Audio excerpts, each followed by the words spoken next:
Showtime in 60 seconds.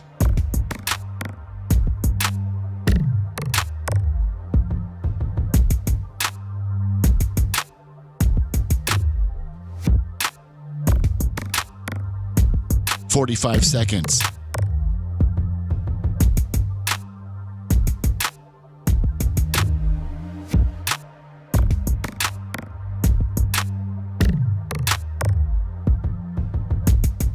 "30 seconds.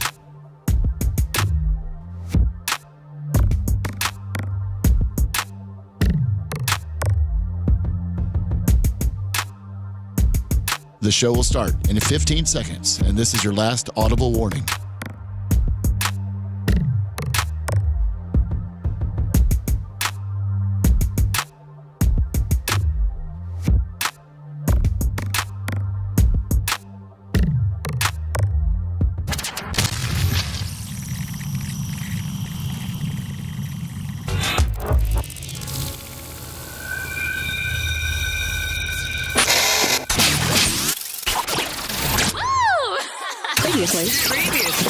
Previously on the Bubba the Love Sponge Show. Butt is very fine.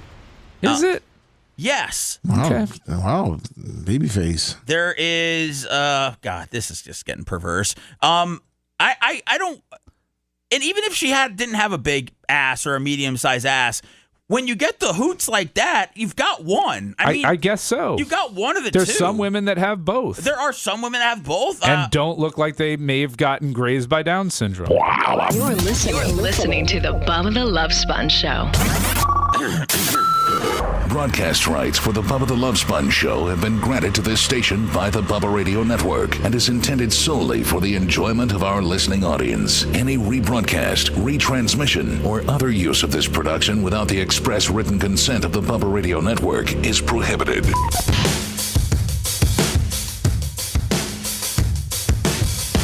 Welcome to the Bubba the Love Sponge Show. My name is Seth Kushner, filling in for the Sponjo. He's in Indiana, doing Indiana things. Very excited for today. Lummy, the executive producer of The Stars, is here, who I'm pretty sure slept in his car last night at the studio, but we'll get to that in a second. That's right. And then Gene Lasker makes his long-awaited return to the show. Gene, it's great to have you back, man. Thank you. Glad you get to hear me. I was glad I got to hear you yesterday, man. I sent you I was in the carpool line yesterday, Lummy. You know, you get the, you're just... No, of course. You're sitting still for, 30 minutes. And I was like, you know what?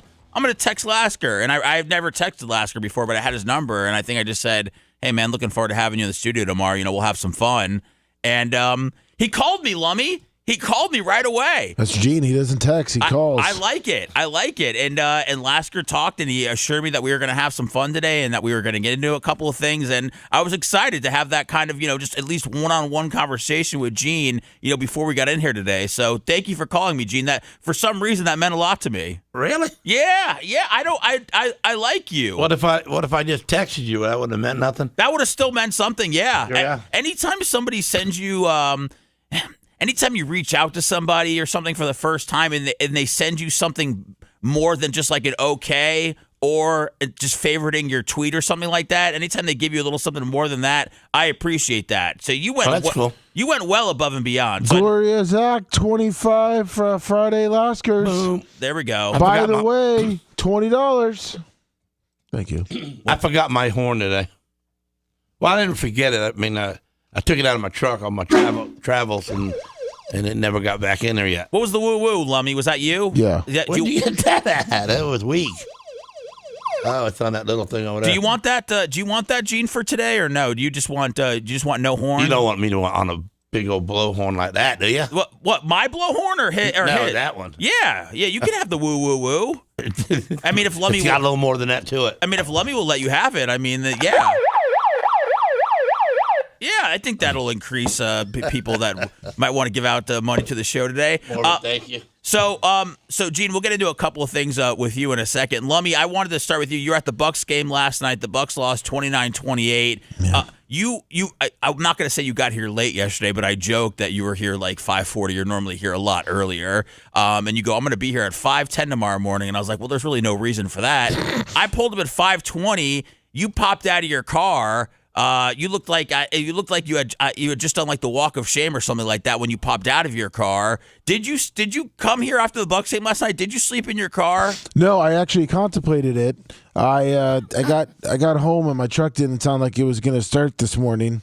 What do you mean when you got home? It was like what? It was Why'd you restart your car when you got home? Well, no, I went in my truck and my inside door, my lights didn't work inside when I was grabbing something from my truck. So then I noticed that there's no power going to the light. So when I tried to turn it on, it was like, oh, wow. So I gave it a little Cold bit of weather. juice. Yeah, I gave it a little juice, and then I go, oh, crap. It's going to be sitting in that cold weather. Seth's going to think I'm skipping him out on the show if I wake up early. So this was last night. You were freaking out about this morning last night. Oh, for 100%. Okay. So it was Man, me and you should have got together and came here late. yeah, Put him in a real... Seth would have been freaking out. Yeah, that's what I'm saying. I mean, I would have done what I had to do. But Well, Gene, Bubba says you're a freak out type of guy. You know, you got yeah, well, amnesia or something. yeah, I'm a freak out. Gene, what if you showed up to a race and none of your race And my guys, car wasn't there yet. your car, yeah, or none of your team or the guys that the pit crew or You're whatever. all by yourself. Yeah, I mean that's Especially if we got together with Macho and just told Macho to come with us. Bubba, Yeah. Bubba says you're We all a met freak. up at the 7-Eleven and waited on him. I mean that would have been funny. I think if you guys would have shown up at some point. But Oh, yeah, we would have showed up, yeah. I am a freak out kind of guy. But it seems like Lummy was the one that was freaking out here. So Lummy, you were gripping hard last night. You weren't sure about your car. Troy Lincoln, $50. Thank you. We'll do a little. Met Gene in Nashville. Oh, yeah. Oh, yeah, Yeah. she did. We got Gene. You went to Nashville to get a hot rod, right? Yeah, I bought a hot rod. We're gonna get to that. Everybody, I know people want to hear the hot rod story. We're gonna get to the hot rod story. First, we have to find out about Lummy being homeless in his car. So, what happened this morning or last night? So I went to bed at 12. Well, by the time I got to bed after everything was about 12:30. And you were mad the Bucs lost, right? I mean, it was a horrific loss. I refuse. You can't really get mad at the Bucs lose because they're pretty much gonna. Well, Lummy's mad. I think Lummy Right. has put a lot of money in season tickets and probably I mean, has. you are a sensible gentleman.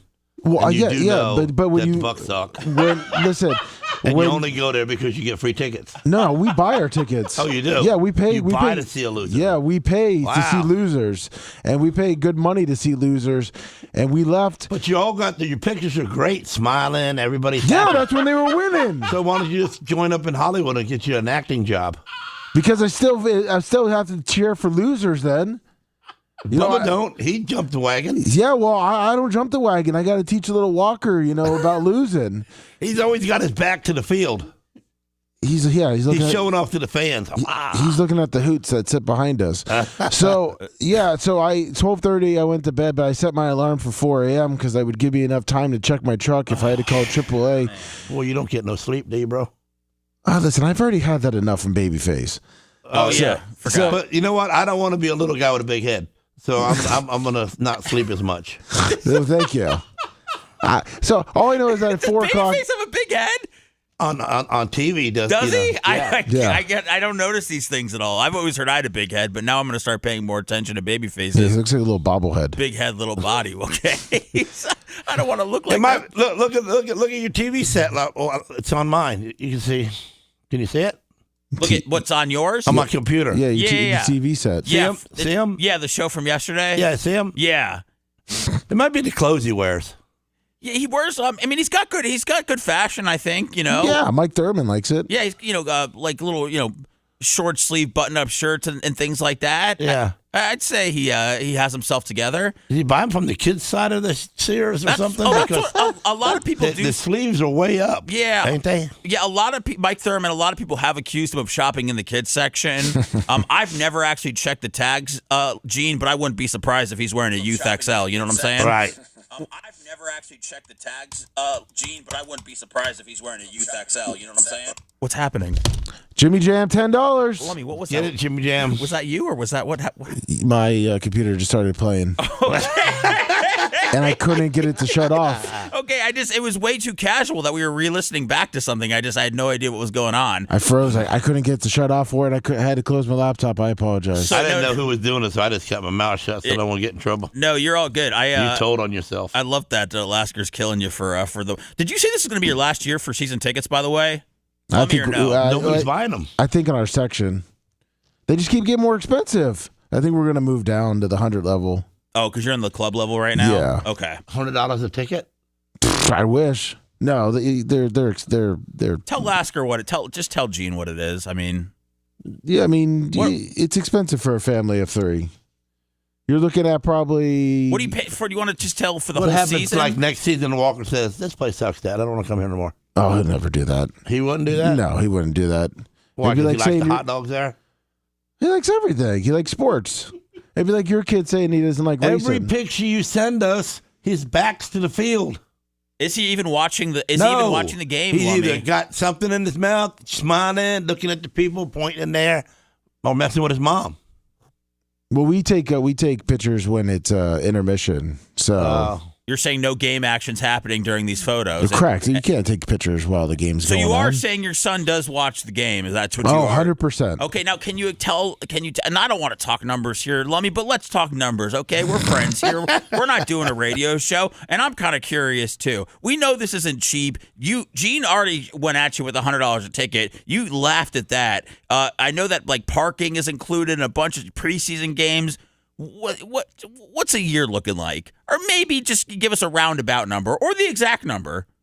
I don't know the exact number, but it's between 5 and 15,000. Whoa, wait a second. You said 1,000 Yeah, for Tickets 3 are- of you or a one? 3, all 3. So, are you crazy? It's expensive, Gene. I can tell Lummy's actually really questioning, I think, things now, especially after the game last You night. can buy something really cool for $15,000 and a TV to watch the game on. That's why we're. Matter of fact, you can buy a brand new TV at every game and smash it when they lose. Lummy, I don't think this is why we have Gene, and nobody thinks this way, but the man has a great point there. He does. You get you take out your frustrations and you get a new TV, all while staying in the comfort of your own home, not having to venture out and sleep in your car like you had to last night. Walker, man, get me a beer. Listen, you know what? You can make a good point, and that's probably instead of doing the 100 level, I'll probably just do that. I'll probably. What would going down a level be? If You can build a whole extension on your house just for the man cave for the Bucks losing. You are correct. What do you think about that? I mean, that puts things in perspective. Put doesn't it, all Lummy? your helmets upside down in the room. David Hernandez, $20. Thank I'm gonna have to you. do that. It's about half of it. It would be 50%, a 50% discount. Okay, well that's a lot better. So Yeah, exactly. So we'll see. Okay. Whew. What do you think about that, Gene? That's expensive to watch a team lose, isn't it? That's crazy. I Now know. you got to bump into people, and you got, Well, we get to see the Diacos every. You didn't go in their box, did you, last night? I'd rather beat somebody No. up and have to see the Diacos. Oh, they're great guys, great people. No, that's what I'm saying. I'd rather beat someone up and have to go get me a lawyer. That's how he wants to see them. Oh, okay. Yeah. Did you see them last night, Lummy? Yeah, we turned around and waved to them up in their box. We didn't go up there. I can't imagine they Why were. not? Oh, we because we left a little early. But why don't you just hang out with him and get it done for free? No, you can't get for free. He got his tickets. He gives out. So they give Gene, they'll give You only the got to have so many people in the room? I think it's like 20, right, in a suite? Is Yeah. it 16 or 20? He's got Yeah. 20 friends? Well, I guess for a free ticket for the Bucks. You You're know- fine friends. Well, you know what you do, Gene? You give out like 10, and then so you have some extra space in there, so it's not all crammed up. Yeah. So I don't know if that's what the Diacos do. I can't imagine that they have it stuffed in there every single game. Well, plus, if you think about the Diaco family, there's already like 15 of them Yeah, that's a good between point. their kids, their wives, them. Yeah. Yeah, cousins. It's a whole. Exactly. How many they do wives have does cousins. Dan got now? Oh God, oh boy. I'd go to commercial, but it's too early unless we're. I haven't even hit that spot yet. Man, Gene, you're the man. Lummy, so so tell me just about how did you get to work today? Well, I set my alarm at 4 o'clock because I didn't want to let you down. I didn't want to, make you feel like I was disrespecting you by being late. Never. So I got up at 4 and I said, well, if my truck starts, I'll go out and start it. If it doesn't start, it'll give me enough time to call AAA or try to jump it, try to use my box to jump it. And this is you 4 a.m. this morning going Yeah. out to your car. Okay. So It's cold up there in Pasco at this time. It sure It's is. okay. So I got everything and I ran out there like 4:03, 4:04. Thing starts right up. Okay. Good for you. Did you just keep? Did you decide if you were going to keep it running till you left? I got- Turn the heat on is what he did. I kept it running. I turned the heat on and I got in and I said, well, I'm going to be sleeping in the parking lot. Okay. That makes sense. All right. So I was able to piece something together here for Yeah. what happened last night. Are you doing okay just as far as the Bucks losing? No, the Bucks are horrible. Okay, and your Defense, everything. I mean, I can go on a rant. I don't want to go on a rant. well, you have actual anger right now. Yeah, it's a horrible. Do you feel like you need to get at least something off your chest at all, or you would rather not? We need to fire Bowles. We need to fire the whole coaching staff. You want to fire the coach? Yeah. Okay. Well, let me tell you. I'm going to segue into another coach that got fired. Okay. And I want to run this by Gene. Okay, because we don't really. We don't get sexual with Gene at all, okay, which is totally fine. It's Bubba handles the sexual stuff enough, and we got different things we can talk to Gene about. But Gene, did you hear about this coach from Michigan, Sharon Moore? And what happened was he had an affair with a staffer. Well, what kind of coach was he? I seen that he was a coach, but he was the main coach, like the main dude. Yeah, he was the head coach of the University of Michigan. So you can take them guys from out of the bad side of town, but you can't take it out of him. Well, I mean, I understand that, but to me, this is maybe not a bad side of town thing. It's more of like a horniness. Dude, he's running around on his wife. He is, yes, but is that? Would you? No, but because you don't hang out on the bad side of town. But is that a bad side of town thing, or is that I'm a man thing? I can't control myself thing. What do you think? He's an idiot. He was dealing with some high class ladies, and he had a lot more than one. I heard now, huh? Yeah. So others are popping up, just saying things, or you think he was? Well, no. So what happened? Well, I just wanted to tell you what happened was. So the guy he ended probably up, had one of them big giant Johnsons, so he was showing them off. You know what I'm saying? God gave it to him, so it's like I got one of these. Do you think it's My friend used to have one of them, and I guess he always had it, but he used to put it up on the bar. Like, you get up to the bar and say, "You think I can get a free drink?" And the barman go, "You think you're worth the free drink?" And he'd flip it out on the bar. Whoa, I don't know if that violates any health code violations right there. Gene, so you would he gets the free beers. He gets free beers. Oh wow, what a guy! Why, you got one of them, mummy? Heck no, I'm not getting free beer. Oh. What did you think about it, Gene? Were you all about it when he would pull it out? I tell you, don't ever touch me, man. Don't touch me. Touch me. Okay. So let me just. So he might have had a big thing. You are right. I don't know what that's like. But he did hit up a lot of different women. But the one that took him down, Gene, was his executive assistant. Allegedly got her pregnant. Had her get an abortion or requested that she get an abortion. And she did. That yes. Yeah. He got fired from his job. He got outed to his wife about everything, and then when this all went down, when he got fired, he went to her house and he threatened to kill her and himself. So then he got arrested. Yeah, there's something wrong with that boy. So he essentially got divorced, arrested, and fired all Why in the same day. is he going to kill himself? Because he's going to be broke? They're saying he's got mental health issues, but I would imagine when he did that on purpose to have mental health issues when he went to court. Well, he's been in jail. Yes, he's been in jail for the last 2 days, which when you get fired, arrested, and divorced, I would imagine you might want to try to make like you crazy. That might probably be the best place that I think you could be. Yeah, lawyer told him that. So he's been in jail. He's actually going in front of a he's going in front of a judge today. But it wasn't just this girl that he was with. There was an OnlyFans model that came out yesterday, and she didn't send screenshots, but she said that what is she? Her name is Mia Sorty or something. Yeah, then there's some other one too. She's a fitness influencer, whatever that means. Let me put her picture. Well, he got it his own life. Whoa. What the heck is that? What's going on with her? Do you see? Is she up? Sorry, is she wearing a cup? Nah, she's got an infection.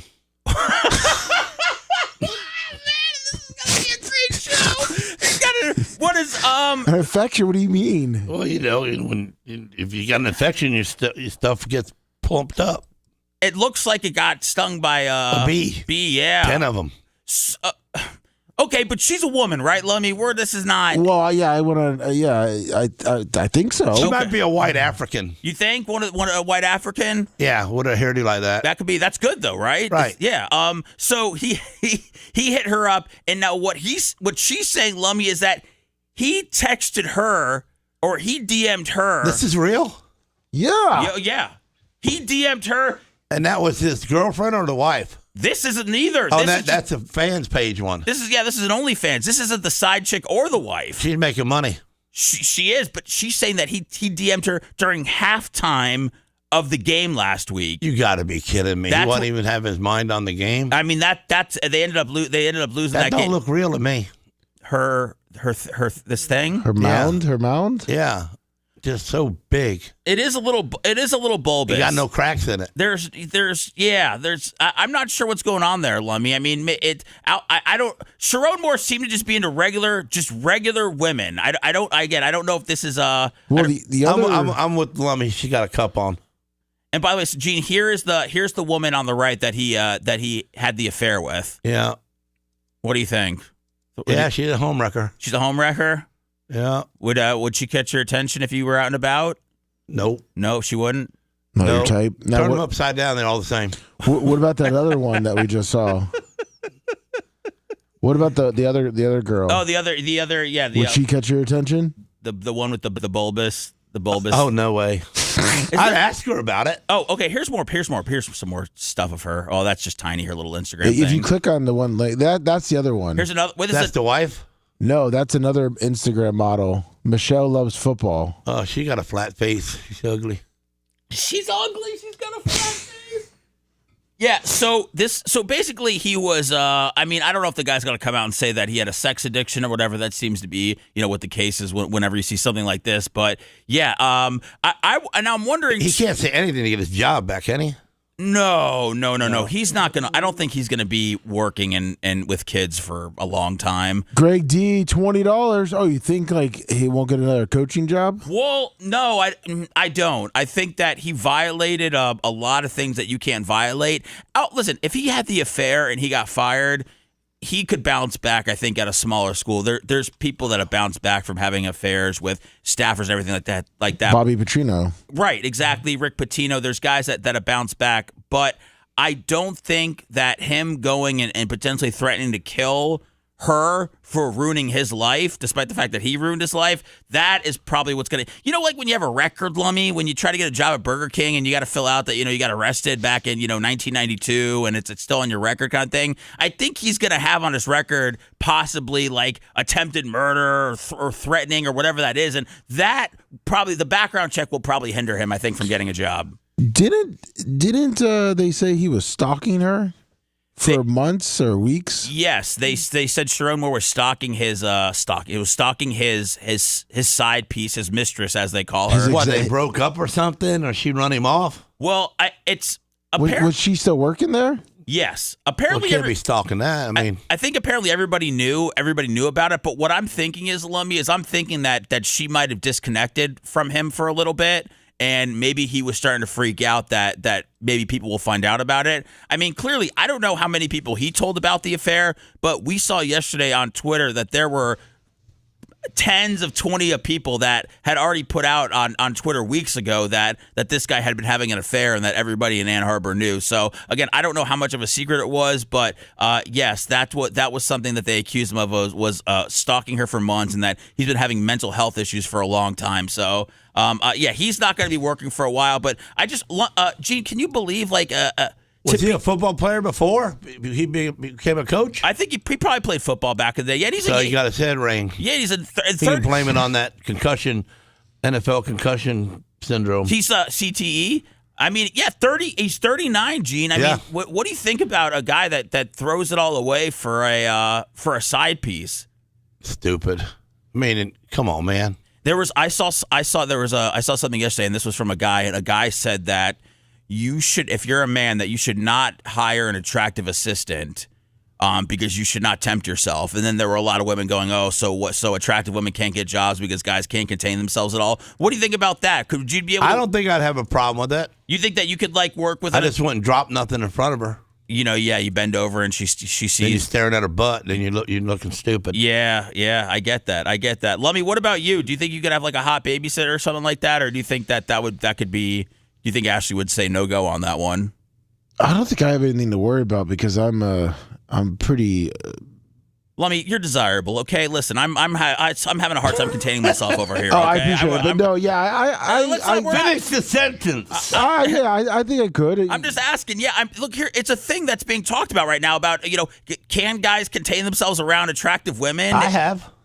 You have. Yeah, I've got attractive women around me, and I don't do nothing stupid. Look at that. That's right. And there's guys too that there's been guys that won't even be in the same room as a woman. Remember Mike Pence came out of some years ago and said like he wouldn't that he wouldn't be in a room or wouldn't go to dinner or something with another woman, and everybody was killing the guy. But I think it's to eventually avoid things like this. So I just wanted to throw that. But that was a good thing. Well, you think she was throwing it at him, or you think he? Yeah. You think he was giving it out there? I think you think he did the gene trick? I think he probably hit her up, and I mean, I would imagine that when you have the attention of the head football coach of Michigan, I think that even as a woman, no matter how old you are, if you're into that sort of like fame or being seen or those I'll pay $15,000 for a Buccaneer pass. You're into it all in. If you're into those things, like yes, that would be. But I also think that she probably caught on, even though she knew that. So a Buccaneer cheerleader caught your eye there, Lummy, and waved to you and like grabbed you up when you was getting the Coke, and your wife was down in the chair. Would you look at her? And now we're not talking about the guy cheerleaders, Lummy. We're talking about the girl cheerleaders, okay? No. Yeah, why? Buccaneers got a guy cheerleader? They got a guy, yeah. I'd have to get my money back. For if you went to the game? Yeah. You saw the guy? Well, they got like 4 or 5 of them now. They wave towels around instead of pom-poms. Did they really? Yeah, that's what they do. Instead of waving pom-poms, they wave towels. I think that's much better. I don't want to. They're not proud to be gay? They just don't have pom-poms. Well, why not? Why don't they just go full blown? You think even as a gay man, pom poms is a tough look. I think that twirling a towel is probably a little better than a pom pom. Well, plus I'll give this to them is that they actually the cheerleaders. Oh, they throw the girls in the air. Yeah, they actually brought that back. I'd flip one until she flipped over and hit her head. Oh no, Gene! Why would you why would you want to harm a poor woman out there that was just trying to entertain the fans during commercial breaks? I don't know, just something just something fun. Make everybody watch the pom pom girls. Yeah, a little. Watch that guy. He can throw her on the ground. Little brain bleed. So what you're saying is they just don't have flamboyant dancers anymore. They're strong men, Lummy. They have flamboyant dancers. Okay, but they also have the strong men too. Yes. Okay. How do you know? You stare at them? Well, no, because they do it. They do it at like not halftime, but they do it at like. Gee, during timeouts, they'll go out there and they'll start doing tricks with the girls. And like, hey, throwing them up there. And they go, hey, boys, especially you in Section 210, Warren Lummy Garrison. This little pom-pom towel twirls for you. Exactly. Put him on the big screen. Yeah, he likes that. You know that, Warren. I like a Lummy. They start ripping their shirts off when it's nice and hot out. Oh my God! Do they? Does that happen? Were they bundled up last night, Lummy? Were the male cheerleaders? To be honest, I did not see the cheerleaders. Oh, okay. No, because they had the '70s style, and they had the old school. Were they wearing like old creamsicle jackets or something like that? Yeah, okay. and they had the first year girls there too. What does that mean? Like the girls that were from 1976. No, they didn't. Yeah, they did. There was like there's like 10 of them. So are they old? Yeah, they were. They were ladies now, right? They froze them, Gene. Could they jump? Could they jump up and down and stuff? Or I mean, I think one did like a handstand. Split? Yeah. Did they honor them? What did they? Yeah, they did. Yeah, they honored them. How did they do it before the game or halftime? Halftime, and then they also. Any of them have any walkers or canes or anything? No, they all walked out there, and then they gave them some pom poms and did a little dance. They did. Wow. Are they? How old are they, Lummy? Are they grannies? Well, I try to think about it in my head. If those women at 1976 were all 20, yeah, and it's the 50th anniversary, that means they're all 70. Wow, I didn't even. You just did the quick math on that one. Yeah, you got it. You got 70 is the new 50, though. That is true. Oh, is it? I agree. Yeah. Yes. Oh, okay. With makeup, man. Makeup. Take 20 years off a girl quickly. Right. Makeup $19. With these facial peels and all these things with the cucumbers on the eyes. I mean, come on. With Kris Jenner outside of the surgery. So just if you wanted to, because I know. Do I want to? Tell me. I sent you the one girl's Instagram. Okay, let's see. Hers is locked down. Okay, this is the. Let's see if we can get a better picture here. Yeah, maybe Gene then can get a. Oh. Okay, well, Whoa. What is that? What? Are those ADIs? Oh, is that AI? Is that what you're asking? No, that's those the one are real girl. girls. Yeah. Which is it's weird, right? Because you're like, hey, these they don't look real. They look like they're like make believe. I didn't know that Mia knew Marie D. Is that that's the same white African on the left? Yeah, which you can see. What happened to the hump. That's what we're investigating right now. Oh, so that's a man-made one. So they just put that in there so you stare at them. No, I think there's another. And then they wonder why they get snatched up. You're damn right. So They're asking for it. So we're seeing. Okay, so right there, Yeah. that blonde don't have no hips. She doesn't. Now back up. Okay, back up. No, where she was sitting on the bed. Okay, yes, sir. Now look at them. Now they got hips. Look at the sides of them. Now what do you think's happening? They're phony. They're okay. What, are they putting some ass pads or something? Yeah, of course they do. Then you put the leotards over the top of them, hold them in. I mean, he's got an interesting point there. Yeah. Lummi, what do you think? I don't, I just take everything for face value. I'm just that kind of pervert. These chicks are not my. These are not your chicks, Lummi. Well, I know, but I'm saying they're very fake. They're very fake. They're very fake. Yes, you like a little more natural. But what we're showing right here is we're just showing that there is no bulbous area on this. So the woman is a woman, okay? So we Well, go to the next page. I think no, like the actual like next post in her white. What now? What do you? No, like get off this one and go to the next. Get off this one, yeah. okay? And what? That white one. This one? Down. That one. Oh, that ain't real. Oh no. She just seen her in a bikini, bro. It didn't hump up like that. So is that fake too, Gene? I don't know. Oh, we got to take it. Could be. Yeah, I think it's fake, but it's more. It's a higher dollar fake one because it's got a line in it. I guess. I mean, do you see why it costs more money? Do you see why Sharon? He wasn't even with this girl. He only DM'd her. I don't know how many other women are going to come out and say that but this isn't even like, if he was with her, I get it, but this is just another woman coming out saying that, yeah, this guy was a pervert. I don't know how many other, but, what have we decided? Is she a good-looking woman? I think she's a nice-looking woman. She's a woman. She's a woman. She's a woman. Yeah.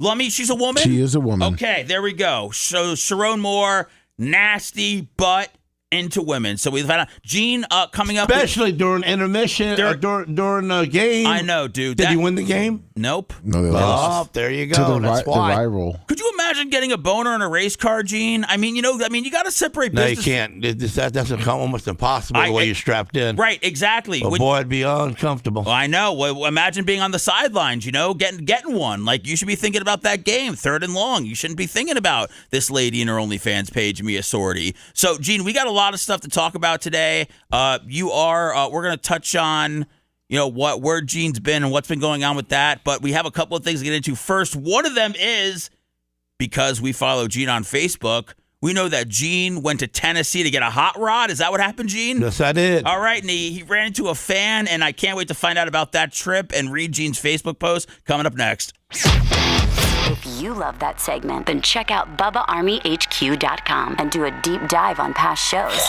Wow. The Bubba the Love Sponge Show will be right back.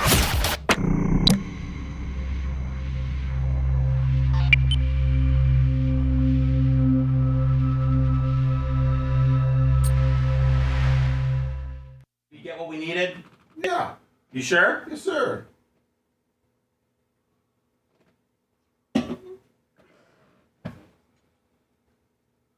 If I listen long enough to you. It looks like he did play football he was an offensive lineman Offensive lineman.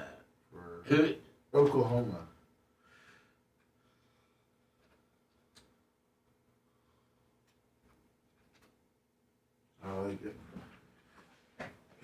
Gene, do you want chat? Yeah, you can put it on there. Seth, are you okay with chat, Gene? Yeah. See if somebody got something to say. Hit those thumbs up for Gene. Everybody liking the show? So where's the sponge at? Where did he go? Indiana. They did? He's at a car show with his dad. He had a what? He's at a car show with his dad. Oh, he went to PRI. Is that a convention? Yeah. Is that a convention in Indianapolis? Yeah. Yeah, that's where he is. Lummi, will you pull up Gene's Facebook post? I can't get it over. So he took his dad there, huh? Yeah. He's gonna bump into his son. Oh, you think? Oh, his son's there. Really? Oh yeah. It's a pretty big event, though. It's once a year. That's how you get your sponsors, and that's how you get good deals on parts for the next season. So Good Lord. That's... And then so Robbie Smith and Wesley and Tyler went. Oh, my God, Lummy. Did you know about this? No. They're going to bump into him. Now, what does Tyler do with his granddaddy and his daddy? Well, Ignore him? In Indiana. It's a big event, though. What's the chances they do bump into each other? I'll be right back. It's at a big convention center, right? Yeah, but you're going to bump into each other. Gene Lasker. Dave Rock, good morning.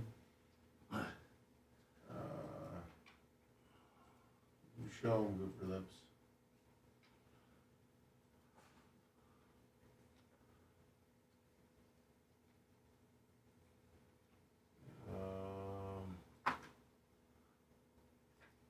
Man.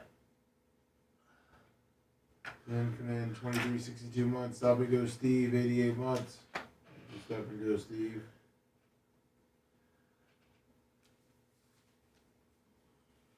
Gene, did you go to the convention a lot?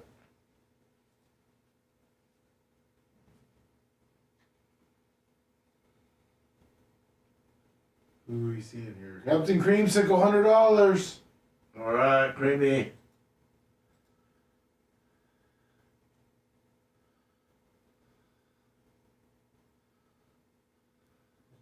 What's up, Double X Gaming?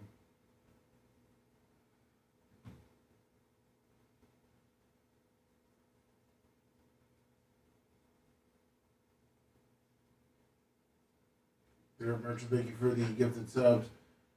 What's up, Austin Wolf? Good morning, Mike Thurman. Organic Gene. What's up, USMC 8541? All right. Everything good? Oh, everything is perfect over here. I don't believe you, Lummy. Oh, listen. Got Captain Creamsicle with $100? Oh, hell yeah. I mean, it's getting better. Poppy Jasper, good morning. Happy. Lummy, I can't, because whatever is signed in on here isn't friends with Gene, so I can't see his posts. It's not?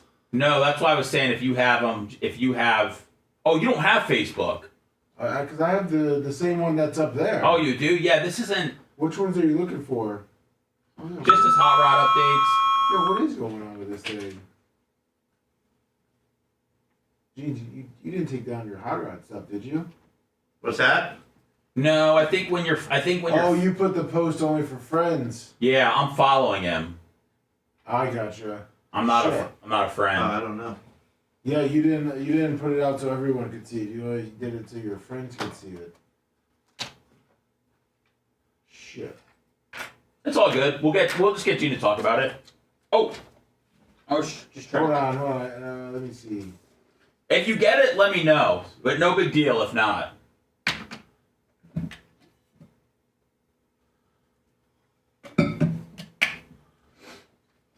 Try to do it a different way.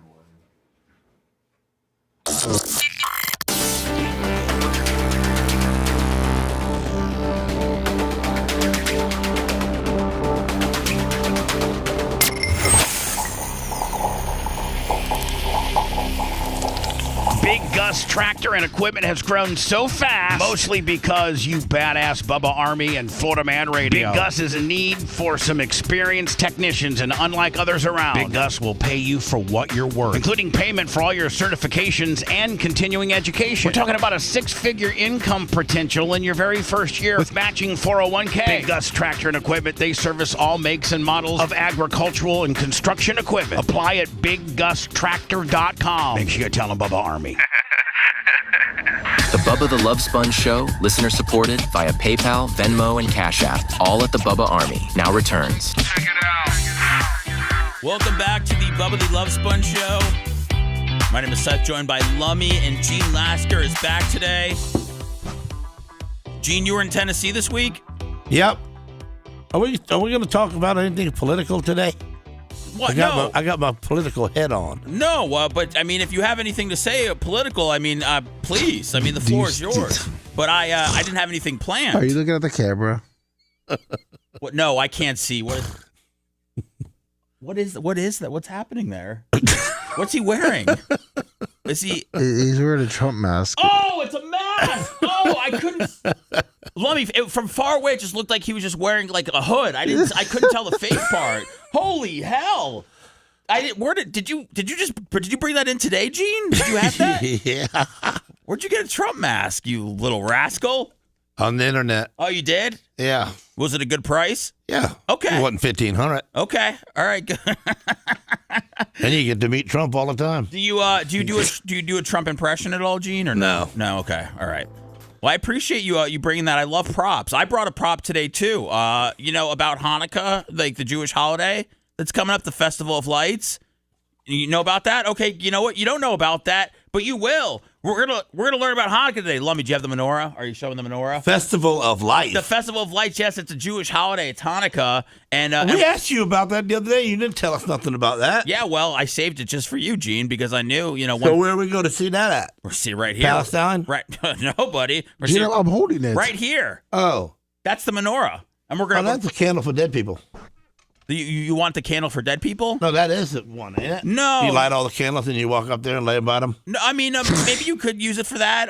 You light a candle that you light when somebody's passed is called the Yortzeit candle. Ew, they've used this one before.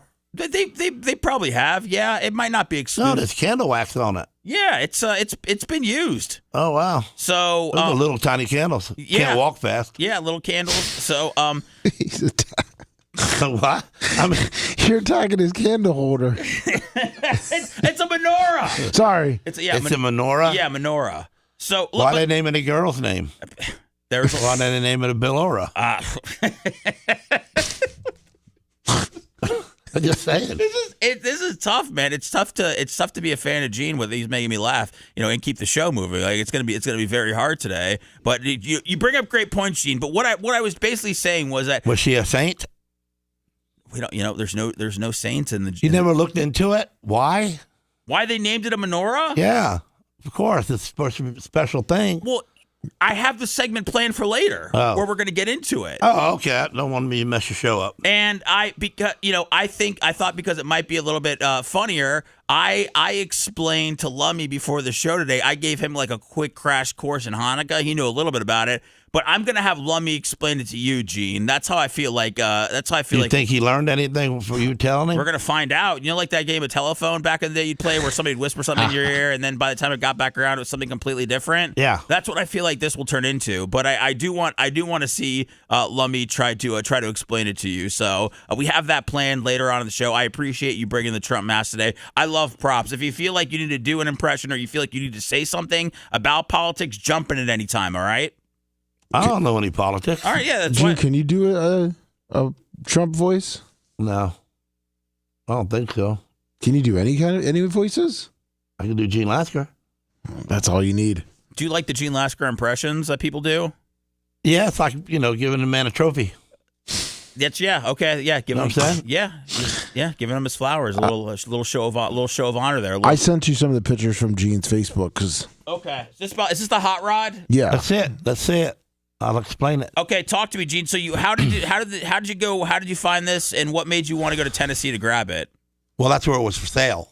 Okay, so it was in Memphis, and I've been looking around for a street rod, a little hot rod, and I found that one.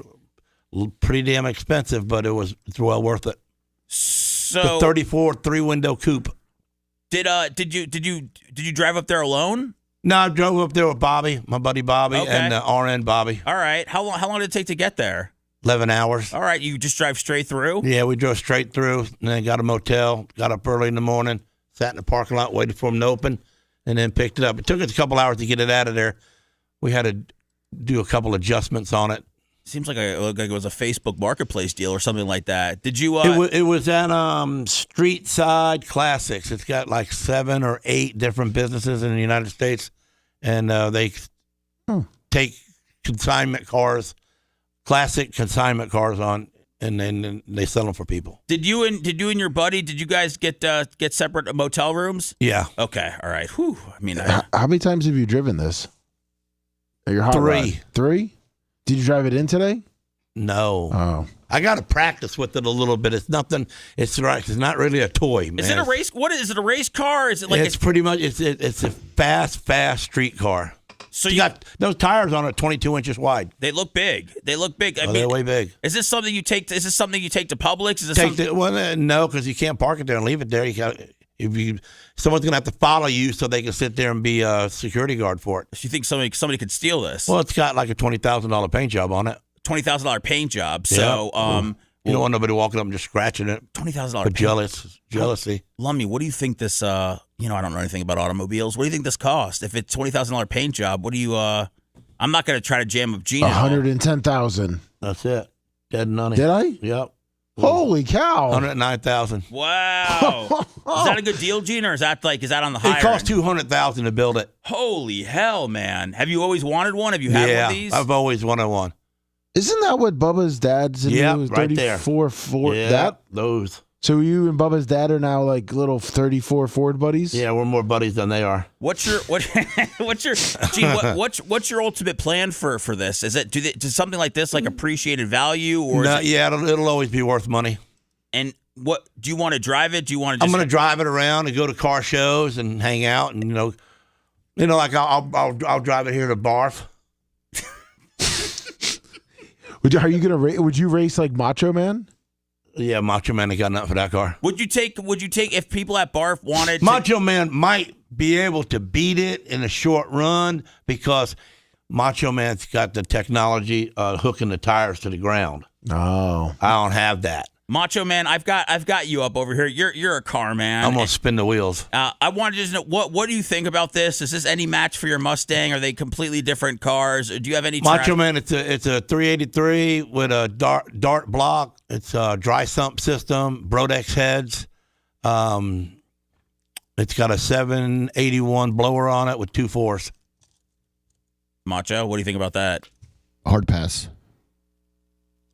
Wow. Gene would kick my ass probably. Oh, okay. All right. So I don't know. I mean, Macho. I had the line lock, but I don't know. I know what you're saying. Yeah, it's got a 7. It's the transmission You got a lot in more it. traction there too than my tires. It's got. Well, you know what? It just blows the tires off.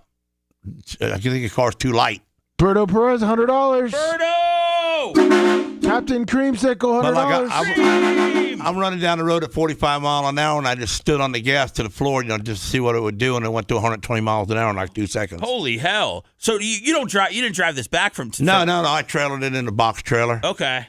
It's all sand. It's all dusty right there because the trailer we took had all my 4-wheelers in it, and all the tires were mudded up when we parked them in there. And when we rolled them all out, we didn't sweep the trailer out.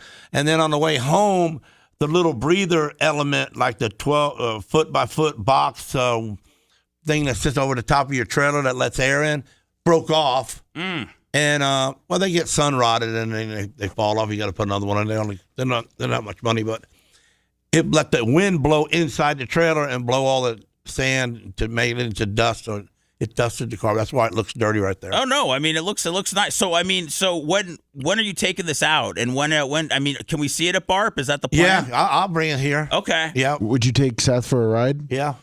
And we could get up to 120. Oh, quickly! Right on the street, right here. Is this a match for the Diaco sports cars at all, or is this a different? They take off so quickly and get such a good bite. It'd be hard for me to beat them from a dead standstill. But now running down the road, like 45, 50 mile an hour on. Oh, yeah, I got them. Okay, hell yeah. Hot rodded up. They ain't going to be running 55 and then go away from me. Gene, is this like a transaction like this? Is this like a drug deal kind of thing? Like where, you have to make sure that No, people... I had to work. That's clean. That's clean money, dirty hands. Clean money, dirty hands? Uh-huh. How do you do a $109,000 transaction? What do you, is it a briefcase full of cash? No, you just call the bank and they transfer the money. Oh wow, I've never done anything like that before. I didn't know how that operated. It's nice that. But you got any pictures of underneath? Underneath's better looking than the top. What's the top speed on that, Gene? Underneath. You know what? I don't want to go there. I don't want to go to top speed. It's got a straight axle. It's that axle across from wheel to wheel on the front is straight. There's no suspension to keep you tucked down onto the ground, man. It'll get out from underneath you quick. What does that mean? That means it's gonna like flip or something like that? Yeah, hell yeah. Oh my God. Oh no. Okay, is this pictures of Underneath. Yeah, that's underneath. How about that, Macho? Everything's chromed. what are we looking Very at? sexy. Everything chrome. Look at everything's chrome. Everything's chrome. Oh, wow. The drive shaft's chrome. The transmission's polished. The exhaust is stainless and polished. The rear end is chromed. The aluminum pumpkin on the front with the gear, with the posi gear in it, is chromed. Set the any chrome on your Ford Hemi? I've never really gotten under the hood of my Ford Hemi, other than under the hood or under the car. Look at the hubs. Under the car. Look at the hubs. Yeah, the hubs are right there, but with the brake calipers, they're chromed. When people see this at a car show and they want to take a picture with it, are they going to be able to like lean on the car? They're not going to. No, touch they ain't it. leaning on the car. There's no leaning. Like no, they get up there kind of close and take a picture, but you can't lean on the car. they get, okay, I just wanted to make sure. So the bottom of this car. How about that exhaust, Macho Bola? It's very sexy. I got it full screen for you, Gene. Oh yeah, Macho really put it. Macho's really giving you your props there. How long have you wanted something like this for? Probably most of my life. Jeez. Wow. And was it just? Well, I race open wheeled sprint cars. So this is the closest thing to a sprint car on the street. And was it just a matter of looking for the right one to buy? I've been looking for one lately because I got a little bit of money saved up to buy one, and I could attempt to buy one, but this one was double the money that I really wanted to spend. But this is. I don't have to do anything to it. How does it feel to be able to buy yourself something like that? Oh yeah, it feels pretty cool. Does it? I mean, do you think about it? Like think about it. I mean, I rolled $100,000 into one of my bays in my garage. Yeah, I mean, yeah, that's what. I mean, that's got to feel. I mean, obviously, you're a hard worker, but that's got to feel pretty good to be able to have something like that and have a wife that lets you do it. I know. Was she all for it, or I mean, did you when you told her the price? Was she all about it, or because you had to work her a little bit? A little bit. Yeah, because she thought it was going to be 50, and then it was going to be 109. But you're like, look at the bottom. So I didn't really tell her the price of it until I got it. Yeah, she trusts you. I mean, she trusts me. Yeah, I don't think that she would ever question anything that you do with money. I'm sure. But she knows that. I mean, other than when you buy race car stuff, it goes to 50%. Well, it's only worth 50% of the value after you buy it, and then you wreck it, and it's worth nothing. Wait, I thought this was going to hold. So wait, this here is not a race car. Oh. It's a street rod. Okay. It's got insurance on it, and it's insured for the money that I bought it for. So if something happens to this car on the road, somebody runs me over or something, it's insured for the pennies that I got in it. Is this something that would make the girls go wild, or only? Oh yeah. Or only? I mean, all girls of all ages, or just like the cheerleaders that had the reunion at the Bucks game. I don't know. Yeah, I mean, I'm just wondering, Gene. Anybody that's into old nostalgia type of cars, coupes, remember the old movie with the graffiti movie where the yellow coupe, the dude running around town looking for the girls. With Grease or with the Grease. What movie? Lummy, what Yeah, movie? the one It with was American Graffiti. Oh, Yeah. American Graffiti. Okay, sorry. You said Remember that coupe? Yeah. Yeah, same as mine. Okay, all right. Do you know? Okay, perfect. There we go. And what was his name? Melnard? Melnard was running around town because he didn't have a girlfriend at the time. Hey, and all the rest of the guys had girls. That's right. Gene, Lummy didn't see the movie. He's not like us. Oh, I know exactly what He you're doesn't- talking he- about. yeah, Yeah, the he- yellow. He doesn't know what you're talking Yeah, about. yellow coupe. yeah, with the hood, With cut the off. hood? Yeah, With the hood? he did. Yeah, no hood on it. See, mine, you can Exactly. take the hood off too, and then you just see the motor. But different people like different things. I kind of like the hood on it. All right. Well, good, man. Well, I'm glad that you were able to buy that for yourself. That's a nice toy that you have. Is that something that for your birthday or anything? Man, it's probably the next 4 birthdays. Next 4 Christmases. I mean, there's no. Is she going to take a picture of it and put it on a card and say, "Here's your present," and hand it over that card? Same thing I got last year. Gene, do you just go home and kind of just stare at this, or do you work on it? Like, what have you done since you've had this? So for when the I past take few it days? home and we roll it out of the garage, we roll it out of the trailer, me and my wife and Coben. And Coben sees it for the first time, and Coben looks at it and he goes, "That's art." Wow, I bet that brought a tear to your eye. And I said, "Yes, it is, boy." He goes, "No, Dad, look at it. That's art right there. That ain't a car. That's art." He goes, I said, "Look underneath it." So he gets down on the ground and he stares at it and he looks at me and he goes, "Whoa, that's wipe on, wipe off for life." I don't even know what that means. You don't know what that means? I don't know what that means. The little Chinaman that he taught him how to fight, wipe on, wipe off. Oh, yeah. And he made him polish all the cars. Karate The Kid. wax on, wax off? Wax on, wax off. Yeah, Mr. Miyagi with the Karate Kid. Think about it. He's going to have to wax on, wax off a lot on that car. Yeah, that's true. I'm sorry, I'm an idiot. Especially underneath. Yeah, I didn't even think about it. Lummy, I'm such a moron. I should. So, Oh, so that's what he said that. Did you like that, Gene? Though, you have to appreciate when Coben's into the things that you like. I mean, you had to get a little bit of joy when he was. Even if he's not into what I like, if it makes me smile, he's happy. Right, and now this made him smile That's the cool too. part so about Coben. We got smiles going all around. Okay, Yeah. so he checked it out, and so he loved it. Are you going to let him drive it? Yeah. Man. He's not a daredevil, though, Lummy. He's I'm not going to say, he's I know he's like, him and his character friends are like that show where the dudes, one guy goes to space, one guy's a doctor, one guy's a weirdo. Yeah. The Indian guy. What is that? We're talking about the band, the YMCA. Or are we talking about No, the we're Village talking People? about a show where all five guys hang out together. Star Trek? And the one blonde is the goofy girl that goes out with one of the guys. Oh, man. Oh, I know. Yeah, Scooby-Doo. Big Bang Theory. Oh, I thought Scooby-Doo! Scooby-Doo! You kidding me, right? 24/7 on-demand Bubba and the crew. Go to BubbaArmyHQ.com. Right now. The Bubba the Love Sponge Show will be back after this.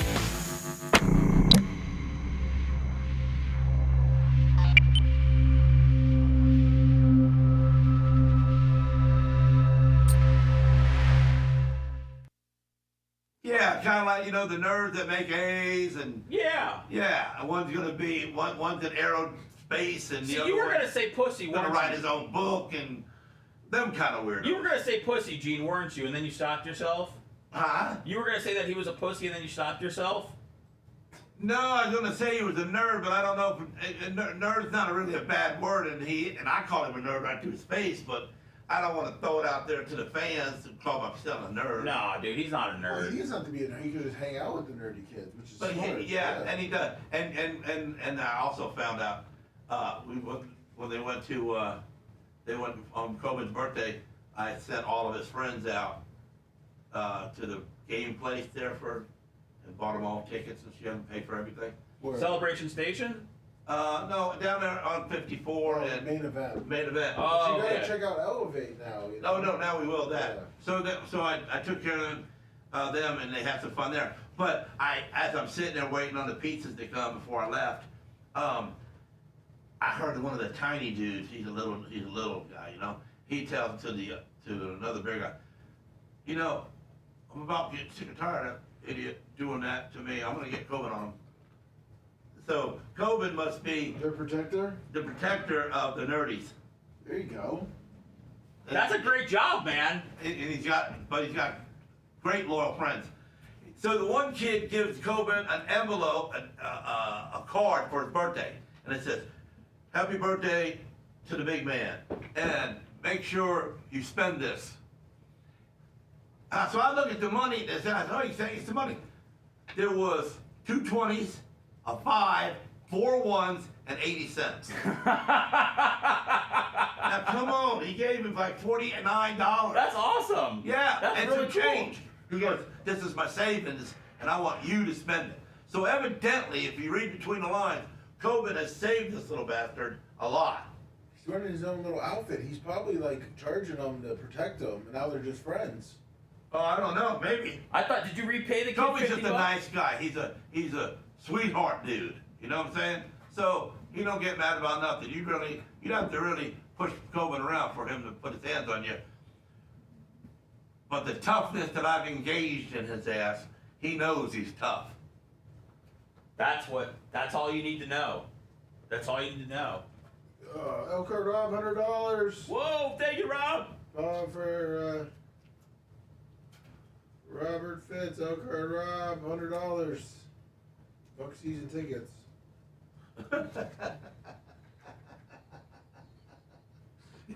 Did he write that down, really? Yeah. Well, no, see, Gene, like, all right, see, like, you got your car, right? And I know it's obvious in possession, but, like, so, growing up, the reason we see tickets, growing up, we never, because the buck, my parents, we never could go to a game. And they were never on TV, so we had to listen. Yeah, well, the family fun that you have is priceless.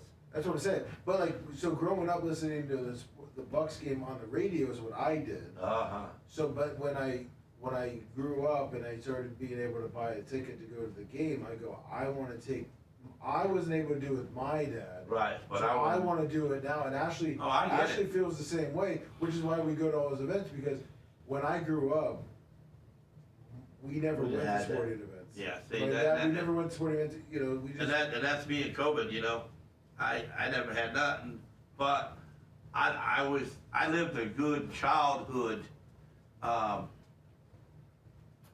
because I was kind of smart to make my own skateboards and make my own bicycles and go to the junkyard and buy a wheel here and buy this and then fix stuff up. Where COVID didn't have that asset to his life, so he's got me now. So. But if COVID was into football and he wanted to go watch the Bucks, I'd buy it. So I was I grew up, I grew up well, but I like sports, but we never went. One, we didn't have the sports team plus the Bucks.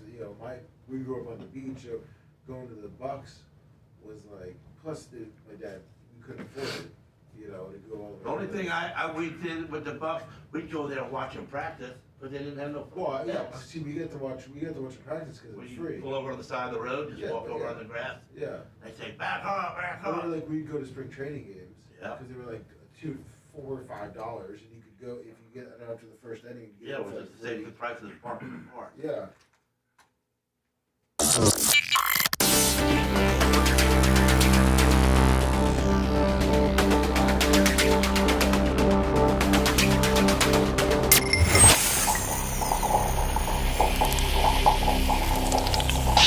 The Bubba the Love Sponge Show. Listener supported via PayPal, Venmo, Cash App, all at the Bubba Army. Now returns.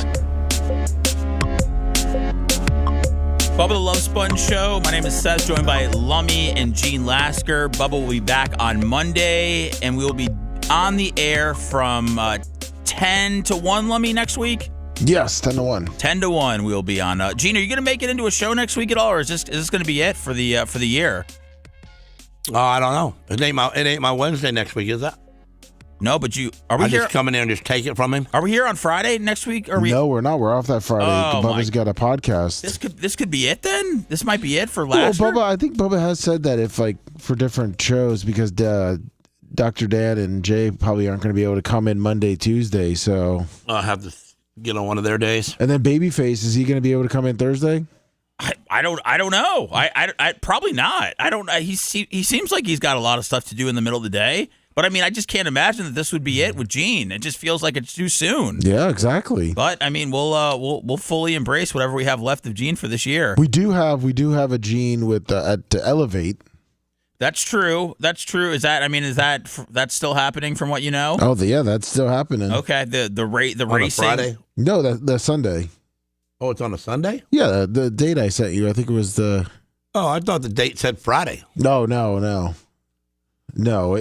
That was me confirming that you were going to be here. Today? Yeah. And then also making sure that you could go that day. And then that's when you told me, I ain't going to leave Seth hanging out to dry. Yeah, because I thought it was on this Friday. I gotcha. No, it's. I'll get with you. Wait, okay, so can you make it on a Sunday, Gene? It's like at 9 a.m. And Bubba wants to stay there for about 4 or 5 hours.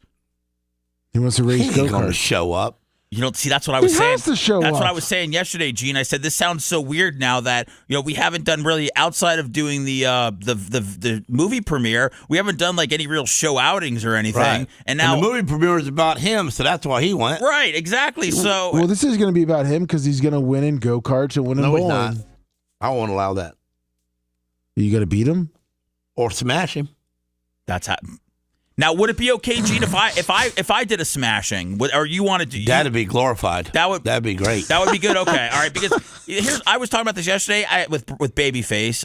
Like you said, he has a big head, little body. And we were just saying that we don't really feel like this is an event for us. We feel like this is an event for you and Bubba and the Diacos. And not really though. You'll have fun doing it. Just hold the throttle down, and what's a throttle? I don't even know, Gene. I mean, I did go kart. It's a little pedal. Oh, little pedal. Okay. When you get in the car, you got a little pedal and a big pedal. Hey Gene, I just did go karts recently. When you're going around a corner or turning or whatever happens, are you supposed to brake? Or are you supposed to keep it on the throttle the whole time? Well, you don't want to scuff speed, so you don't want it to slide.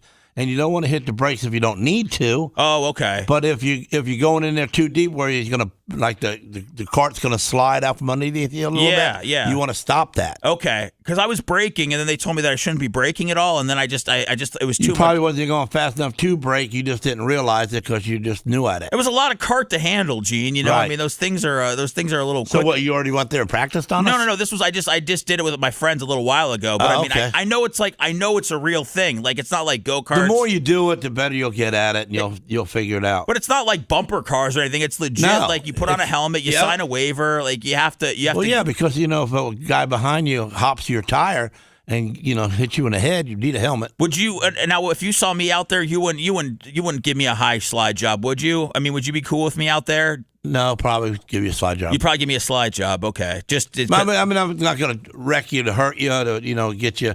Bubba, I will. Okay, all right. Just making sure. I just want to know where I should hide. He deserves to be wrecked. Okay, I know there's no hiding out on the racetrack. Thank you.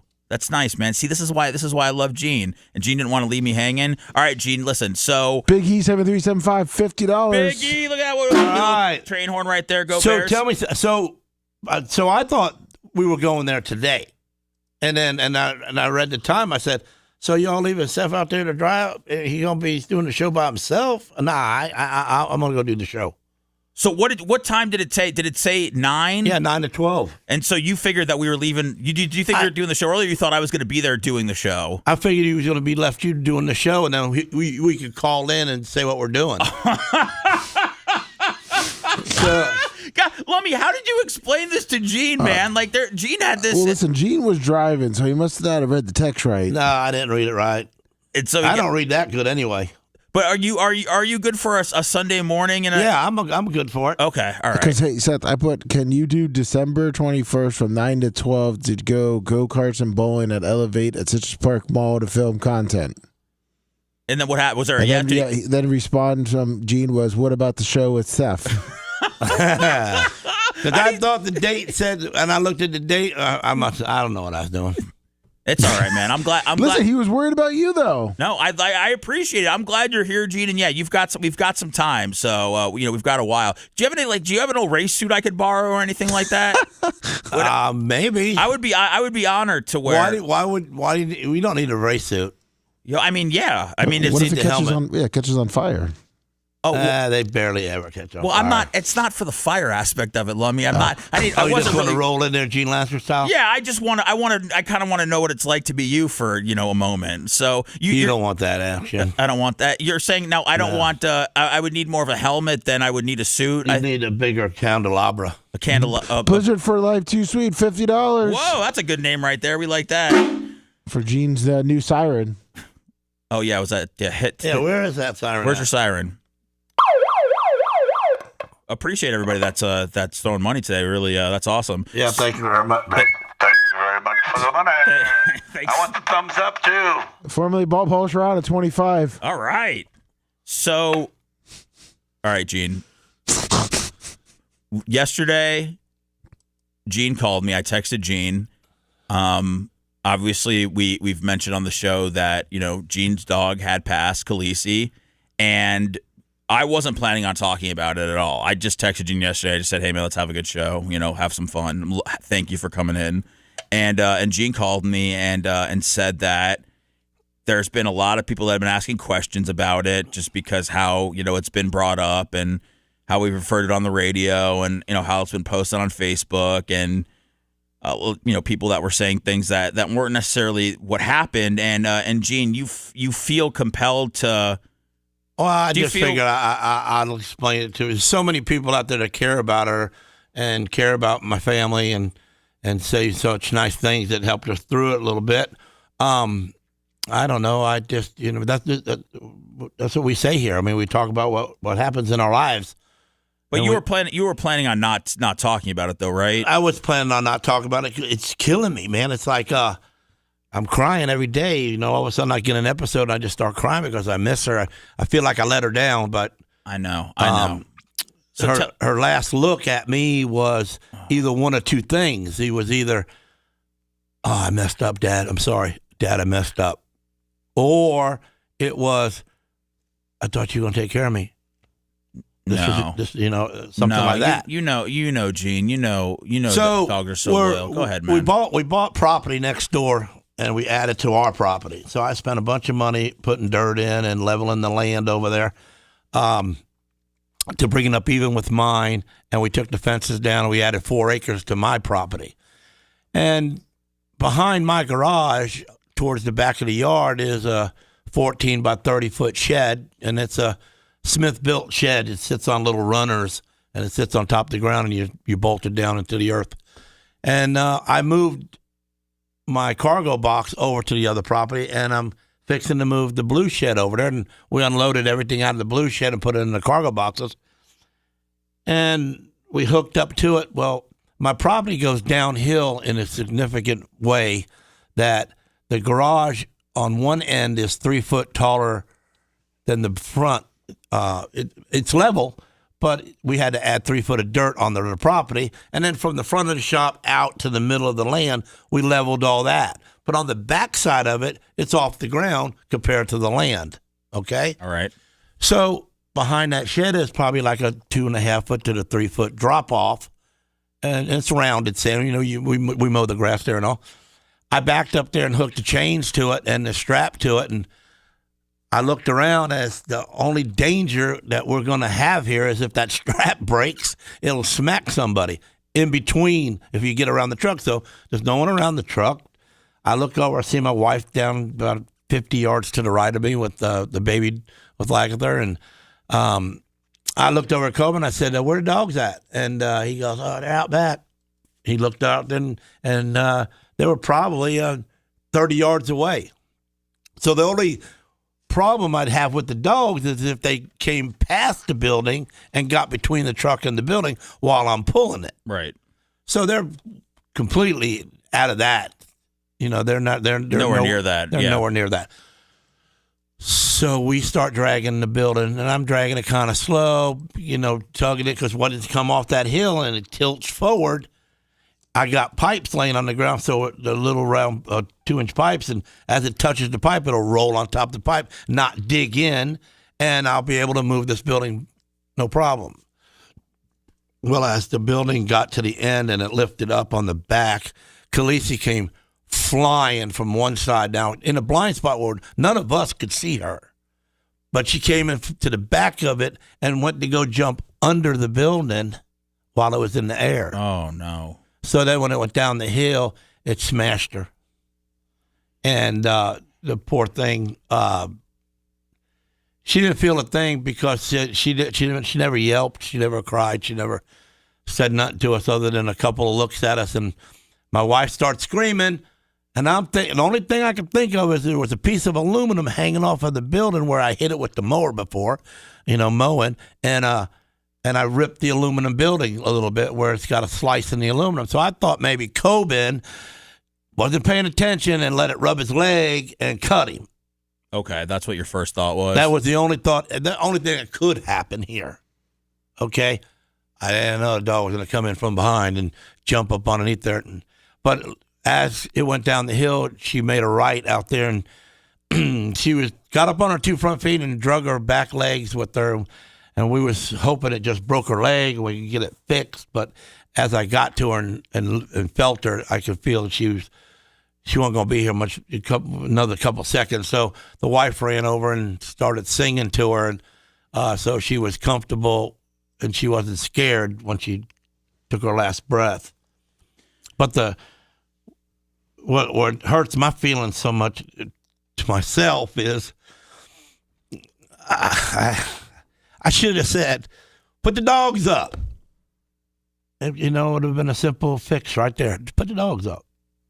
Yeah. I knew I didn't want them around, and they can't. But they were so far away from being in danger spot, it was no big deal. They wasn't going to. By the time they got close enough to be in danger, I'd see them and stop. So, Bubba, and this is probably, this is obviously not what you had just explained, but Bubba had said that Khaleesi had dug a hole under the shed. Well, see, Khaleesi dug a hole under that shed where it lived. Okay. Okay, so the dogs used to go from the front of the shed to climb under, and then they had a big hole in the center where they used to hang out.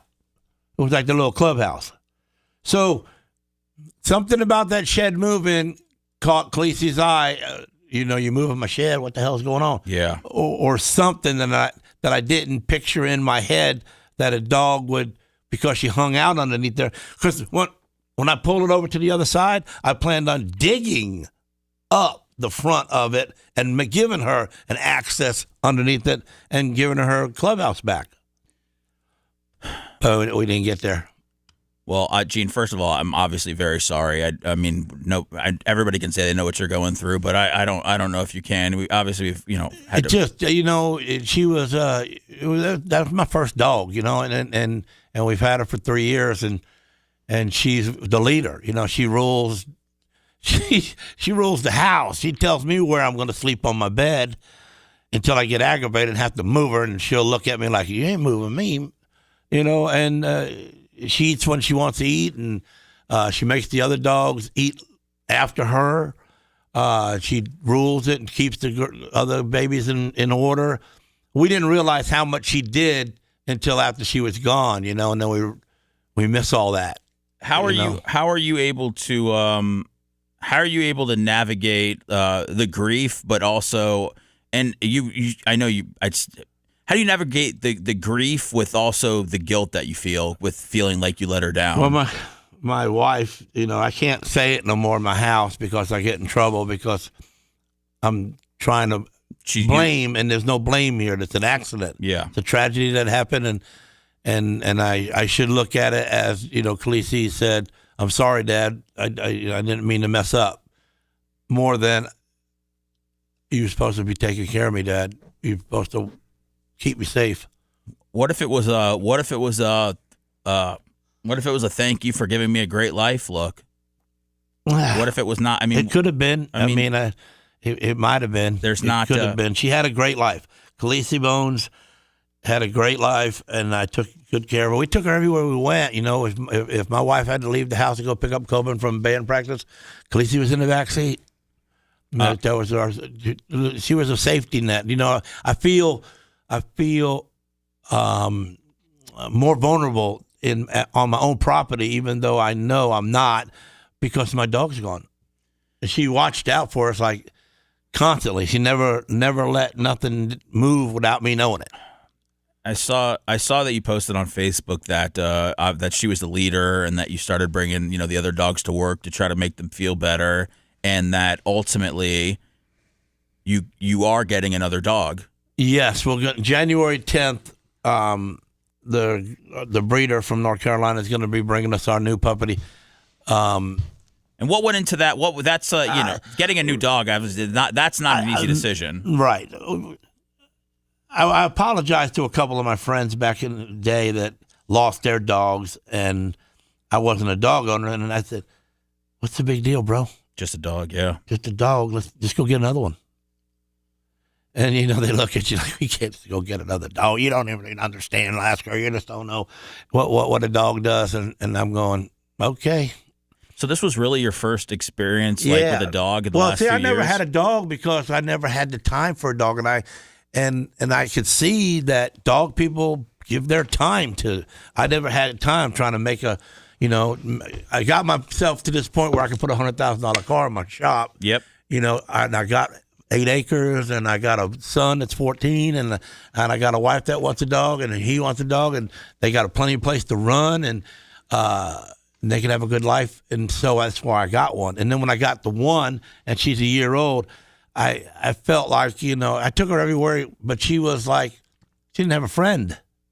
That's why we got the second one. Okay. And then when we got the second one, it was like, damn, this is fun as heck. You know, the dogs are crazy. They jump all over each other, and we're going to get another one.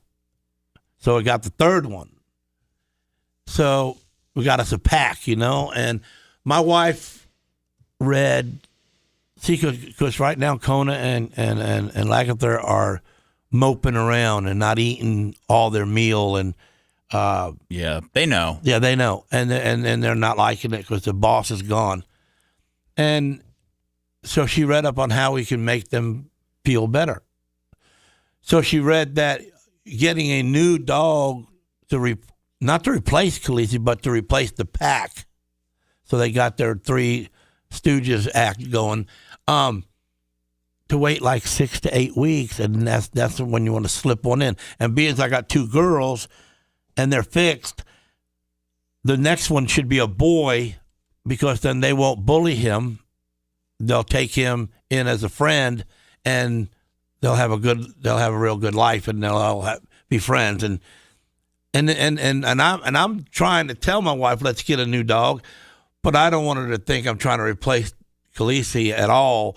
And were you about getting a new dog before your wife read this stuff? Yeah, I was like, get a new dog the next day. Because did you just feel, to take your mind off of some things? Was it because of that? Was that the guilt that you get where you're like, Maybe. I want to replace this mistake? Maybe. Yeah. You know, it's like I don't let things happen that's not supposed to happen when you're around me.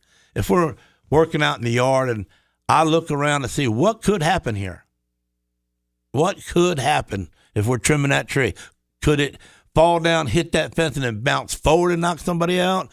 I look at all little things that could happen, and I don't let things happen. And for me to let this happen, it just it's worn on me. It's worn on me a lot because I should have seen that happen. It could have happened, and then I would have just said, "Grab the dogs up."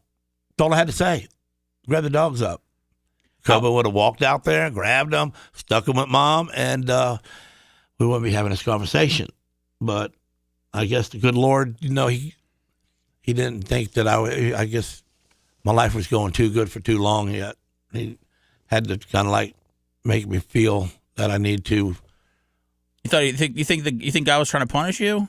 I don't think he's trying to punish me. He's just trying to let me know that, you know. Like make you more appreciative of what you have? Maybe so. Maybe so. Oof. How's Coben doing with all of it? Coben's doing better. It's hard to say, you know. I know, you know, he's a tough kid. He doesn't show emotion as much as I do, and I thought I was tough. Yeah, but something about Coben, you know, I think he kind of hides it a little bit better than I do. You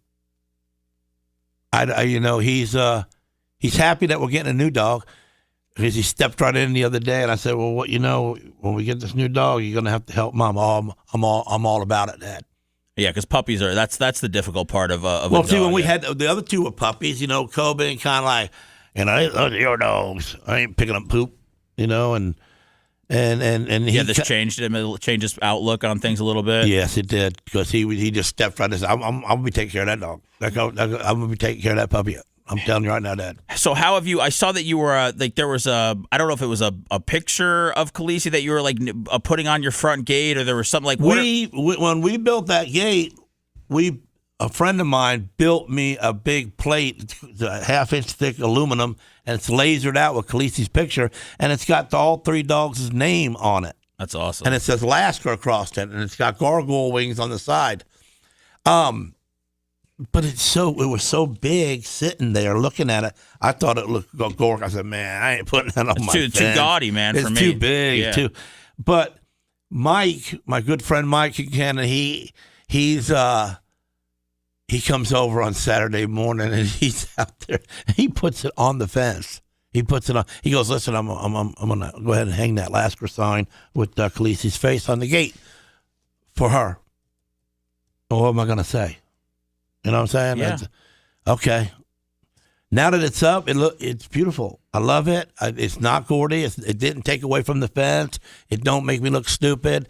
It makes me look rich, truthfully. I'm really anxious to see what this call is about, just because it came about halfway through Gene telling his story. And they still hung on? Yeah, they still hung on. Hey, yeah, I did. It's Jim Lockwood. I don't even get you my podcast. But I'm completely blind, and so I have guide dogs. And my guide dog, not to turn this into the Talk About Dog show, but back in 2020, my guide dog Ollie was 10 years old, and 10 years old isn't too old for a lab. It's getting up there, but he stumbled once. I took him in to the vet, and he had internal bleeding and liver shut down, and the dogs don't let you know that they're suffering like that because, if they did in nature, they would be taken out, right? So I had to put him down like that day, and talk about feeling guilty. Here's a dog literally saved my life from not letting me walk into traffic before, and I didn't even know that he was having internal bleeding.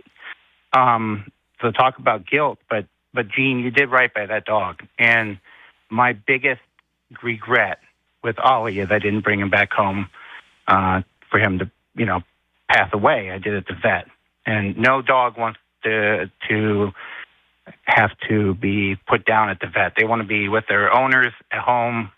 That's why Sarah held her, and Khaleesi took her last breath in her arms, and Sarah sang to her to make her, because Sarah sings to the dogs every day.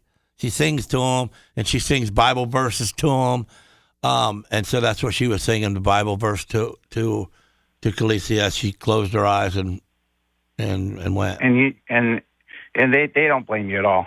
And she was not blaming you at all. And there's the old thing I remember hearing one time, that the reason dogs don't live as long as humans is because they're born knowing how to love already. So, you did right by her. She wanted to go out playing, and that's what she was doing, acting like a moron like they all do. So, thanks, Jim. We appreciate it, buddy. You, buddy. See you, yep. man. Thank you. Have a good holiday. Bubba the Love Sponge Show. Good morning. Chef, good morning. Jersey Rich, how are you? I'm doing good, Rich. What's up, man?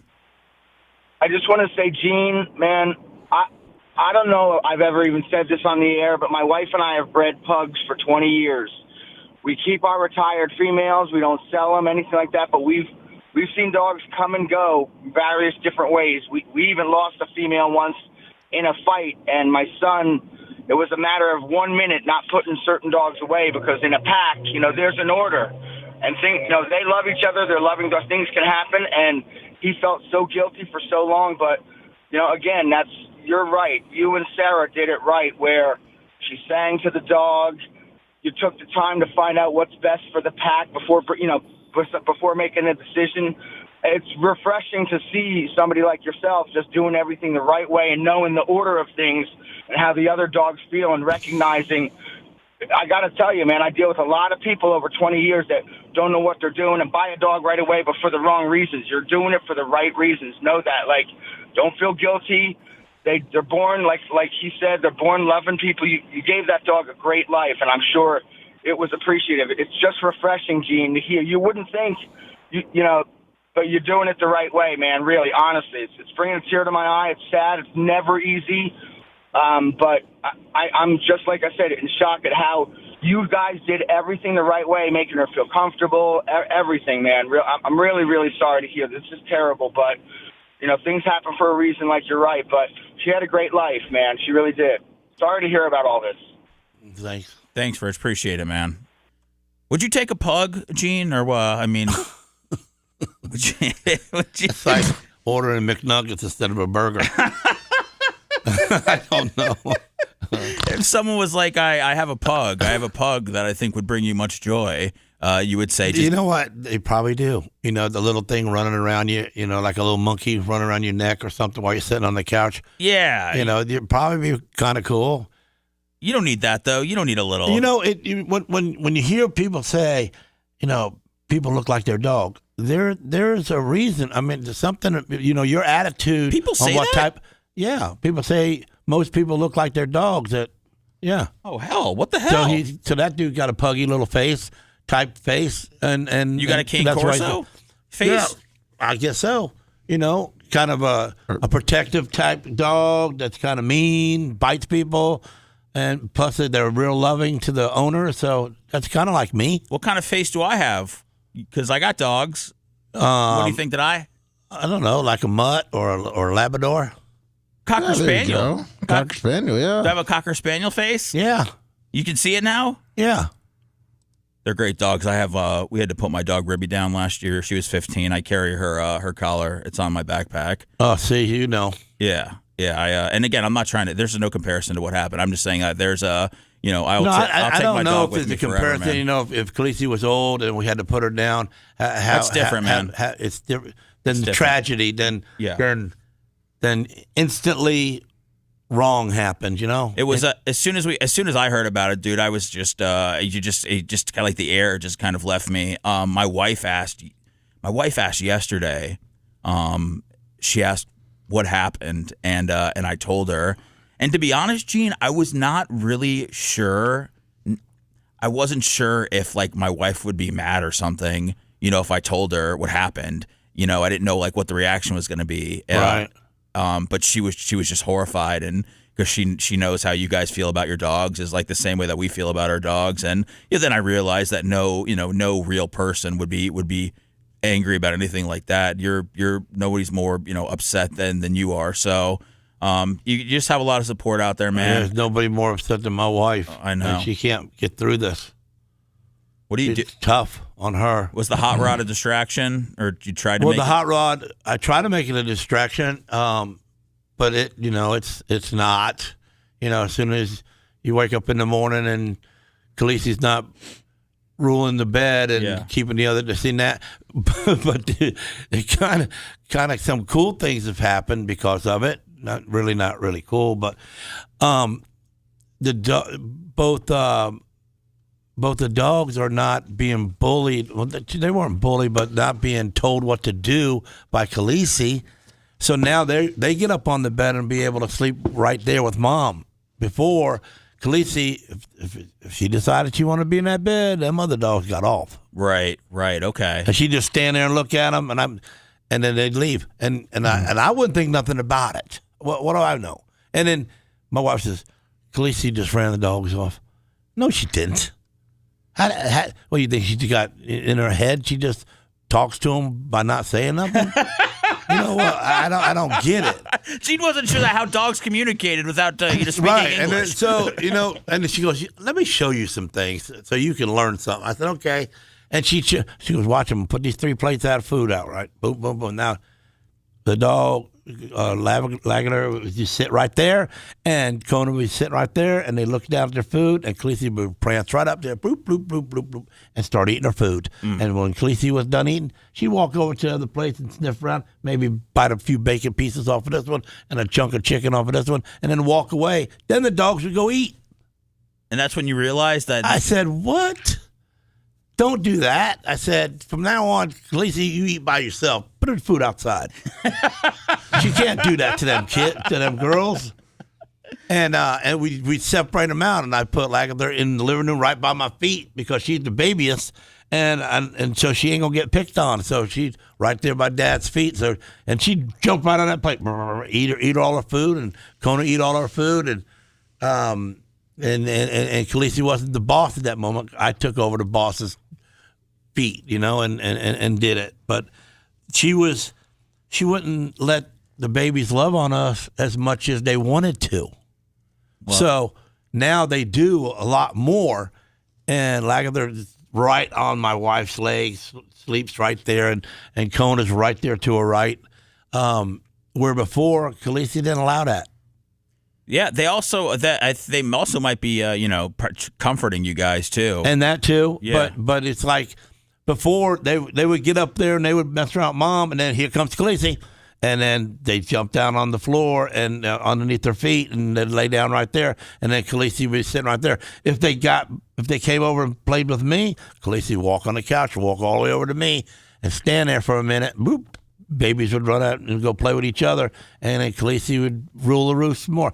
I didn't really pay attention to that and to think that was something that was going on. but it did, and now it don't go on. So the two dogs are more playful with us than before. They have more freedom. They got more freedom to run around. So hopefully, and I told my wife, I said, that's because Khaleesi, she was a mean girl. She was a mean girl. She made these girls, do whatever she told them to. So I tried to bring up maybe, a bad point that Khaleesi had to her that really wasn't good. But you're trying to find some good in this. You're trying to find some good in the situation, right? Yeah. But my wife don't put up with that either. Yeah, no, listen, man. Yeah, I have nothing. But us reading that to bring another puppy involved with these two babies, with the two girls that we got, you need the grief between 3 to maybe 8 weeks, and then you can bring something back. So as they get through the loss and they get ready for the new beginning of not having the third one, then you bring a third one in, and it works it'd be the best way. So we read up a lot to do this. So she brought this up to me, and that she wanted thinking about that. So I got right on the internet and I started dealing with the people that sell the dogs. Did you say the person was Bubba Army? Yeah, she was Bubba Army. And matter of fact, I called the one dude that I got Lagatha from, and he didn't have no dog. So he did. So I said, well, "You got 8 dogs?" No dogs. He didn't have it. Well, they only breed so many a year. Yeah. So he didn't have any. So he told me about, well, I got this guy here, but he ain't answering the phone. And then I got this girl, so I called this girl, and she didn't have any, but her friend did. So her friend, we talked to her, which is Bubba Army, and she puts 2 and 2 together. And now when she delivers the dog on January 10th, she's going to spend the day with Sarah and spend the whole day down here in Florida with her. And help get the dog acclimated and stuff, or but mainly just to meet Sarah and see the other 2 puppies and make sure it's a good fit. And she knows it's a good fit. They ask you about how much acreage you own. What do you feed your dog, or all. But she knows us from the radio, and she already knew. She can't wait for them to have one of our dogs, So she's driving the dog down from North Carolina? No, she's flying. Oh, flying, okay. Oh, yeah. Wow. Yeah, that's, flying with the dog. I just... can't imagine. Yeah, what do they do with the dogs now? Puts it in her lap? Oh, it's in the lap? Okay, I didn't know if they... I guess it is a little puppy. And it's just a puppy. Yeah. Well, I just didn't know if it's, Yeah, she's like 8 weeks old. She'll be 8 weeks old when we get her. Do you have a name picked out? Jon Snow? No. It's... Hell, I don't. Is it something from Game of Thrones or no? No, it's my wife probably on the phone saying what. It's all right. I was just you don't have to. It's you don't have to do the big reveal. It's Bob. No, it's like Havoc. Havoc. Oh, there you go. It's a good name. Yeah, Havoc. Havoc. It's a great name. It's the last name of my. Who cares? Of my favorite band's lead singer. Yeah, there you go, Havoc. All right, we'll take a Gene. Thank you for. Sorry about your loss, Gene. Sharing your story. Yeah, there's nothing to say, man. I just appreciate you doing that. I just we're thinking about you. I wasn't gonna talk about it, but it's like so many of our fans have reached out to me, and then some of them are just stupid. They just go, "Well, what happened? I think probably Khaleesi tried to bite the grandbaby, and Lasker just shot it." No, I didn't do that. Well, I think it was tough because Bubba, they want to know if I ran her over. Did I hit her with the motorcycle? Did I run her over? Did she get run over by the mower? That really, jeez. Jesus. How does that happen? You can't run your dog over with a mower, right? Okay? Thank you. God, I don't even know. I don't know how you would do that. I also don't want to. My dog's 110 pounds. She's a big old dog. So that's why you just wanted to put all the. I just wanted to put it, that way they know, because putting down such a tragedy. What happened? I guess that word made everybody wonder. Yeah, because like I said, on the air it was like, hey, Gene's dog passed. It was an accident. Well, then you realize that you didn't put the dog down. So it's like, well, what happened? There's only there's a handful of things that could happen. Everybody wants to know. Yeah. Yeah. The And- To Havoc, the gruesome $10. part of it, you know? Thank you to Havoc. The Havoc, $10. All right. All right. I'm trying to figure out if I should take these calls or we should just break. Do you know if they're like sympathy calls, Lummy, or you have no? You just put them on hold. I just put them on hold. All right, I can cool. check Well, them. yeah, let's see. We'll see what they're all about. And I know probably a few people want to wish Gene well, and then we'll move on because I know Gene wants to have some fun today and everything like that. So we'll continue the show. We'll honor Khaleesi, and if anybody has anything whimsical to say, we'll take your call coming up next. Want to listen to the show on demand and on the go? Enlist today at BubbaArmyHQ.com. Sign up and start listening. The Bubba the Love Sponge Show will be back after this.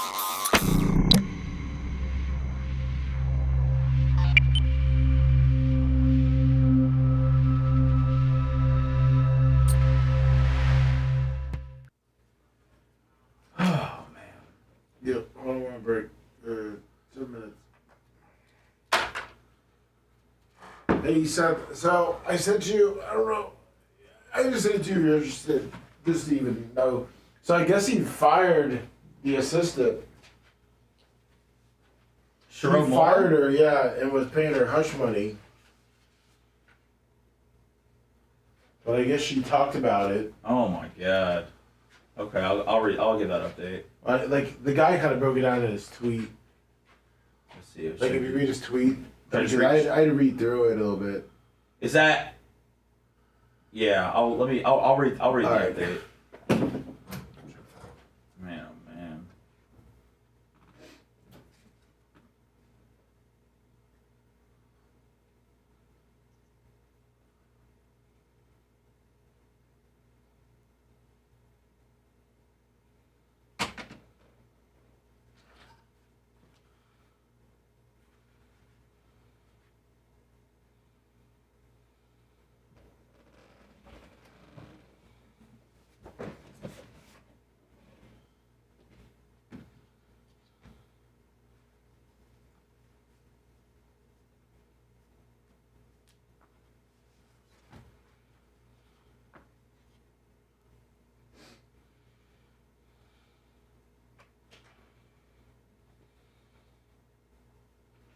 All right, Sharon Moore news. Good Lord. We knew too much too fast. And now, here's more.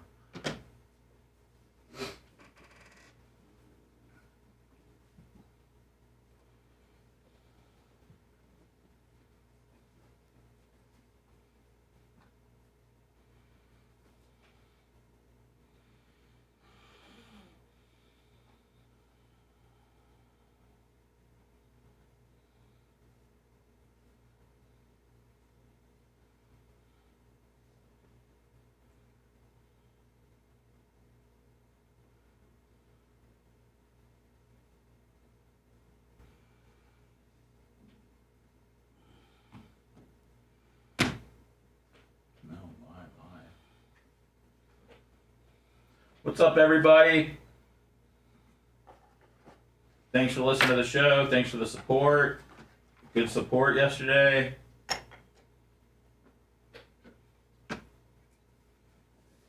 Nice positive comments.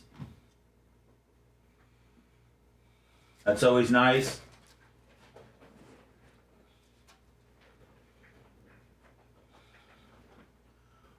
But we won't let the positive ones go to our head.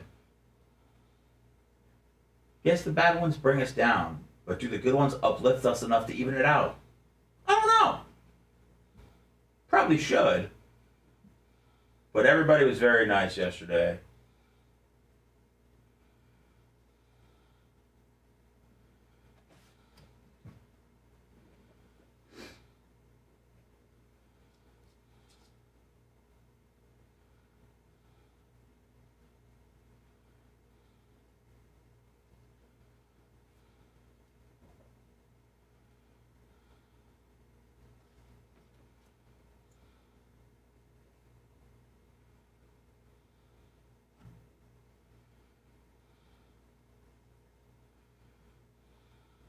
Let me get on chat for 1 minute.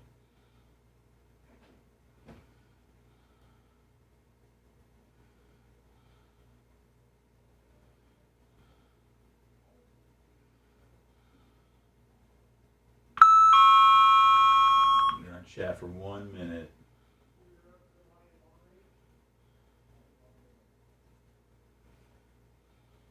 What's up, Stumpy?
Anymore. You ever held hands with the sponge?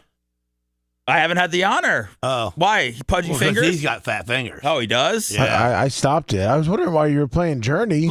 Let me. I stopped it on the. It just started playing during the commercial break, so I thought that was planned because I obviously didn't touch anything. And then it started. There was no really official anything bringing us back on the air.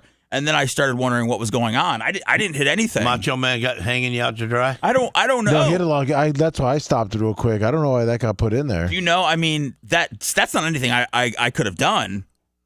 I don't believe that. Right. No, but we gotta. Here. Yeah, that's at the. Are we doing? Yeah, don't let's see. Tired of paying sky-high cable TV bills? Sick of juggling endless streaming subscriptions? There's a better way. Go to getabox.com. With Get a Box, you get every channel, every game, every movie ever made. Watch local and national channels, live sports, all your favorite movies, and much, much more. This isn't another subscription. It's a one-time purchase. No contracts, no fees, no nonsense. For a limited time, use promo code BUBBA at checkout for $25 off any box. That's getabox.com, promo code BUBBA. The Bubba the Love Sponge Show, listener supported via PayPal, Venmo, and Cash App, all at the Bubba Army, now returns. So when everybody wants to know later on why the show is pulled down, just know that we're probably editing out the song that was just playing. What is that? Is that Journey? Yes. Any way you want it. That's the way you need it. Okay.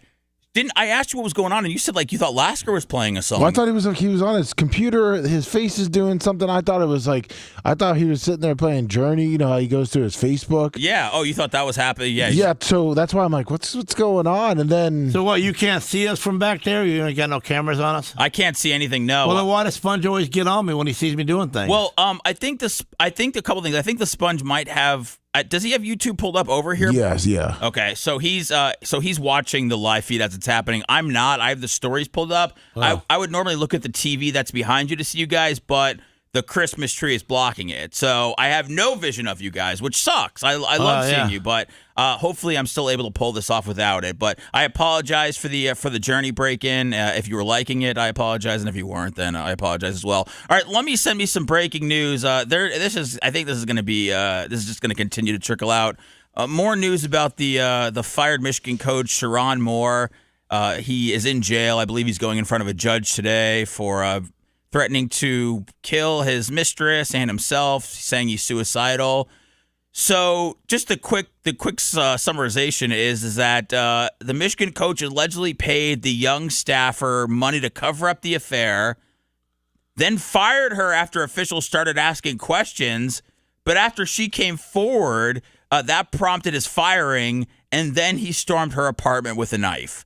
So that those are the details that we have right now. So it looked like I could see why something like that would very easily get out once you try to fire somebody that you're having an affair with. Did you see her little salary jump? Brian brought up yesterday it was like $50,000 and $90,000. Yeah, without a title change or anything. So it says, all right, so it says Sharon Moore was reported to be suicidal, had a knife at her apartment following his firing. He remained in jail. He is scheduled for an appearance today. The girl's 32. She was given a 55% raise last year.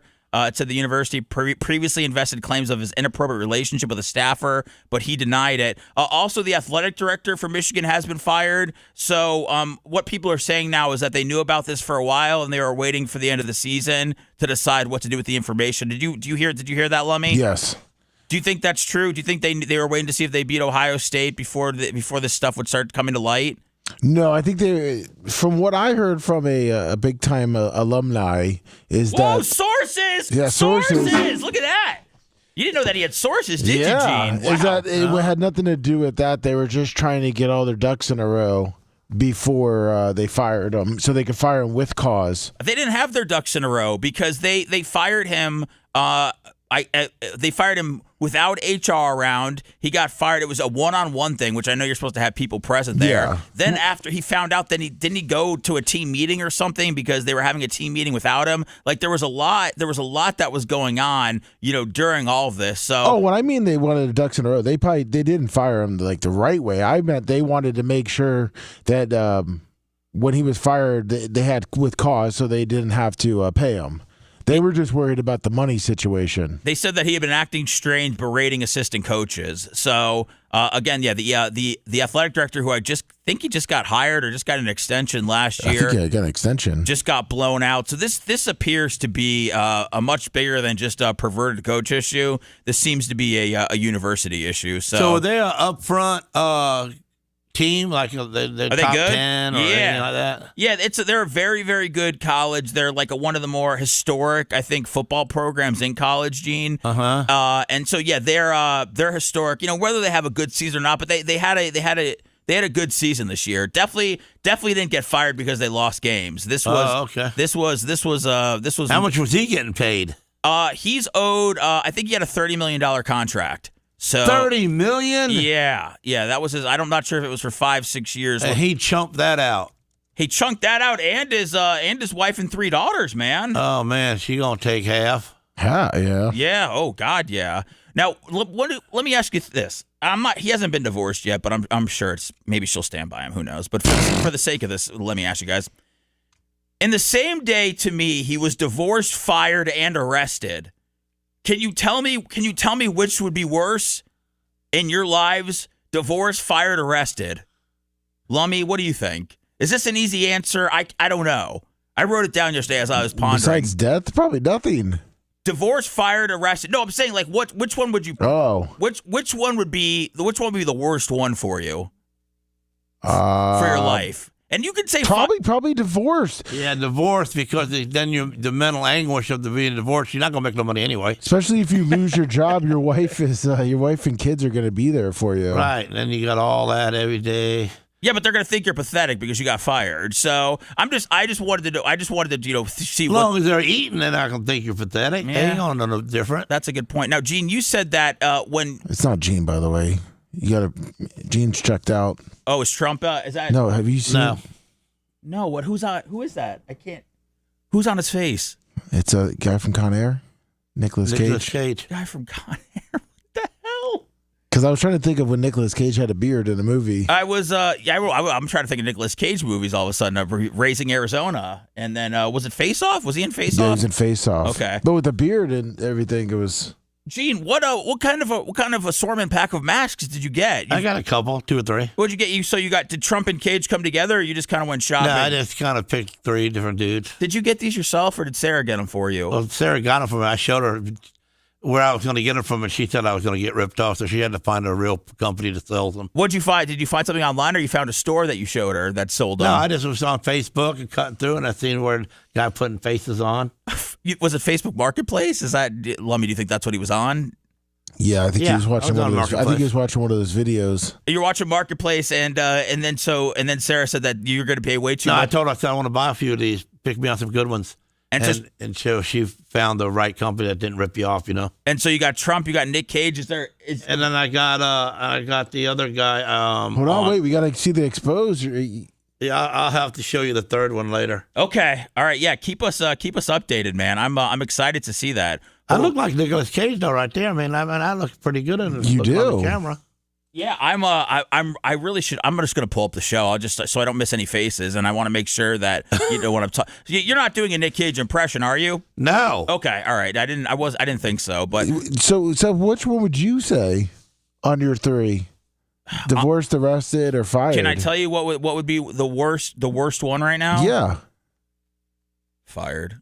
Well, are Jewish people allowed to get divorced? I think it's probably frowned upon. You know, like Like Catholics, you're not supposed to. Yeah, I think, once you go, you're not supposed to get divorced. You're supposed to work on it. But I mean, if it needed to happen, I'm sure it could happen. But if I got fired, I'm saying for everybody's life involved, Lummy, it would be horrible if I got fired. Yeah. Because then there's no money for anybody. So I mean, that's true. I don't know. I mean, I guess my wife would agree. She's not going to be mad that I didn't pick that one. Okay. I saw this video yesterday. I thought it might have been AI so did I. But it's real, right? It's very real. I saw that it was trending on Twitter. Gene, I want to get your opinion on this. What is it? This is a bear in Gatlinburg, Tennessee, and let me just see. I see him kind of there. You see, here comes the bear, and you can see why I thought it was AI, but this is real, right? Let me. It's real. Yeah. Okay. All right. Here we go. Let me turn this up. So right in front of all them people, he's a trained bear. Then. Yeah. Well. That dude right there is his owner. That's a real bear. Yeah, he's a trained bear. No, it's a wild bear. Yeah, it is a wild bear. I mean, I know you saw that guy kind of walking with it, but really, watch what happens. The guy didn't jump or nothing. Well, watch. They're people aren't scared of bears apparently. Look, this guy's going to pet it. You see the hand? You see the hand right there, Gene? Yeah, I see it. You see it through the mask? All right, watch this. Ooh. Come on, sir.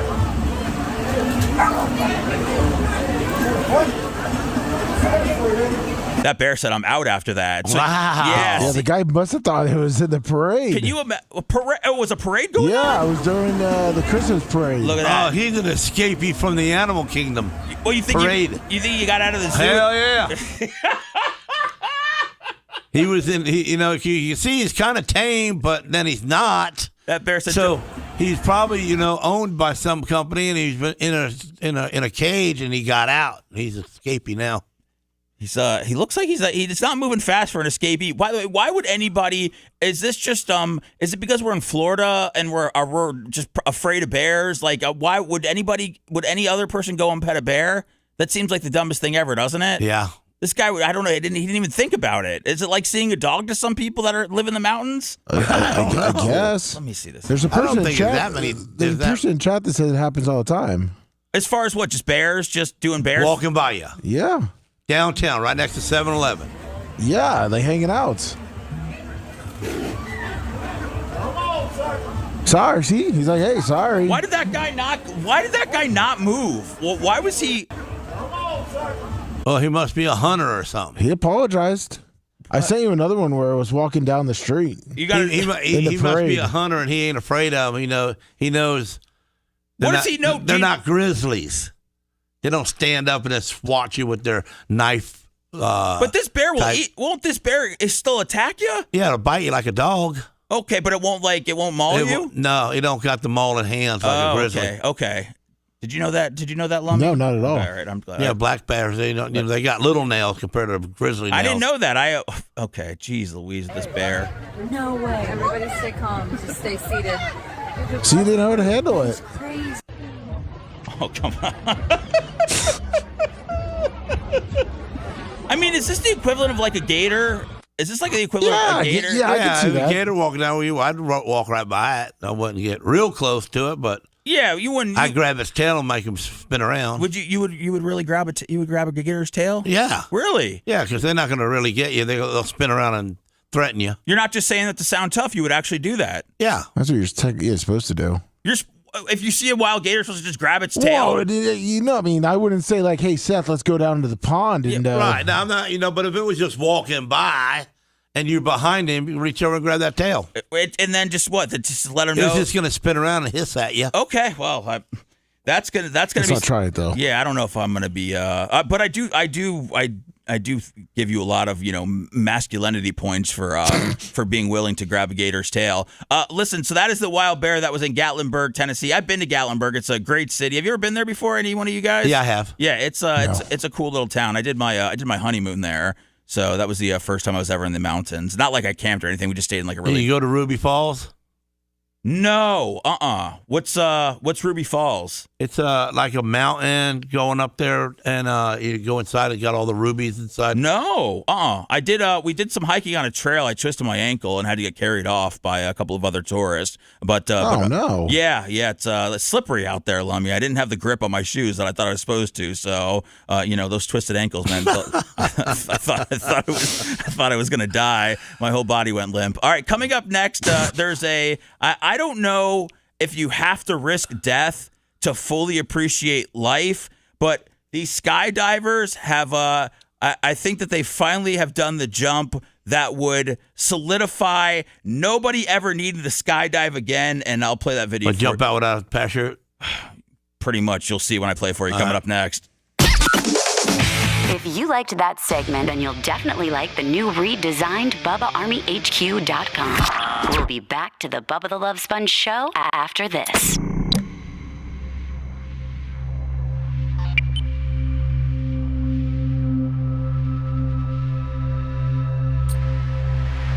a motorcycle, but he didn't die from skydiving. Oh my God. He's a skydiver, and he died nothing on. So, and then with them guys, they put themselves in a slower position to go less speed, and then he darted down, fast speed, caught him, and then hung on to one of them, hung on to both of them for a little while, and then hung on to one and strapped himself to him. He had the bigger parachute for the two people gimmick.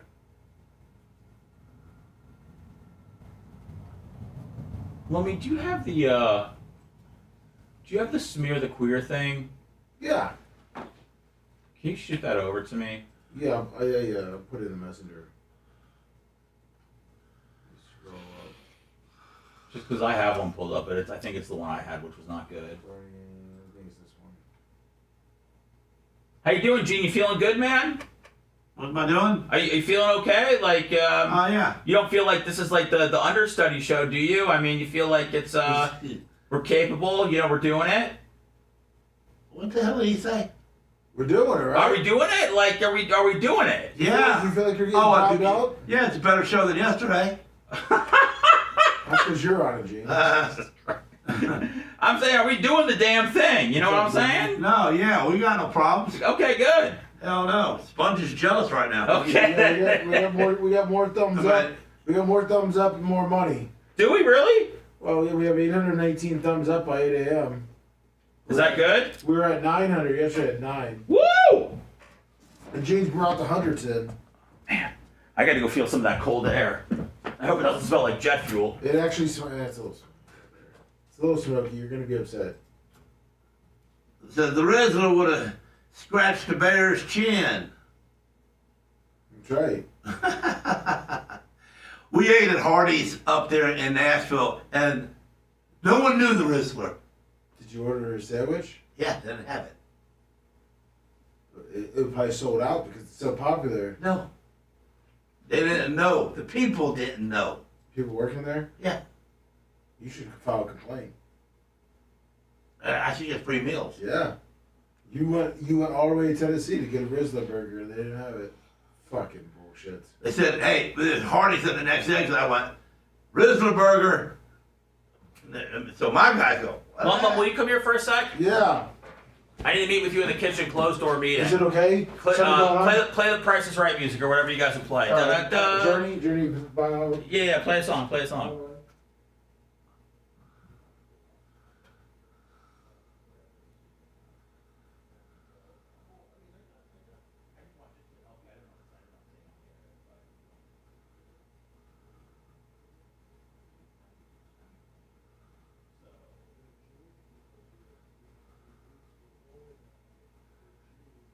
Ziggy 30, good morning to you too.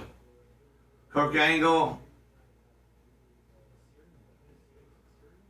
Kenny Powers, Grouper Lips, Iggy McGillicuddy's. I see everybody on it. Chat's going so quick. Rizzler is in Indy. I was in Nashville. It wasn't there. Well, I don't know if it was. I think I was in Alabama. Boom. So I'm not sure if I'm going to do that at the end at this break or next break. That's why. So I'll probably forget all about it then. Yeah, I figured. But I got the candles and everything. Morning there, Nick. Do you have a lighter? No, we don't until it starts, right? I don't have a lighter, but I didn't know if we're allowed to light stuff in here. But is there probably a thing in the kitchen, you think? Because I can say the prayer. I can say the prayer as we're lighting it. I think we should get one. Okay. Good morning, all you guys, man. Stumpy. I just didn't know if you get in trouble with lighting it.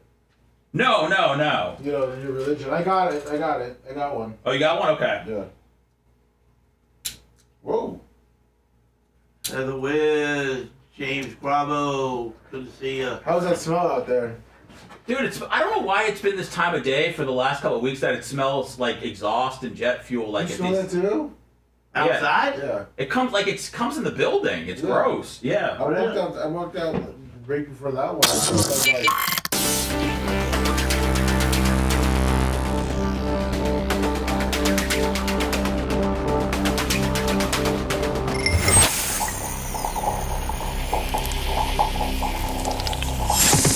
The Bubba the Love Sponge Show, listener supported via PayPal, Venmo, and Cash App. All at the Bubba Army now returns.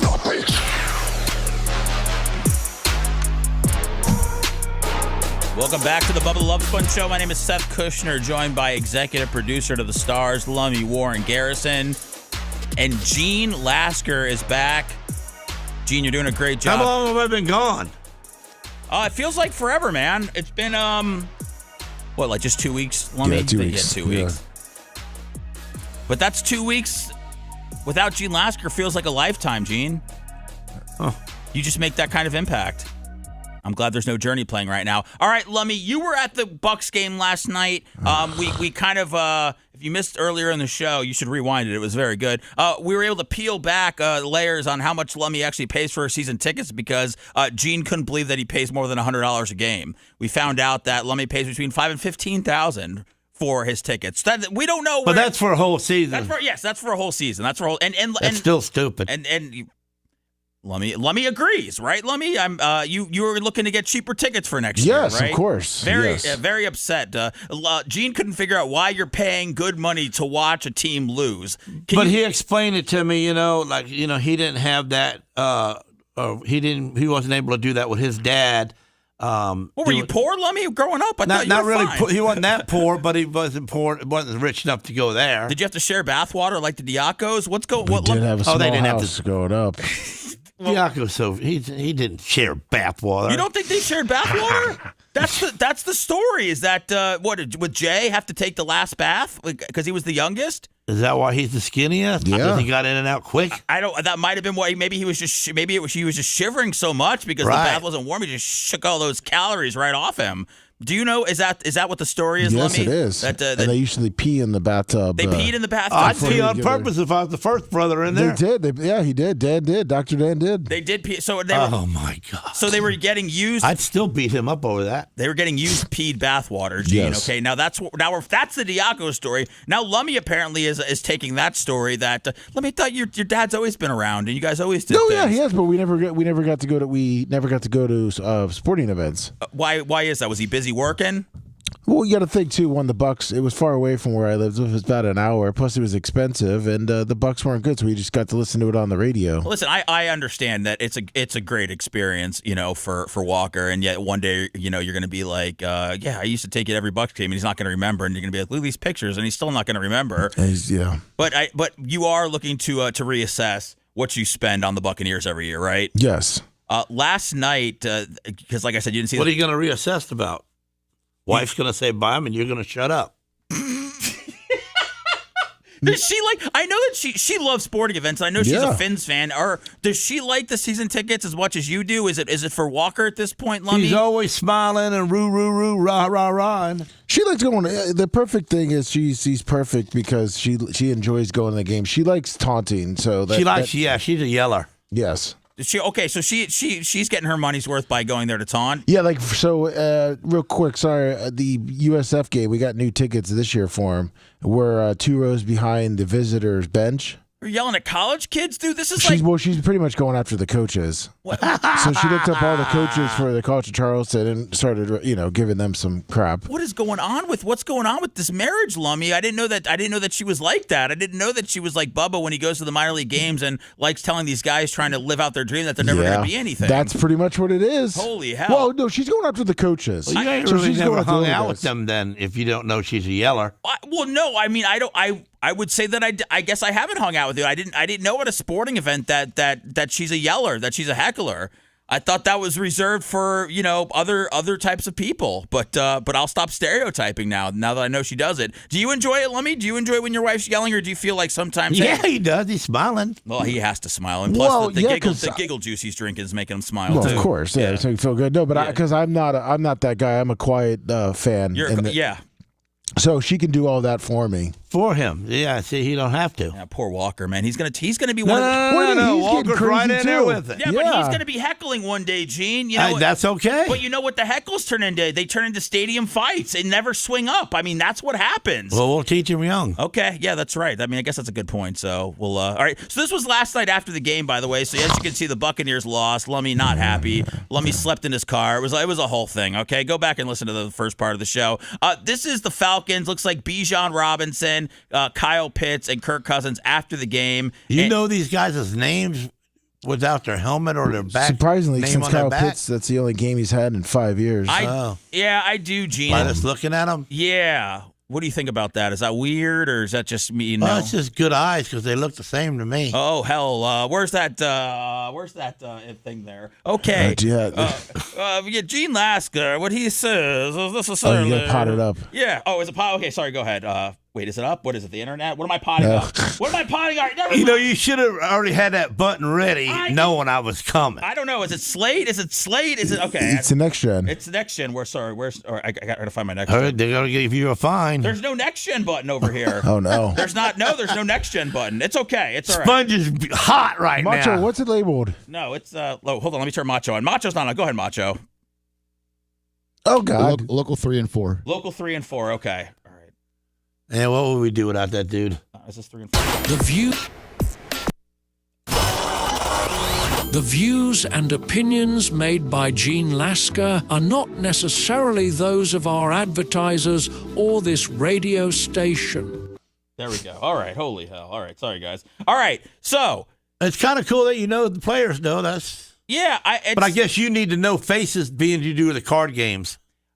That's how and these guys have been around for a little while. I can't say I know everybody, but I also know that these are, some of the stuff. Because I know if Joe Namath was there. Oh, sure, absolutely. I mean, Broadway Joe with the fur coat. Broadway Joe with the fur coat. Everybody loves Broadway Joe. But now Bijan Robinson is star running back right here, number 7.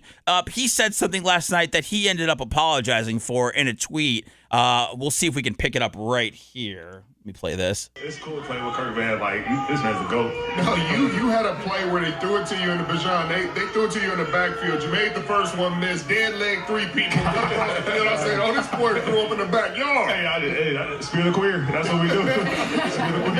Oh, yeah. I like that guy. That's my next new hero. He's a receiver, huh? He's a running back that receives. Yeah, he can do it all. I like it. Yeah, the Texas area, I believe. Yes, That's it. He's a Longhorns. He knows who's gay in them showers. Yes, he does. He sure does. Holy hell. Let me know if you have his tweet. He did apologize for saying queer. Smear the queer. For those of you that don't know, it's a game where it's pretty much kill the man with the ball. That was the version that But when we did it. It wasn't because the guy was gay. Right, yes. It was because he was different than us. He was light duty. Well, I thought it was because he had the ball. I thought that was the. Yeah, it's because he has the ball. Yeah, because he has the ball. But that's who you got. Well, that's what makes him different. Yeah, I sent you his tweet. Were you tackling guys that were just light work, Gene, and that didn't have the ball? No, it's because the guys that were tough didn't grab the ball. We let them guys grab it so we can smash them. Bijan, this is by the way, this is who you're a fan of, Bijan Robinson. He did say, "Hey everyone, I want to apologize for the insensitive comment I made in the broadcast. It was a football game I used to play as a kid, but that's not an excuse. I recognize the mistake and make sure to do better in the future." Oh, everybody's light duty, man. Come on, leave it alone, Helen. It says, Bijan said it was not reflective of my beliefs, and I am so sorry to those that I offended seriously. And I don't mind guys staring at me in the shower. Is that what he's gonna say? No, I mean, yeah. I mean, he could say that. Yeah, I guess. Well, growing up, my generation, I guess it would be our generation. We changed it to kill the carrier. Kill the carrier. Okay. Yeah. Nobody played. Yeah, Tim, you played. That's a stupid name. You played. They just don't come off your tongue as easy as Smear the Queer. It's the carrier of the ball. So you played Smear the Queer, Gene? Yeah. Oh wow, I never knew that. Yeah. Here, I didn't play much football, but I played Smear the Queer because it was cool to smash people. That's it's cool playing with Kirk Van. Like, we'll get it one more time. No, you had a. I mean, it wasn't flag football. That's for sure. They threw to you in the backfield. You made the first one miss. Dead leg 3 people. And then I said, "Oh, this boy threw up in the backyard." Hey, I Smear the Queer. That's what we He said it so simply and quickly. Did you, Lummy, when I told you about this, because you missed it because you were crying and sleeping in your car last night after the game. Yes. Did you know that Gene was going to? Did we mention that Gene might embrace this guy as much as he is? Oh, I think we did. Did we talk about it? Okay, Yeah. I didn't know. Gene is really popping over this, man. He's gonna buy a jersey. By the way, okay, let me just say this. I'm not offended. I don't know if anybody's really offended. It was nice that he apologized. There's no offense in there. Yeah, it was nice, but these guys have had media training. This is not his first year. Like, these guys know what to say and what not to say. And I just feel like it was he was like he malfunctioned for a second when he said it. Malfunction. Gene, you don't hear a lot about it. I mean, Bijan's probably not the only guy to get asked the question, man. Like, hey, you've had a lot of guys come after you, and it's just like smear the queer. Hell, even Gene Lasker wouldn't talk about smearing queers. If he made $30 million a year too. Oh yeah, that's a good Gene's drawing in how much the guy from Michigan, the coach, makes to how much Bijan Robinson makes. I mean, I curse a lot because Yeah. I was raised that way, Yes. and it's not good, but I still do it. But I don't do it on the air because I get some free Bubba stickers. So can you imagine if I made $30 million?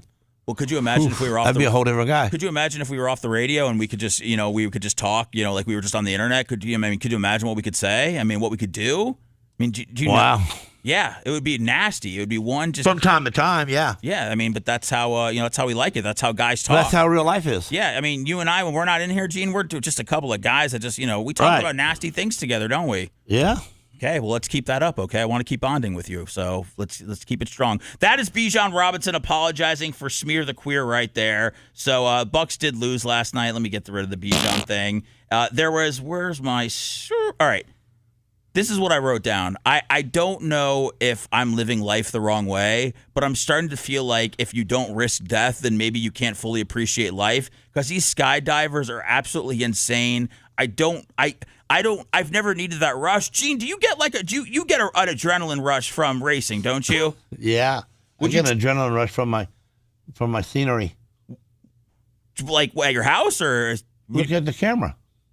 Oh, you missed him in his. Oh my God, he's got the menorah. Well, you missed him in his Walter White mask. He had Heisenberg. Yeah. He was doing Breaking Bad over there. Yeah, he was. Oh, see, you just keep me.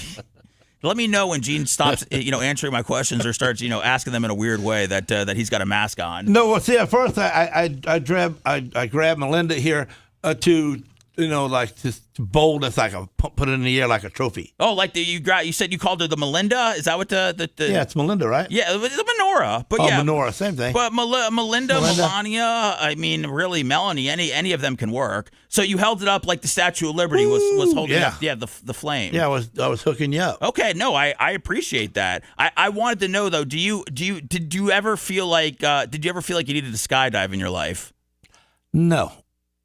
I don't think it's good to jump out of a perfectly good plane. You think it's Lummy? Have you been skydiving? Heck no, never will. Is it dumb? In my opinion, I don't think it's dumb. It's probably the adrenaline's gonna. It's risking. I'm just. Do we have to risk death to appreciate life? Like, can you fully appreciate life unless you are jumping out of a plane? This is what I'm asking. I'll just go to a tall building and look over it. And by the way, this is why I'm asking. Look at this video.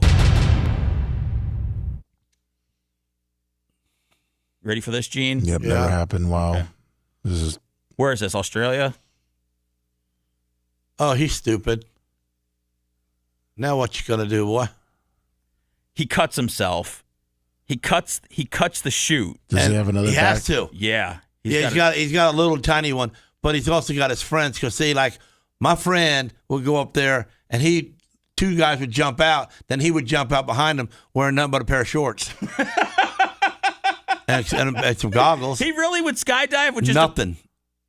Jump right out and then catch his buddies and hang on to them. Did he say how it made him feel? Did it make him feel free or something? Well, he was the toughest guy in the bunch. That's for damn sure. Oh, is he he's in a free fall, or did he get a backup parachute? He got a backup parachute, but the backup parachute makes you hit the ground really quick. Yeah, it's not as good as the other one. This guy didn't have any injuries or anything like that. That's why that's why I'm just asking. I don't know if I'm living life the wrong way because I don't want to get. It's just something different. It's something like you say, adrenaline.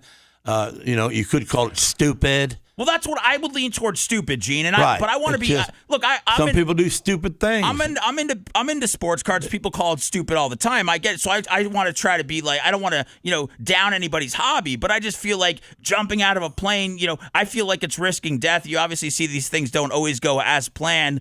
This would obviously make sure that I might even never actually just get in a Southwest flight again after I saw this guy get hung up on the wing and then having to get your backup parachute. So I wanted to just know if I was living life the wrong way or not. Listen, after watching Bubba's skydiving one, which I don't like heights as it is, I never want to do it again. What is the deal? I've never seen it. What's the deal? I sent it to you, by the way. Oh, you did? Yeah, you can watch he hit the ground like at about 60 mile an hour. Yeah, you can watch. You can watch his face. He bounces up and down on the ground, and then a dog attacks him. Oh man, that was one of my dogs at the time. This is Dr. Dan Giacco Esquire. You've never seen this one? Comment, I don't think subscribe. so. Out of all the stories and stuff that Bubba's told before and shown, I don't think he's done this. Welcome to the Bubba Army. And if he has, it's only been one time.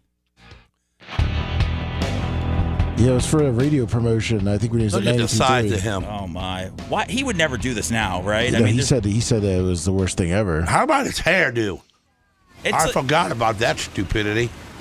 It's like in between a ponytail and his butt ripping out already. No, that's the guy behind him. Oh, is he?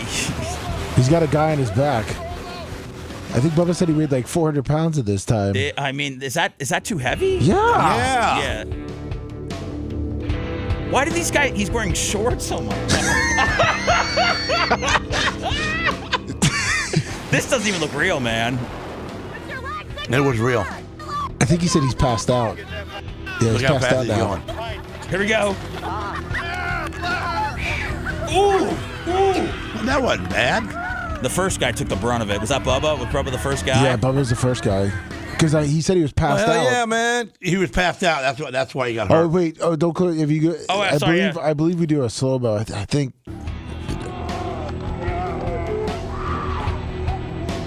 Look at that 4K quality, Lummy. That's because he didn't put his legs back and. Well, it's because it was You think out. this guy had any control of his legs back then? Well, he was passed out, so he said that he pretty much was a dead body. He passed out. Yeah. He said that the harness was so tight it was restricting the blood flow. How about he got scared? Yeah, can you just pass How out? about the truth? Scared the hell out of him. I would never do this, man. I don't think so. I mean, I've been asked to do it. What like as a bid, or someone's like, "Hey, we're going skydiving this weekend." Yeah, come on with us, LASKER, and we're going to Zephyr Hills. We're going to go skydiving. We'll strap you to somebody and let you do it. Yes. No, thank you. Somebody, I got a gift card back in the day. Somebody gave me it for my birthday. It was my boss, Shark. I'm guessing now that he probably just re-gifted it, but he gave me a gift card to Skydive City, and I was like, wow, okay, I'm gonna go sky. I felt like because somebody gave me a gift card, I had to go skydiving, and just for that, before it expired, for the year later, I was like, all right, this is gonna be it. I never went, and then I realized I have no desire to at all. So I always just figured that I'm just not into extreme activities at all. Just living life, waking up in the morning and paying the bills. That's an extreme life for me. I don't have to jump out of a plane. Lummy, are you ready to help Gene with the Festival of Lights? Yeah, I'll try to. I'll do my best. All right, so I brought in my menorah today, and I brought in some candles. We've got Hanukkah. And I got Melanie over here. You got Melanie over there, and Hanukkah starts the 14th, I believe. But I ain't got no candles. We got candles. Oh, we got them. We got candles, yeah. And and we have a lighter, so we're gonna light the candles. Are you gonna teach them the? You say a prayer, right? Yeah, we're gonna say a prayer. Yes. That's the wrong country, right? Yes, I believe so. I think that was maybe like a Persian Hakka or something like that. Yes. Oh, mine was American Indian. You did American Indian. Okay, I'm sorry.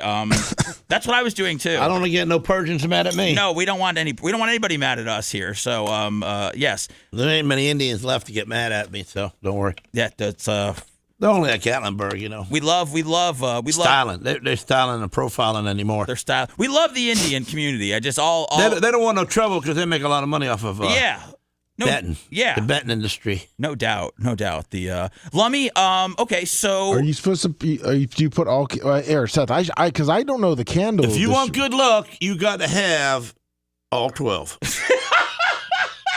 or 9. You want to be half-ass, you do 6. So I guess you want to be a little dude, you do 4. So I guess what was explained you want to be not Jewish, you do 1. Well, Gene, do you want to hear? I guess Seth gave me a quick rundown. So just so everybody knows, so the idea is that we wanted to teach Gene about Hanukkah and bringing a menorah and everything like that. But I figured, why should I? Why nobody wants to hear some sort of? I do. Well, this is what we're doing. I want a couple of tricks of the trade. Well, you're gonna get them. You're gonna get them from Lummy because, like I said, we're playing the game of telephone. Where back when you're a kid, you whisper something in somebody's ear, and then by the time it finally gets back around to you, it's the complete opposite of what was started off with. Well, yeah, your menorah turned into my, Milwaukee Jane. Yeah, and now I want to see what Lummy's interpretation of Hanukkah turns out to be when he explains it to you. So I'm gonna. He explained it to you, and you're gonna explain it to me. So there's Jewish people, right? And they were slaves, and then they got free, and so they wanted to party and clean up the temple. So they found this special holy. They had to clean up the temple to have a party, but they needed light, so they found this super powerful oil or some oil, but it was only one day's worth of it. And so they were all sad. Were you going to say magical oil? Magical oil. Thank you. They got the Jewish people found some magical oil, but they realized they only had 1 day's worth of this magical oil. Okay. And so to light it because they needed to clean up the temple. So when they did it, they found out that since it was magical, the oil lasted from 1 day to 8 days. So that's why there's 8 candles because of 8 days of Hanukkah, because the magical oil that was blessed by God. So now we do a dance and kick our feet up and stuff? We could. I mean, it's the Festival of Lights. It's the celebration. So what do you think about that, Gene? But what are they celebrating? The magical oil? We're celebrating that So is that why Diddy's Jewish too? He had all that oil? You know what? That's you're bringing up things that I haven't even thought about before, Gene. But that's a great point. Was his was magical? The baby oil might have been magical? I'd never even thought about that. It got you into places you've never been before. Pure ecstasy. Now that you know about Hanukkah, do you feel like you understand it now, Gene? That it was supposed to last 1 night, but it lasted 8 magical nights? Yeah, you guys are a bunch of drunk asses. We're a bunch of drunk asses. That is right. And coming up next, we are going to light the menorah with Gene Lasker and Lummy. What a time to be alive. So why is it only 9? No, 8. There's 8. You've got the shamus. That's the lead candle in the middle. That's the leader. Okay, of the I'm pack. Counting 9 candles. Yeah, that's the leader. And then the other ones represent the nights that. But what happens when he burns quicker than the other ones and he's not leading no more? You got a messed up candle or a messed up Melinda or what? I'm going to answer that question coming up next. If You want a deep dive into the Bubba the Love Sponge show from the past? Go to BubbaArmyHQ.com. We'll be back after these words.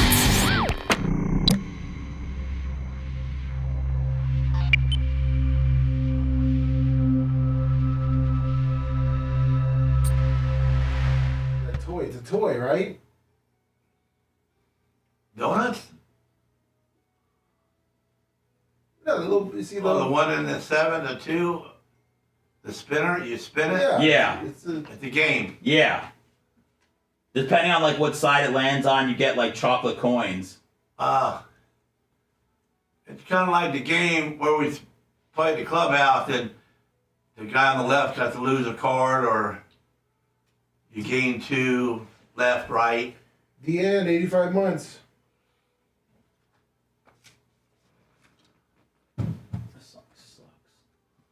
Real song in here. And then, Gene, you say a prayer and, light the candles and you get 8 days. Don't you get 8 days of presents? Yeah. Why do you get 8 days of presents, though? Did you get 8 days of presents and the... No, but who cares, dude?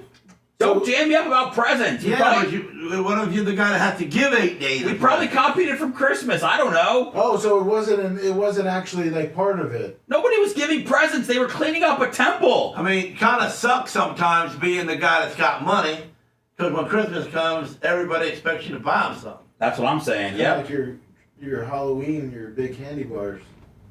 Exactly. Give out 1 candy bar. It's like being gay. You blow one guy, you're queer your whole life. You give out 1 candy bar on 1 Halloween, you got to give them out every Halloween. That's true. That's a good point. I never thought about that in that way. Yeah. So everybody's like, "Oh man, last year you suck, man, because last year you had the big candy bars." Well, Well, times are tough this year, little punk. Why don't you go get a job? They don't want to hear that. Yeah. They got no function about money. They just want the big candy bar.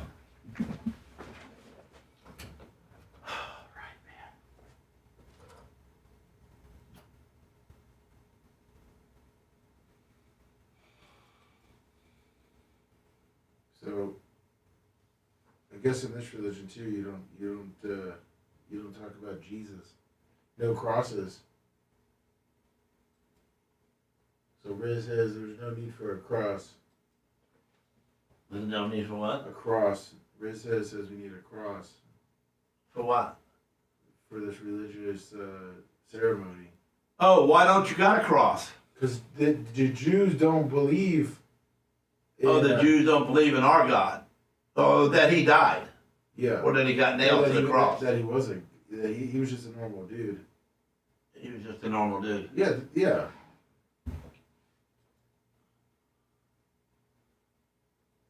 Man, who knows what happened? See, Gene, if you were Jewish and... If I was Jewish and Catholic? Yeah, then you could celebrate Then Christmas, I could have candles and crosses. And Hanukkah and Christmas. I have 8 days plus a day. Did their 8 days cross our one day? I think he said the 8 days starts on the 14th. So you'd get to... I be jamming. I have 2 of them. I know, and then... I have 8 days plus a day. And then it's your birthday around that time, And then too. my birthday's 18th, yeah. So I be getting presents. As a kid, I didn't get many birthday presents because, we're saying happy birthday to you, but we got you a birthday present coming at Christmas. That's going to be a birthday Christmas present. You know when, rip off. So Ashley's, her birthday is December 26th. Oh, poor thing. She gets nothing.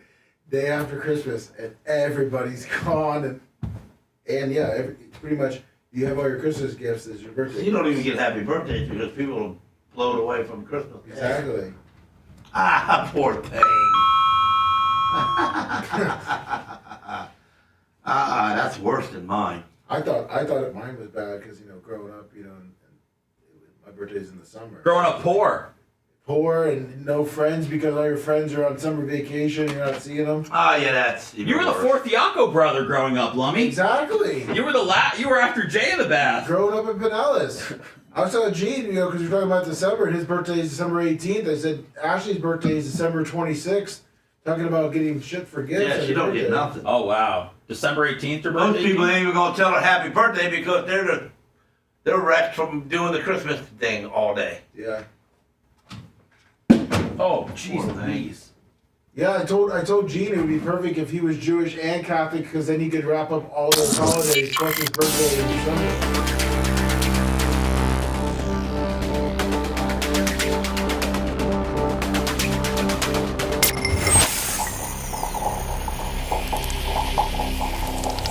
All right, y'all know it's hotter than the devil's armpit out there. And if you're still rolling around, sitting at home without tint, what are you even thinking about? For over 15 years, my guys at Advanced Film Solutions have been tinting me and my family's cars, homes, and even the new strip mall studios. They got 3M, Formula One, and Vista. Top-of-the-line stuff that cuts the heat, glare, and blocks 99% of all those nasty UV rays. Keeps your car cooler, saves on that power bill. Hit them up at AdvancedFilmSolutions.com or call them at 877-575-FILM. Make sure you tell them Bubba Army. The Bubba the Love Sponge Show. Listener supported via PayPal, Venmo, and Cash App. All at the Bubba Army. Now returns.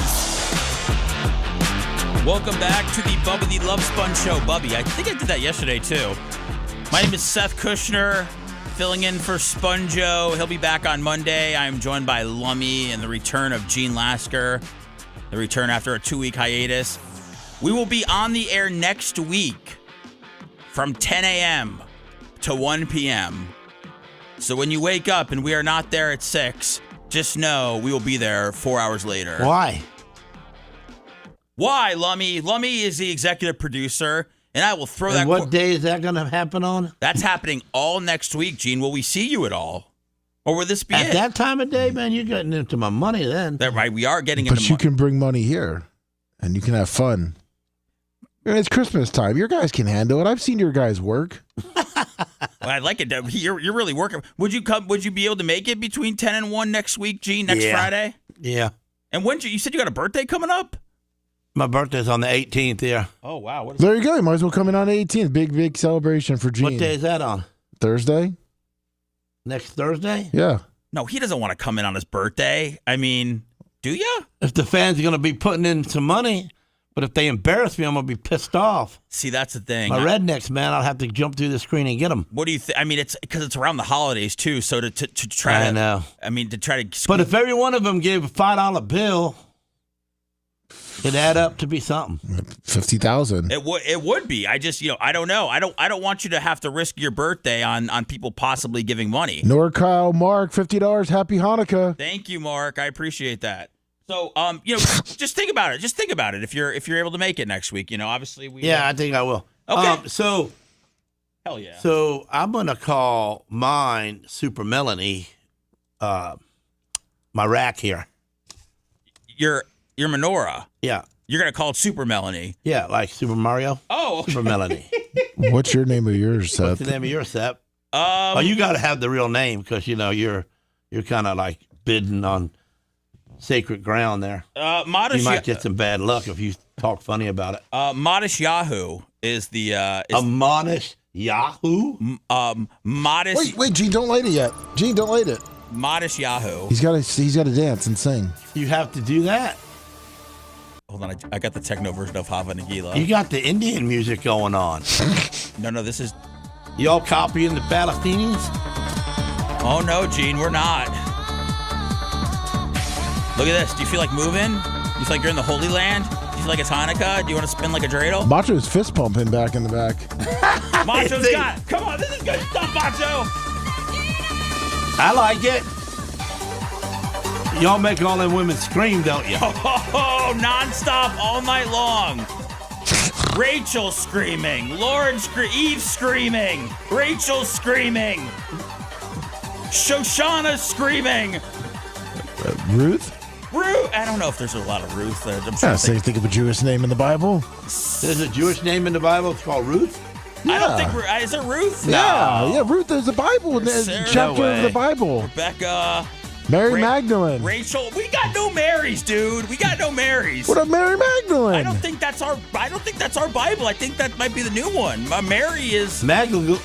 Well, I was just thinking of Jewish names. I don't think Mary's one of them, buddy. I've never met a Mary at Temple before. Fine, Eve. Rachel's it. I mean, I don't. Shoshana. Eve was a Jew. No wonder she messed the world up. Because she was hooked up with a white guy. She was the second Jew. She was the second Jew? Yeah. I don't even think they were Jewish. I don't think Adam and Eve were Jewish. I just think they were. What were they? I think they were just, they believed in God. I don't think there was a lot of organized religion when you're the first people on the planet, you know? She gave the fish their smell. I thought that she is the reason what the Garden of Eden. I thought that was the deal. It closed down. She closed down the Garden of Eden. Closed it down. You're saying that because of the apple incident. You're saying that caused. Yeah, she was a hoe for an apple. Did that cause fish to smell? Well, I think so. Uh-oh, he's lighting the candles. Are you going to do your Jewish prayer? Are we lighting the candles right now? Yeah, Gene jumped it. All right. We're going to say the prayer. I jumped the shark. We're going to say, you got to repeat after me, Gene, okay? Okay, I'm repeating. All right. Baruch atah Adonai. Baruch atah Adonai. Eloheinu melech haolam. Eloheinu melech haolam. Asher kiddushanu. Asher kiddushanu. B'mitzvah tov. B'mitzvah tov. Vitzivanu. Vitzivanu. Lahad likner. Am I talking about myself being gay? No, this is not gay. This is very hetero. Okay. Lahad likner. Lahad likner. Shel this Hanukkah. This lighter sucks. Bad. Tushai what? Shel Hanukkah. Tushal Hanukkah. Shel Hanukkah. And don't forget my little Magalini. Oh, wow, that was it. Okay. That's a terrible lighter. Well, then it's not a Jewish lighter, Gene, so don't hold it against my people. That was just something that we found lying around. Oh, I thought it went with the Melanie. No, we're thinking like Brian from Philly left it at BARP from a couple years ago. It was on the bar or something like that. So that's how we find lighters and all that around here. Yeah, I think it's an Ed Hardy lighter. Oh, look at that. The menorah's burning bright. Isn't that beautiful? Burning bright. Isn't that nice? Yeah. So watch out, towers. What happens if the tall one goes down first? I'm going to say this, guys. The way that they burn doesn't really matter. Oh. So then why'd you stick the set a guy up then if it don't matter? Well, that's the one that lights the other candles. That's the straw that stirs the drink. Oh, so do you light the center candle and then light all the other dudes? How did you guys light the menorah, by the way? With a lighter. Did you just lit each candle with the lighter? Yeah, we Americanized it. Oh, no. Oh, you messed up. See? Blow it out, Gene. You messed up, man. You're supposed Gene, we're going to get bad luck now. Oh, man, guys. Now we're going to hell. Gene, blow it out. Hold on. No. Blow it out. I'm not blowing out the middle dude. God didn't blow it out. So I lit the middle dude. Oh. Now I'm going to take the middle dude and light the other dudes with him. Yes. I knew that. There you go. I already knew that. Lummy, what are you? Lummy did it. Come on, Lummy. Wait, he started lighting it. I'm trying to become Jewish, and you're messing my life up. You did mess that up, Lummy. You were supposed to give him the Jewish tricks of the trade. You know, I didn't study that. I didn't study that at school. He told you about Hanukkah, so you ought to know. And now we found out that Lummy grew up poor, that he was the fourth Diaco brother, that he had to take a bath after Jay, and now he's completely shook today, and he's not able to tell Gene how to light the menorah. I'm sorry, Gene. The dude got peed on. He got peed on, Lummy. Yeah, I know. Peed on, Lummy. Unbelievable. I got peed on in life. There we go. So what Look should at I be that. saying? Shakalaka. Should we do? I mean, all right. Baruch atah Adonai. Baruch atah Adonai. Eloheinu melech haolam. Eloheinu melech haolam. Asher kiddushanu. Asher kiddushanu. B'mitzvah tov. B'mitzvah tov. Vitzivanu. Lahad likner. Lahad likner. Shel Hanukkah. Shel Hanukkah. Now, 8 days of partying. 8 days, baby. Spin the trail. Spin it. So, Gene, now if it was like a celebration, if you were getting married or something, we would pick you up and put you in a chair. And we would, I've seen that on TV, and it spin me around. Yeah, we'd carry you around in the chair. We would need a macho to come in here and help with that. Yeah, I'm too heavy. What does I was going to say? What does that mean, Lummy? But he said it first. They did this to me at my bar mitzvah. My Aunt Joni fell off the chair. Why'd they put her in it? Am I still on TV? Hell yeah, you are.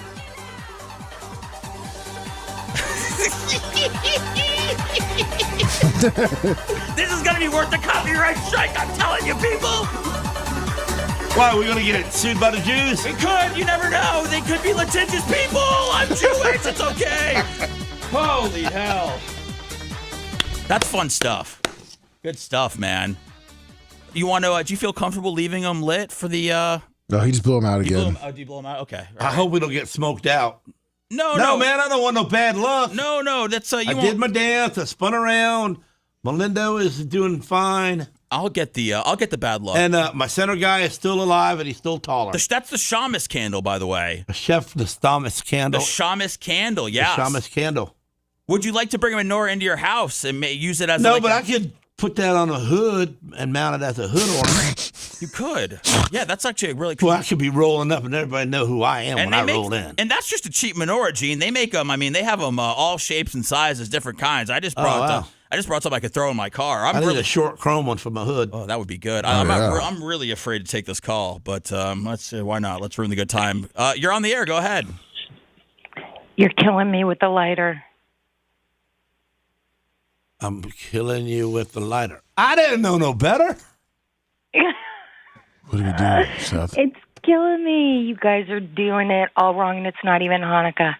Well, yeah, it doesn't start till the 14th. No, we don't. Right? We like to party on the outside days too. No, it's not time.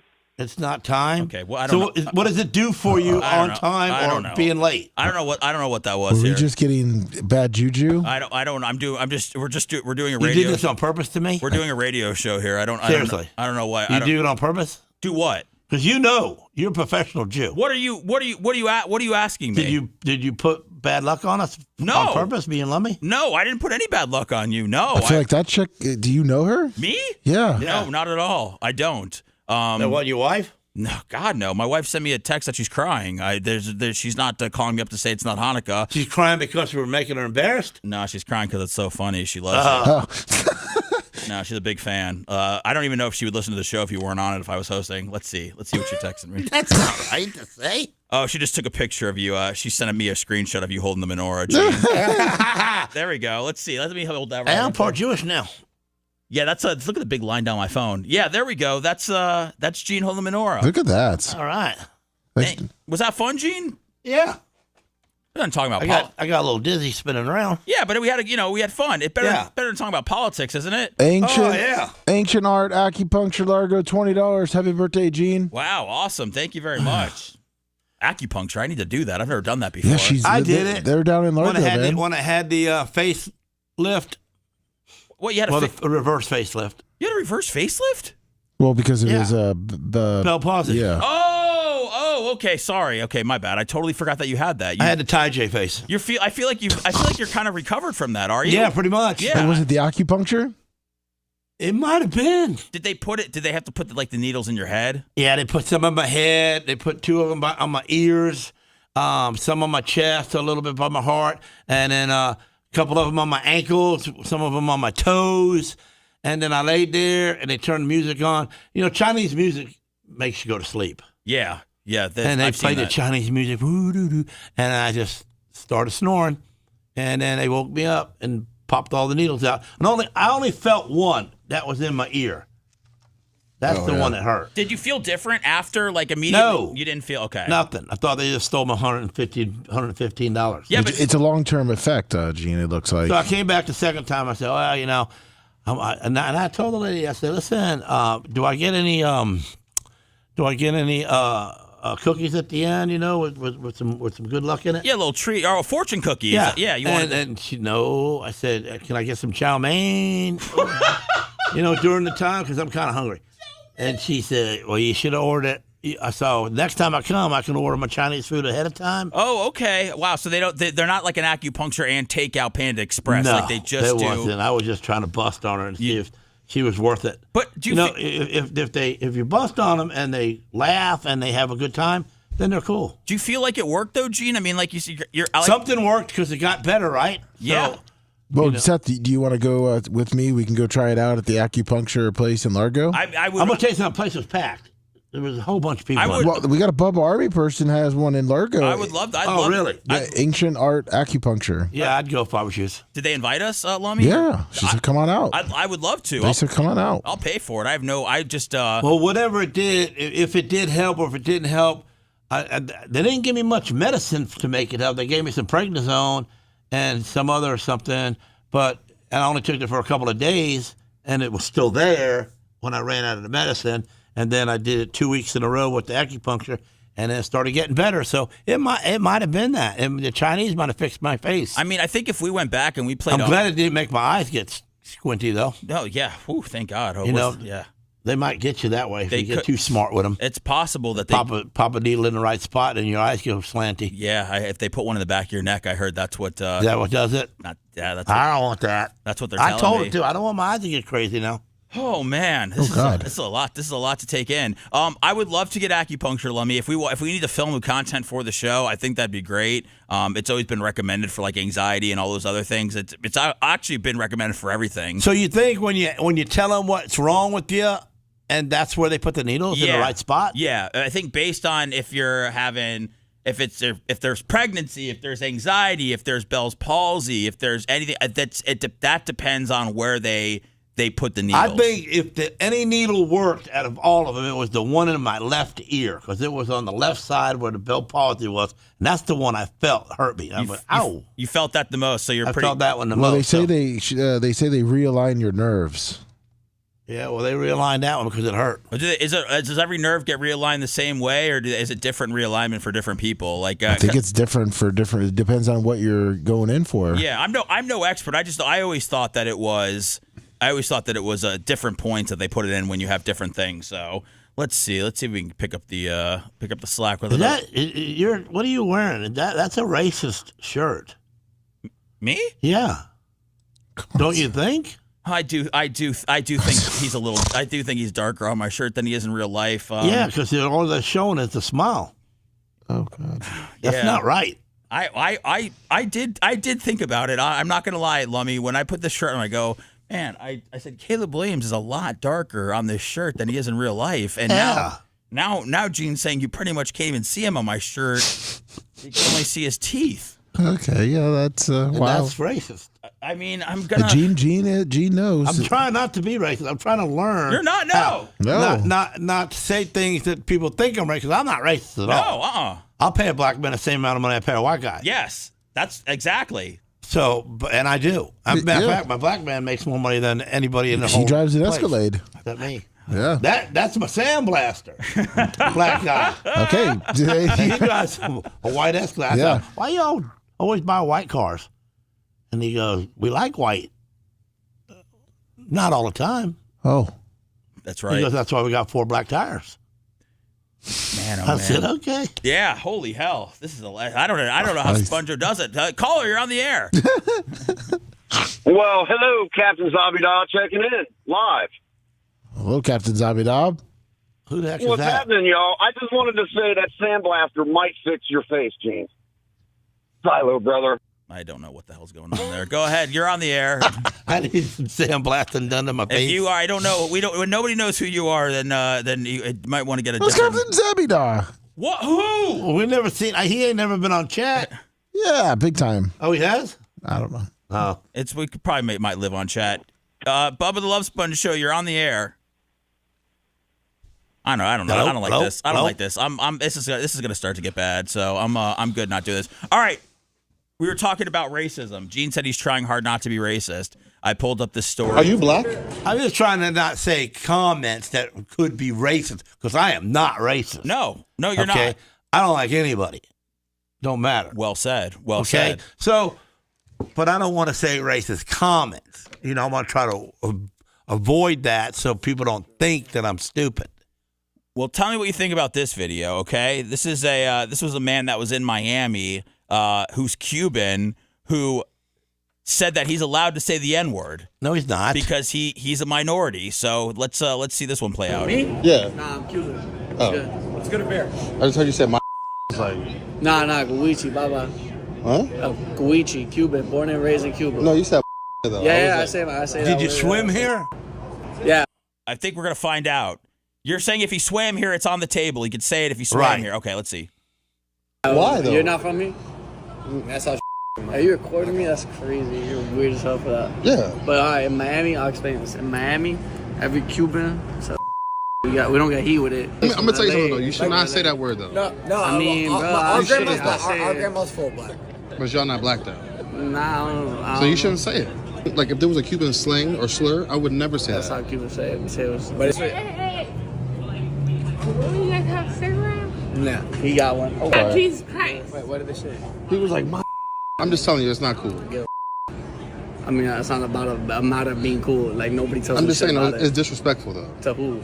To black people. So why do the black people here not get if I Who say else it? is black? What are No, they no, at? not here. I'm saying wherever I say it. Because they're stupid. Oh, so everyone else is stupid. There you go. So that just goes back and forth here. But man, that guy was really trying to fight for his right to say the N-word. So No kidding. Yeah, Gene, you're against that, right? You say that guy should not be able to not be allowed to say that. Not. He's not black. There we go. Look at that. He said his grandma was full black, but that doesn't matter, does it? Because I even asked the black guys the other day that we had 4 or 5 at the shop, and I said, I just heard y'all say the N-word, and I don't appreciate it. And he looked at me and goes, what? We can say it all we want. Were you being serious about not appreciating it, or you were just no, joking? I was just busting balls, you know. Okay. So I said, but I ain't allowed to say it. But now that I'm hanging out with you and you're saying it amongst me, am I allowed? What'd they say? And they go, yeah. So I busted out with a bunch of them. Oh, you did? Oh, wow. Okay, well. Yeah, man. I started grabbing myself and like bouncing a little bit, saying the N-word. Felt like, I was family then. Oh, my God. All right. Lummy, there's no reason to take another call, is there? I think this guy should be okay. Really? It's unavailable. Are you sure? It's okay? I picked it up. You sure? Okay. Yeah. All You can always hang up. All right. Yeah, good point. Just don't want to ruin our vibe, you know? Maybe don't pick it up then. Yeah. Oh, really? Okay, I I don't picked know. it up. Oh, there's so much. All right, you're on the air. Go ahead. Hey, what's going on, guys? Just to let you know, I could say the N-word. Okay. Was that the little guy? No, he actually wanted to tell Gene about his dog. Okay, well, that didn't seem like that. No kidding, It didn't yeah. seem like, okay, Lummy, they don't have to give you a I hard even checked Seth, by the way. I even checked before, and he said some nice words about Gene's dog. And I said, "Hey, hold it for the air." Well, you know what? That same one? Yeah, he said that he felt He just wants to listen to himself because if he was caring about my dog, he wouldn't be listening to the show. He'd be hanging on, waiting to talk. Well, of course, he's called multiple times. Oh, okay. Well, maybe he does care. Yeah, then we got to go back to the no more unavailable calls. So so this guy was fighting for his right to say the N-word. He's saying they're the bigger minority. It's still there are going to be some people like Gene that he works with where they're like, hey, you can say it, no big deal. There's going to be some people. Well, when I'm in Miami, I'm the minority. That is true. That is true. You like Miami? Well, yeah, I feel like sexy. It, but, I feel sexy down there. Yeah, but it's like, when you go to McDonald's, you just gotta say a digit. Like I want right there, point to it, number 3. You like an Uno? Because or like it's all, yeah. I know some Uno, dos, tres, cuatro, cinco's. That's about it. That's why they want you to order on the app, so you don't have to have any, communication. So right. No, you could do that, but when you're down there, all the street signs are in Cuban and Spanish. Yeah, there's no American there no more. So I'm the minority. So are you? And you're okay with that, right? I'm fine with it. Look at I that. just moved north. 941, go ahead. Hey, Gene, you still watching Boston Blue? Yes, I'm addicted to the show. I've watched it probably 10 times, but this is my deal. I watch it, I get up, I go do something outside, it's still playing. So I miss a lot. And then I just, I go right back to where I don't go back to where I was, I just keep going. And like the other day, I did not know that Jamie got shot. And I watched the show 10 times. And yet I've missed that portion. What do you think about the girlfriend situation? It looks like he's chucking her to the weeds. Yeah, he chucked the first one to the weeds, but he ain't chucking the blonde. You think he's going to start touching the partner eventually? Oh boy. What's going on? I think he marries her. Is the partner legal? Yeah, she's legal. Okay, all right, cool. Just hot black chick. Yeah. Where can we watch this show, Gene? On Netflix. Okay. Boston It's on Blue. Paramount. Don't Paramount. listen to Gene. Okay, it's on Paramount. I don't know that he ain't gonna. I would say it would be great for America if he did the black girl and ends up being with her, because that would take the serious white guy from New York and make him cool with the black people, because now one of the family members married one. Is this a reality show? No, it's Boston Blue. It's the takeoff from the New York NYPD Blue? No. From Blue Bloods. Blue Bloods. Okay, all right. It's the same detective. But you feel like in the show, if he had sex with the black woman, that it would be good for Well, he America. goes to Boston, and Boston, it's a black family that is running Boston cops. Okay. All right. So it's the head cop and the head prosecutor. They're black, and they got a white person in the family too. So they're cool. So, but if they hooked up with our guy, then it'd be cool for America. It would make black guys and white guys be more friendlier to each other because this movie does it. So puts us together. Is it a movie or is it a show? It's a show. Okay. It's just a regular show, but so you're saying if he has sex with a black woman that it could bring racial harmony? Because she's a hot black woman. Yeah, and she's way up there in the money. She's way up there in the police force. So she is somebody, and she's worth being with. In his case, because he lost his wife in a helicopter crash, but he ends up being with the Spanish lady, which is that kind of yeah. It's anybody can be with a Spanish lady. Was she an A takes Street? a real white guy to be with a black lady. Takes a real white guy to be with a black lady. That's what. That's well said, Gene. Takes a real white guy to be with a black lady. Yeah, you can't be half assed about it. You got to be in or out. Was it an A Street Latina that was involved at all, or no? We don't know where she worked.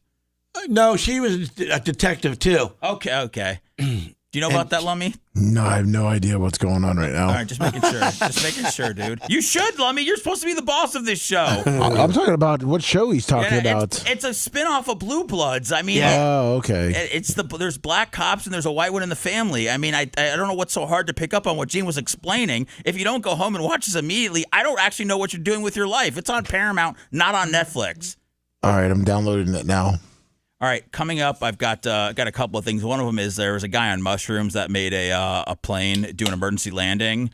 So we have that video and audio. And then... Now, what kind of idiot is that? Well, you're going to find out. It's a giant one. And then we're going to find out... I've got a little bit to learn about Gene.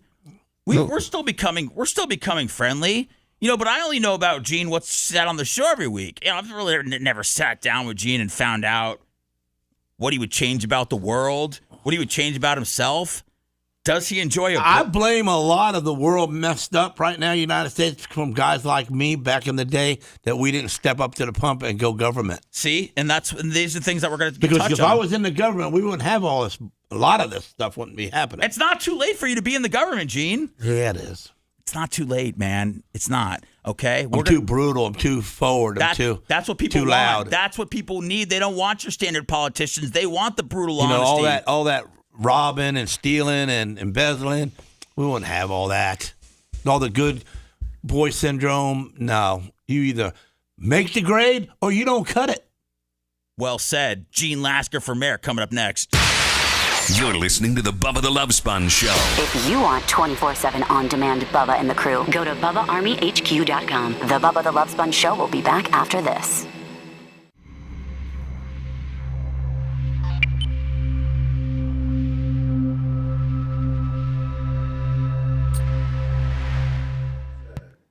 Well, they lied, but they were going to put that freeze on new buildings.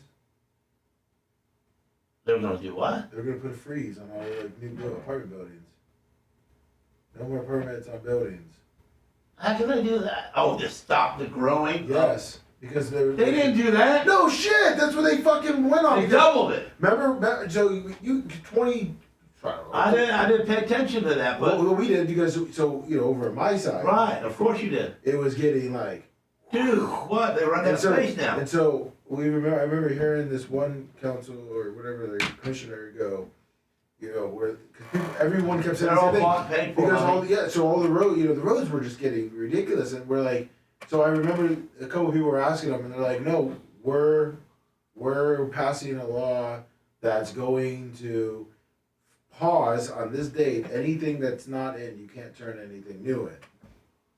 Well, they needed to do that for a little bit. That was 4 years ago. Let me tell you something. In the last 4 years, what's road?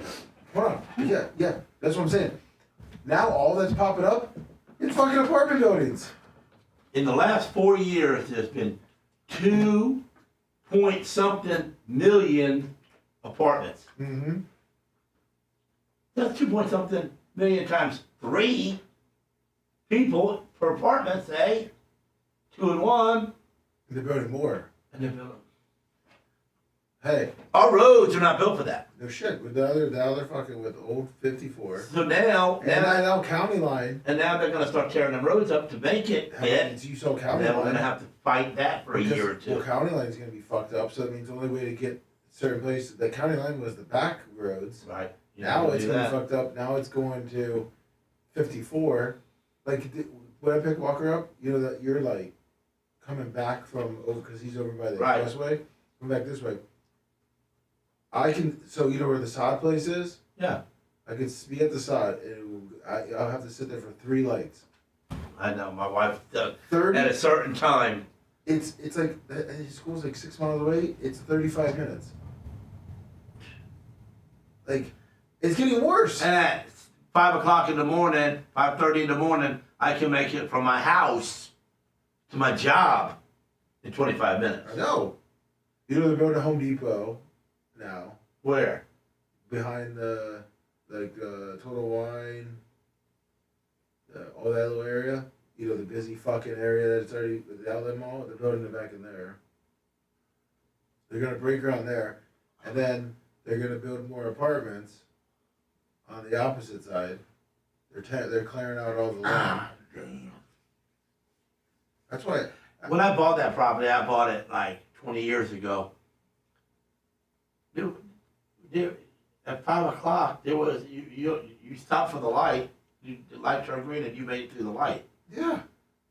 Anymore? And no.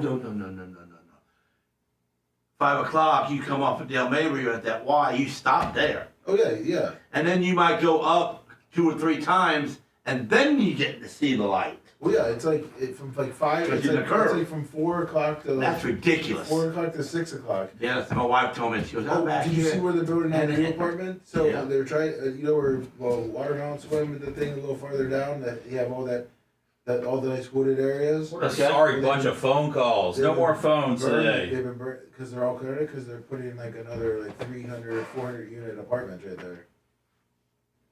There's already 2 million apartments, not complexes, but single apartments in Pasco County. Yeah, well, we're looking to try to get out of. That's 3 million renters. Yeah, we're trying to. We're talking about looking to get out of the move. And going what? What's up, everybody? Get some land and move north. Go right at 52, a little bit past 52, a hair past it. But they're coming. Listen, you want to give driver, you know what? Did you see the new community they're building? Between 52 and 54? Oh, yeah. Got the big pond there. It's like a medical community. It's supposed to be like 20,000. They're supposed to be, it's like 20,000. What's up, Wheeze? It's 52 and 54. What's up, Jeff? Yeah. I don't know, but I'm taking 10% of everything else. What's up, Felix? It's its own city. They have its own area code. They don't have to leave that property either. Everything gonna be there. Blizzard Brakes is taking 10% of Lummy Brakes. Of course they are. Yeah.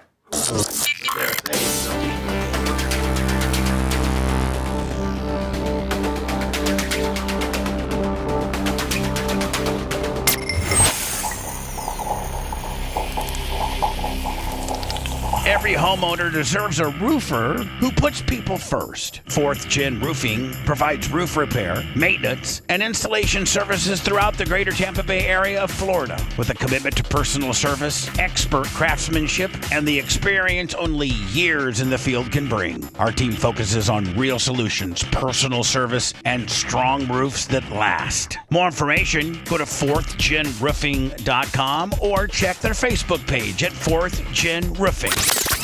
Listener-supported sponge, it's the Bubba the Love Sponge Show. Listener-supported via PayPal, Venmo, Cash App, all at the Bubba Army. Now returns. All right, I absolutely was not going to take any more phone calls after the last segment.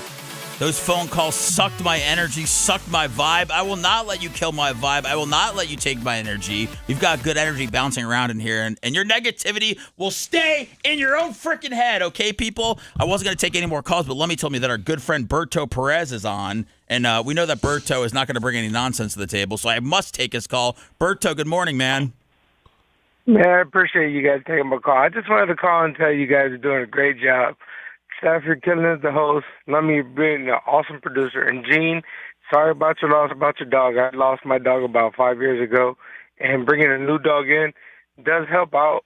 Helps the soul, helps the mind, helps all that good stuff, and helps the family become bigger and stronger. And the one thing you said, it wasn't God punishing you. It was the devil showing you that he can take your joy away from you. Yeah, God that's what my wife you says. That the devil, and I got gargoyles, man. I'm Catholic, and the gargoyles, people look at, oh man, those scary things on your. They're gargoyles, and the reason the gargoyles got chains hooked to their legs is because they're on the cathedrals, and they're to kill the devil off. Anything flies down on the building. If they're made to kill anybody who sins, so that they're chained, so the people that are walking in don't get eaten by the gargoyles, because everybody's a sinner. And that's why gargoyles are chained, because they're made to kill the beast of the devil that comes from the sky. And I got them all over. I got them at my garage. I got them on my house. I got them on my fence posts. I got them everywhere to help my family the best I can. And I even add those to my family to keep them safe. And he still got in. No, but it's all right. You know what it is? You just give God the thanks every day and just tell him keep going. And also, too, you got great people around you that help you become a better man every day. You just tell them thank you and keep it going, man. Like I just said, today was the day that I said I'm going to turn on the radio and hear Gene's wisdom. And a lot of people might say it's not wisdom, but it's the way you see it. And the way you see it is a great way.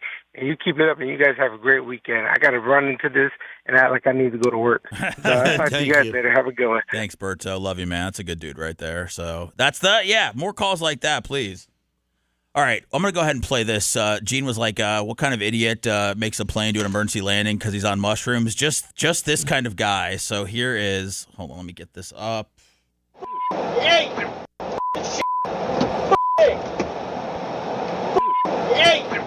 What's going on? Verizon, we need to make an emergency landing. I'm sorry, who was that? That's Verizon 2059. We've got a jump seater. Just try to shut our engines off. We need to go direct to Portland now. Throttle. All right. What? Yeah. Whoa. He got into the cockpit? Did he say we got a jump seater? Yeah. Yeah. Then he messed up our throttle, Well, so yeah. he had to get inside. Yeah. Well, this guy's out of breath. I mean, sounds like he was tussling. Listen to this. Holy hell. Well, he had to tussle somebody to get in there. You can't get. I didn't know you could get in there. He must have left the door cracked or something for some fresh air. Wasn't it jump seater? Isn't that like the pilots jump on? Is that? I thought a jump seater was when you the jump seat, because I watched this movie with Leonardo DiCaprio. Yeah. Catch Me If You Can, and when he's pretending to be a pilot, he gets on, and they say, "Hey, you can take the jump seat and sit in the back, sit behind the pilots." That's what the jump seat is. I think so. You saw the movie, you know. I don't know. I haven't seen that one. I ain't never heard of something like that. But yes. Xerxes says yes. Yes. Okay. But I do think Leonardo DiCaprio is the finest actor of our generation. He is very good. That's for another day. Here we go. Who was that? That's Verizon 2059. We've got a jump seater. Just try to shut our engines off. We need to go direct to Portland now. Throttle. Oh, they wired him up? Yeah, this is the guy. Listen. Or this afterwards? This is the mushroom guy. Well, he already looks like a terrorist. Well, come on, why'd you even let him on the plane? We're gonna fingertip and grope grannies, old women, just because you think they're gonna bring something on the plane. Yet we're gonna let that dude on. He's a pilot. Oh, he's a pilot? Yeah. He's a pilot that did Well, mushrooms. he took out. He was a 911 character. I ain't flying ever again. Ready for this? I mean, neither. Listen to this guy. Adams. Yeah. Do you believe in forgiveness? I mean, I want to be accountable, but am I going to be forgiven for being so stupid? Yeah, I think so. There's a feeling of being trapped. Like, am I trapped in this airplane, and now I'll never go home? There was always that feeling of not really being in the present moment, and I need to wake up, essentially wake up from this experience. You need to grow hair so you become so stupid. You think that's what it Your is? brain froze in the cold. It sounds like it's the mushrooms. So what did it say? That was the audio footage that was released. Why did he eat them? He was charged with 83 counts of endangering another person and 1 count of endangering an aircraft. He received a 50-day jail sentence with credit for time served and 5 years of probation. So they just released that audio, but that's the story of that. I'm guy. sure he ain't allowed on any planes ever again. What is the what's the I don't have you've done mushrooms, haven't you, Gene? One time. Yeah, I mean, it wasn't pleasant, was it? It was, yeah. When you pull up to the stop sign and the stop sign reaches down and grabs your face. Yeah, it wasn't pleasant. It was kind of, I threatened my friend that got me on him that I was going to kill him if I ever got off of this ride I was on. Where'd you see a stop sign? Were you driving? Like what? Yeah. Oh, you were driving. That's probably not great from what I've heard. Of course not. It wasn't great, but we were 18. We drove anyway. Were you scared? No, I just freaked out, I guess. I don't remember being scared or what I was, but I remember saying, you look ahead and I'm going to look on the left. And I looked down at the lines on the road so I didn't weave. So I didn't pay attention to where I was going. Oh, God. I let him pay attention to where I was going, and I just made sure that I kept the car straight by looking out the window at the ground. Sicilian Redneck, $20. Thank you, Sicilian Redneck. Let God take the wheel. Lummy, you've never done mushrooms before, have you? Let me tell you something. They were delicious. Were they the chocolate-covered ones? No. They were made like okra, like fried okra. Oh, okay. I've heard mushrooms really, even any way you taste them aren't good. That's just what I hear. I mean, I don't these know. were like okra. And we got this, this Indian guy. I want to say Dothead, but I'm not allowed. Yeah. So, but the Indian guy, he was him and his wife and his couple of kids, they were customers of the shop, and we were working on their car. And my boy took that mushrooms and had them sliced up like fried tomato or fried mushroom, and he had them like okra. And he had them in a country fried chicken, a Colonel Sanders chicken bag. Oh, yeah. Oh, okay. yeah. And they're sitting up on the counter. And the dude. That's professional. He's kind of cocky, man, the Indian dude. And he says, oh, yeah, I like chicken. I like Kentucky Fried. Mind if I get some? He's already reaching in the bag. I looked over at him, I could punch him in the face, and I said, eat you as many as you want, bro. Really? Oh, he ate 3 of them babies. And what, he thought it was chicken?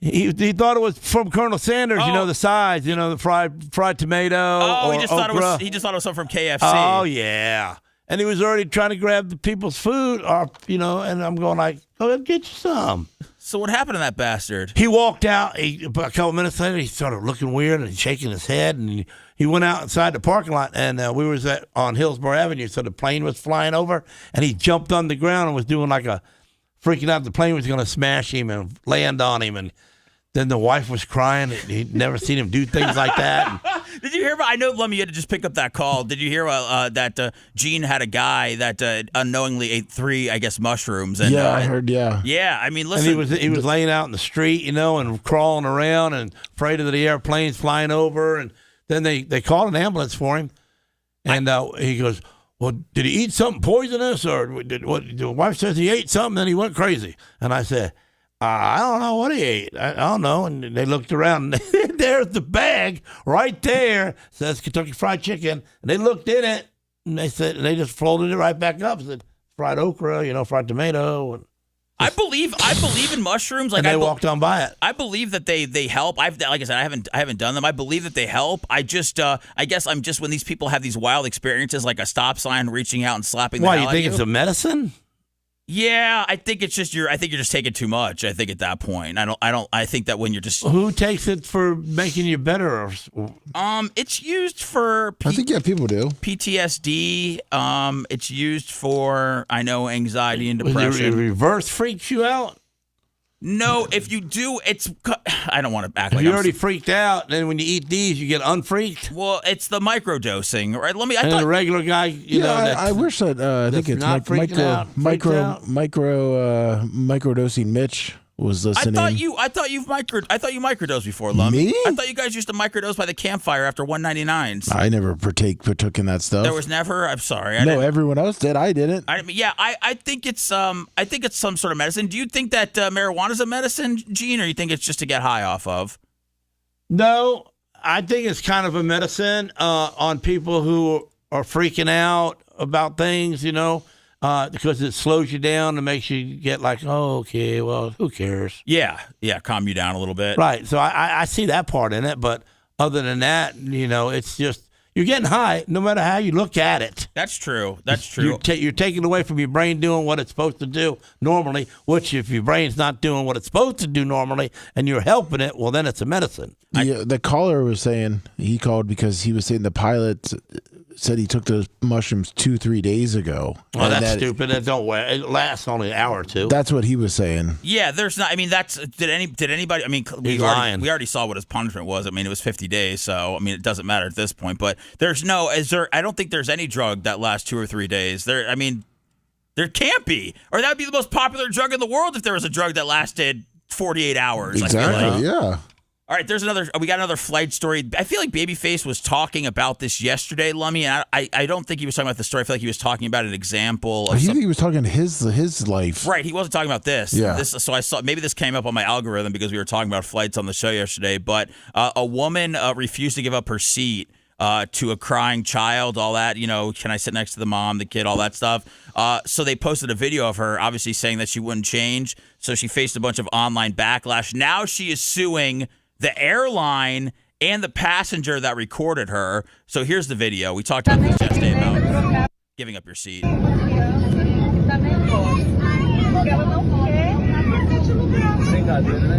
that's the right move. To act like you don't know that anybody's there.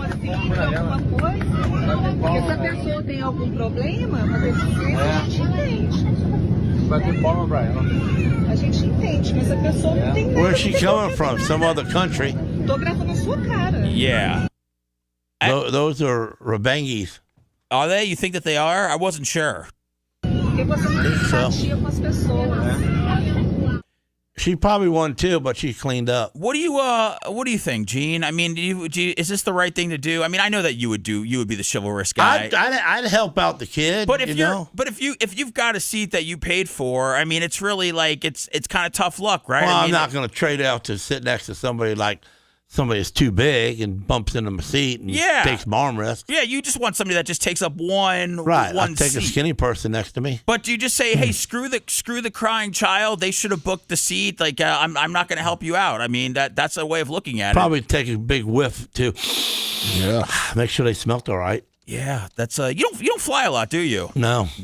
Do you like flying, or you just rather drive? I don't like to be around so many people. Yeah. Would you so I tell them to move if they smell. Would you be a first class guy? I've been in first class.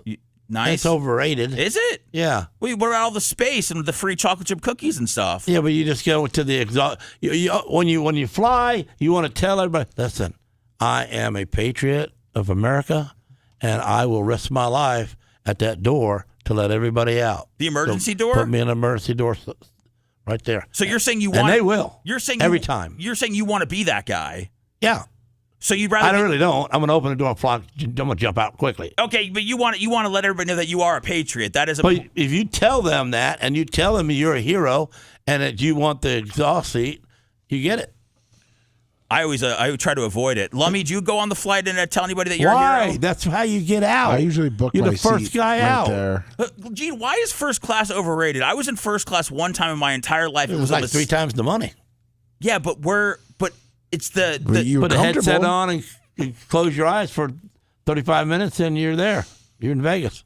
Yeah, but you're not like touching knees with anybody weird, and you're getting a lot of service. Like they're up there taking care of you. They're not banging into you with a drink cart, hot towel. Yeah, I mean there's a lot of options. I get that part. Okay, but so you said is it worth 3 times the money? I don't know. I'm not making first class money at all. I just feel like whenever people get money, they always want a private plane. So I feel like the cheapest thing down from that is just flying first class. Yeah, that's true. Oh man, you been in first class before, Lummy? No. They even got wider chairs. But I've been in the experience where no one wanted to give me their seat. I can tell you that. What did you need somebody's seat for? I was going to Detroit, and I was in a full 3-piece suit for a meeting. Were you trying to get a job? No, I was filling in for one of our fish sales guys. Okay, all right. This is a good story. Why you need to change your seat? Because you're wearing a suit. So I was in the back of a Delta flight in the middle seat, and ooh, that's not everybody good. had food, and they were getting it on you. Well, there was a guy that was probably a little shorter but fatter than me to my left, and the suit was too tight on you. It was I was really hot, and I was flying to Detroit. Did you take your jacket off? It was an older suit. Yeah, and I took gained like 10 pounds. I took the jacket off, but you got a long sleeve. Good, You have a long sleeve button down. That's all your fault, not theirs. Dress pants. No, it's not me. I was doing a favor. You were doing a favor? Listen, I went up to a lady that was sitting in. She was like 95 years old. By in the way, emergency seat. Let me. How much did you have to psych yourself up to go up to the lady? I mean, probably a ton, right? Or not 95ers. Oh yeah, 95. I was like, They're this lady's easy to gonna get give to. me her seat. She was like 4'11". She was this tiny little lady sitting in the emergency You got to exit tell them seats. right out of the box. I love grandmas. I said, can I please have your seat? Like I'm dying back here. I'm dying in my seat. I'm like tiny, and I'm giant in this tiny little seat. You She wanted goes, no. that lady, poor 95er, to sit in your seat next to the fat guy and an idiot to the left. She was small. She's not going to But be you able still to. got to put up with their smell and She stuff. wasn't going to be able to help us during a time of crash. Oh, because that was the exhaust seat. Yeah. So you're in a wool suit, Lummy. You're about to pass out. You're so Yes. hot. You approach this lady. I'm sure it took you a while to psych yourself up to actually go and do it. You did. And what is this? What does this lady say? What do you ask? Did it work? No, it didn't work. What did you say? Did you just say? I said, ma'am, is there any way maybe I can give you a little bit of cash? Do you mind switching your seat with me?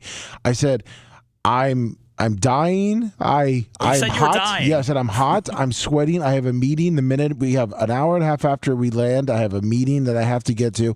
My shirt is completely drenched.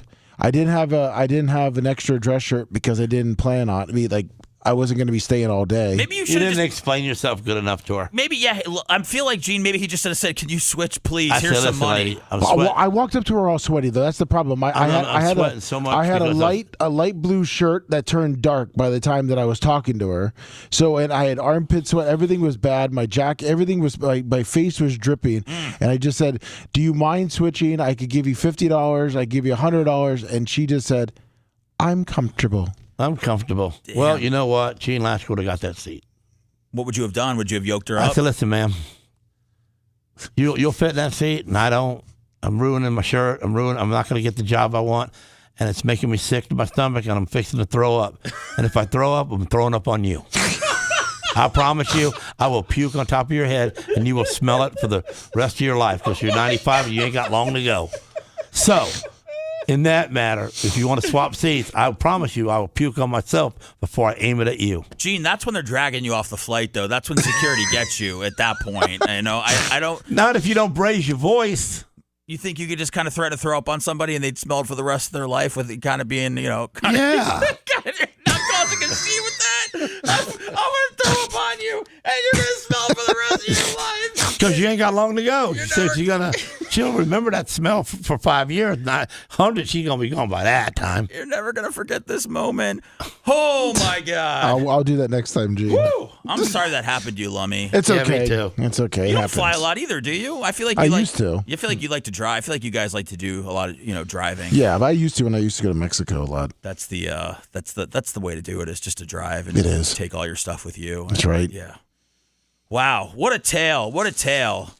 All right. I think that we're wrapping up for the whole entire week, man. This has been a good time. I've got a couple more things that I want to talk about. You had a list of things. I do. I got a list. I still have a list. I got a list of things that I want to ask you, including if it's okay to cry. You know who John Cena is, Gene? Yeah. Yeah, the wrestler, right? Yeah, I got in his face before. It's Gene's neighbor. Hold on. Well, you got Gene. Yeah, we live by him. Oh, yeah. He lives between Gene and I got right in his face. Do you know about him getting in his face, Lummy, or is this news Oh, to you? yeah. And this was before he had a bad back. Out So of he Publix, right? Yeah, At our local Publix. I said, listen, Cena, I don't play this. And I was doing you got to look at me to see it. Okay, you did I did the hand across the face. You can't see me? I said, I don't play that. You just went up to him and said that. I said, listen, Cena, I live on your street. I got 8 acres. I got more property than you. So I'm the king. You're nothing. You got me? Oh, my God. This ain't wrestling. And you see this here, what I'm doing here? That don't work. Okay? That don't work. And he never said a word. He didn't say. He just looked. Did he look? He just looked at me, and then he got to grabbing tomato cans. Did he look confused, or did he look angry? No, he looked like surprised that somebody called him out, and there was nothing to talk about. Well, wow, Gene, that's quite a Cena story you have there. Yeah. Do you have one, Lummy, or no? A Cena story? Yeah, you got no Cena story? I got no Cena stories. No Cena story. Well, Gene, it's John Cena's last match. He's retiring. He's retiring this week. This weekend, actually, Saturday. He has to because of his back. Yeah, he's getting up there. He's 48, and he still wants to go out somewhat on top. And I've been emotional just thinking about it, and I'm gonna just see if it's okay to cry during his last match next. If you love that segment, then check out BubbaArmyHQ.com and do a deep dive on past shows. The Bubba the Love Sponge Show will be right back.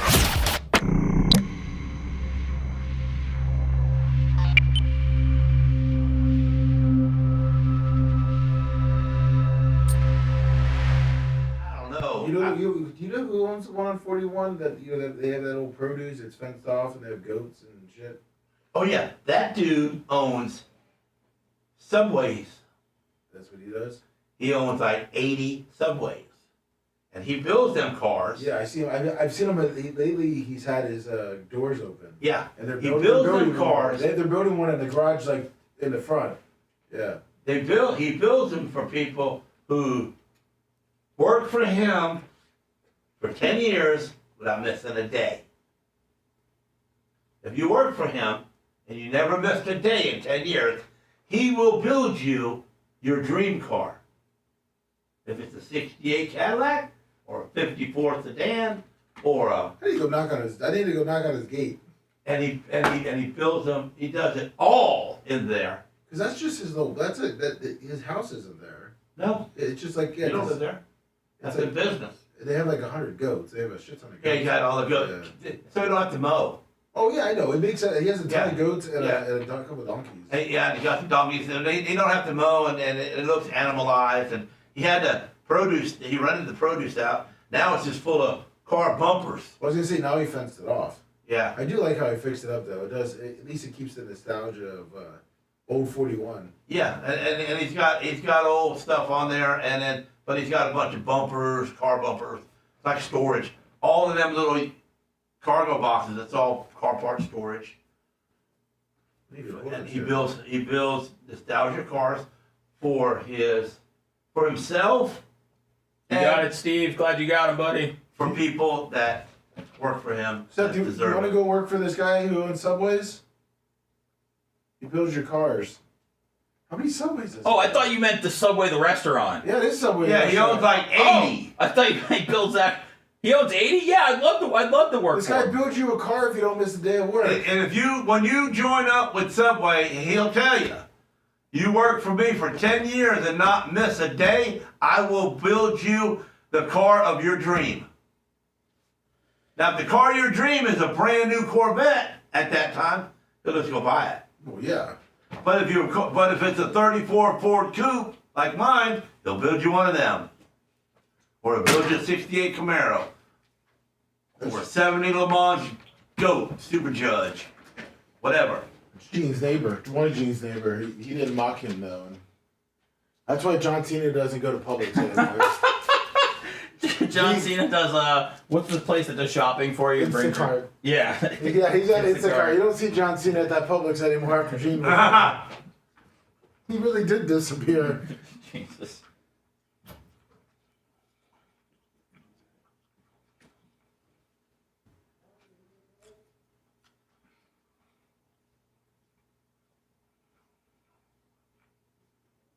Thank you, Jay. We'll be on next week from 10 to 1.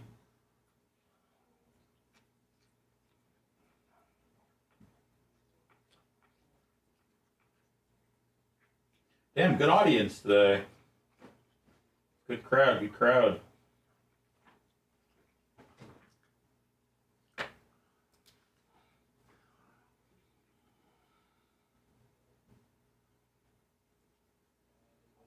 Oh, man. Let me see.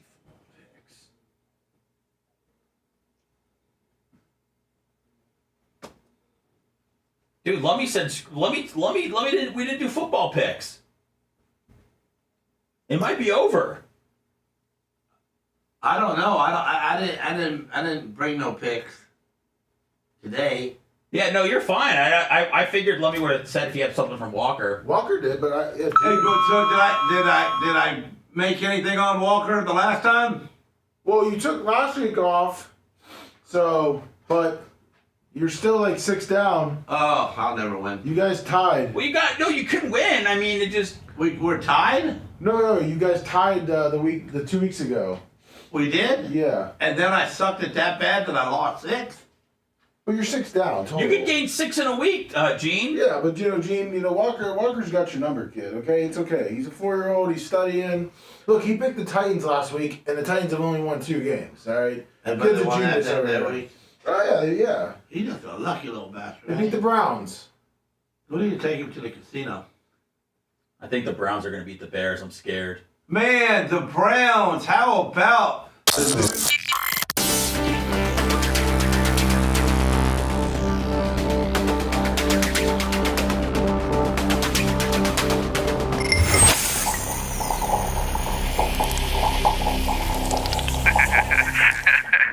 The Bubba the Love Sponge Show, listener supported via PayPal, Venmo, and Cash App, all at the Bubba Army, now returns.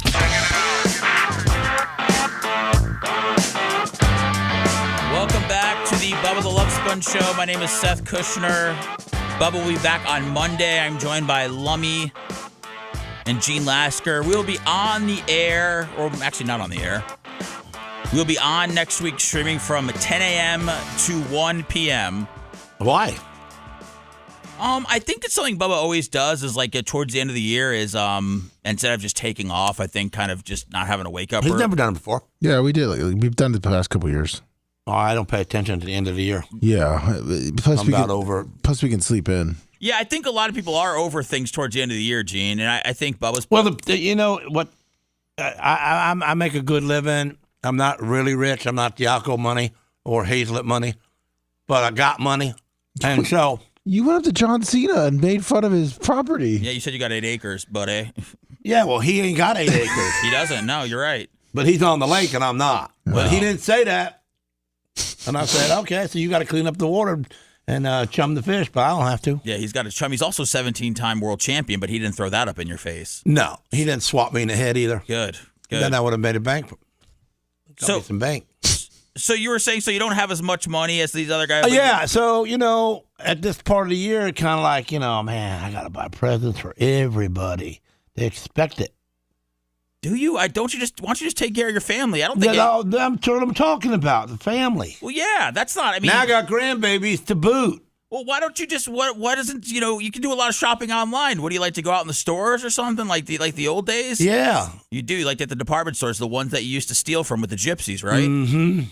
I know, right? What departments to get in and out of? Are you trying to steal stuff, or are you just? No, I'm not trying to steal anything. Oh, okay, all right. I wanted to know why you were so anxious to get into the stores. It sounded like you're trying to had an itch for the criminal life that you once lived.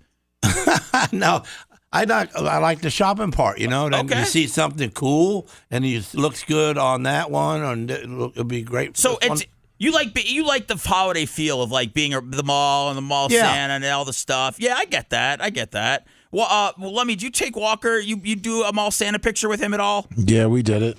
Did you ever? He hates Santa, so he hates Santa. Yeah, he doesn't smile. Why? Did the Santa touch him? No. Well, you got to watch out for that. Yeah, we got to watch out for that. I don't know. He just sees this guy with a beard. He sees Santa and he's intimidated by him. I saw a meme that said it was a dad hugging his kids, and it goes, "I'm so broke, I had to tell my kids that Santa died this year." I kind of like that. That is. I thought it was. Santa's dead, bro. I thought it was funny. Well, let me since Walker doesn't like Santa, do you still say that everything's from Santa? Or? Oh yeah, he just doesn't like it because he's a bigger guy, kind of stranger, and he. Well, nobody likes some sort of massive bearded man when they're 3 years old. I don't know when they were putting Santa together. I don't know why they thought about that. When kids realize that he might be the guy that brings the presents, that's when you warm up to him. But just seeing the guy walking down the street, I would, if he was on the same side of the street as me, I would cross over. I would be intimidated by the guy. That's pretty much how Walker is. Okay, he doesn't like big, but yeah, because he's scary. he has power over them. And do you have no issue with the mall Santa at all? That's that's totally normal. Just a guy that has kids sit on his lap.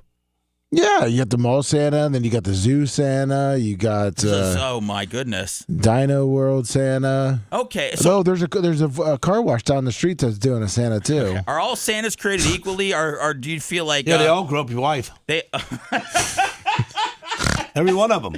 Well, I mean, that's why they get the Santa suit on. Are you putting your wife on Santa's lap? No, but okay. if she says I want to sit on Santa's lap, I know what she wants. Well, that you got to get rid of that hoe. I mean, if you're with a woman that wants to sit on Santa's lap, I feel like you're not. It's a once-a-year gimmick, though. You know, she's not getting done; she's just getting grabbed up. I feel like I'm sitting in the cuck chair if I see that happen. You know, I mean, I just feel like that's a lot to handle watching your wife. Yeah, and Santa. he grabs her the right way, then she's horned up, and you're good. Right, and then you got to do a soft swap, and then you're with Mrs. Claus, and nobody wants that. I mean, come on. So, I mean, who's getting the best? No, you just take yours back home. Who's getting? Yeah, then you get your Santa outfit out. you got her all worked up over Santa, then you take care of her. Yeah, you got to have a Santa outfit in the closet. Oh, sweet Maria. That's why the words go ho ho ho.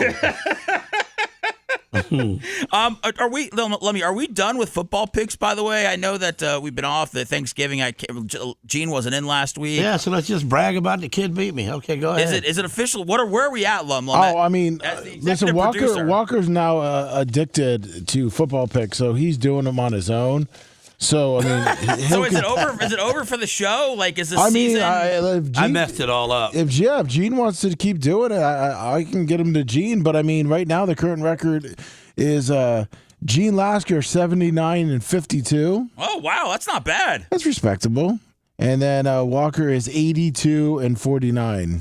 So what? Was that 3 games up on him, or is there more? Yeah, it's 3 games. 3 games. 3 games. Yeah. Do you? I mean, but then if Gene's making the picks, then he's pretty much making them off the air, right? Because we're not going to run. Yeah, through, of course. Yeah, we're not going to run through. Picks. Oh, well, I did last time. We posted on our social media. Do you feel like it should be over, Gene, or do you want a couple more weeks to try to catch up to the little fellow? I'm just going to bow out gracefully and look at that. It's over. Oh, Gene, he's bowing out. Gene, I was going to even just go really down at path. Don't lie because I said I was going to bow out. Now you No, I'm saying we could do bowl games too. Bowl games? Yeah, have you pick college? Bowling? No, like college, the bowl games. Oh, they're the really games. stupid in that. We'll go by what the horniest coach is, and then we'll pick the other team to win. There you go. Deion Sanders. Well, you know what? It's funny. It made me think about the picks because Gene. We were talking football, and I said I'm worried the Bears are going to lose to the Browns, and Gene goes, "Man, how about the new quarterback for the Browns?" Well, I don't even know what name he said, but it was nothing close to the Walker. What? Yeah, Miles Walker. Yeah, Miles Walker. Yeah. What? It's Shedeur Sanders. Yeah. Are you you happy to see him doing well right now? Yeah, I'm happy to see him doing well. You know, he was the 15th pick. Yeah. He sucked it. Trying to be in his daddy's footsteps and couldn't make it. 15th pick. Yeah. Let's go with it. What are you, 15th pick? Yeah, go. Fifth round. Fifth round. Yeah, that's right. So anyway, you know, he wasn't the superstar he thought he was going to be, and now he's playing like the superstar he is. I mean, he's a good player. Are they your team now? Are you kind of rooting for them? Nah, I don't got a team. But you feel like you need a team though? I mean, I don't feel like I need a team. Because then I'm going to spend $15,000 and watch him and be, you know, kind of weird. Yeah, having a team to root for is expensive, I think, when you especially if you root for the Browns, then I have to travel up there and see them. Yeah, and they're not a good team. Yeah, and they're not a good team. See, that's a good point. When I was watching them, they was winning. But things could be turning around, Gene. I mean, if Shedeur Sanders is the quarterback that everybody wants him to be, and by everybody I mean half the people. Why out didn't there, the Bucs take him? They got Baker Mayfield. They like Baker. 28-29. Where I like him a lot too. And he's rubbing the score in your face. I love this. The home team loses, and Gene loves that you wasted your money. That's my favorite part. That you had to sleep in your car because you were afraid it wouldn't start. What a life you have to live because of the Buccaneers. And he picked his own life. He can live it. He did pick his own life. That's Gene. right. You're right. And now nobody pickpocketed him to get that money for the Buccaneer sticker. And I think it's only right that we sit here and we ridicule him and we mock him and we try to second guess a decision. And you can tell he's an old fan and not even a new fan. He don't even like the new guys. Yeah, he doesn't even know the new guys. Because he wears the old yellow stuff. Yeah, he wore the old. He wears the old creamsicle. Yeah, the creamsicle attire. And he doesn't know any of like the new guys. He just knows the old guys, and he's just like living on the past of when the Bucks won that Super Bowl. Like, I know. I can feel for him sitting there. Man, I miss Sappy. Oh man, I miss him. Oh man, I miss the Lagoon guy. But you feel like it would be much cheaper for him to go home and watch. What was his name? He was the middle linebacker. Typhoon Lagoon, Derek Brooks, Hardy Nickerson. No, he was the white guy. Barrett Rude. No. Lynch. Oh, John the Lynch. Yeah. You missed him, don't you? Oh, yeah. Of course you do. I missed John Lynch. Yeah. So he was a great guy. Mike that don't mean Allstott. you got to keep on. Hey, keep you on. had an autographed picture of Mike Allstott in your office. And you know what? And you marked it out to him. He marked out to me. He says, the only thing tougher than me is your powder coating, Lasker. That's what it's written on. I've read it. And he signed all of the cards and he put them in there. He came in and I powder coated his four-wheelers. Oh.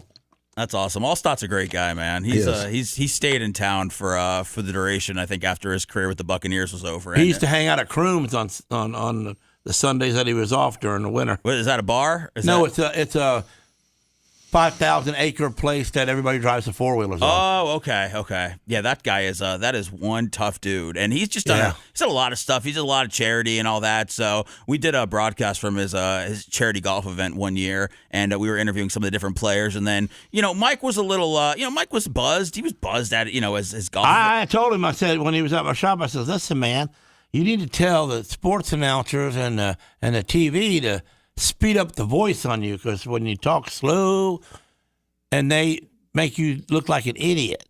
You told them that? Yeah, I said, they need to speed up your voice. I said, Did you sound dumb? Yeah. Well, how did he take that? No, I don't know. Okay. He just looked at me like, speed up what? What are you saying? But he talks so slow, like, he just drags his words. Well, you already know what the word is he's saying, and you're trying to speed him up. Yeah. He's like his batteries. Yeah, man, you took a couple hits, bud. His batteries are running out.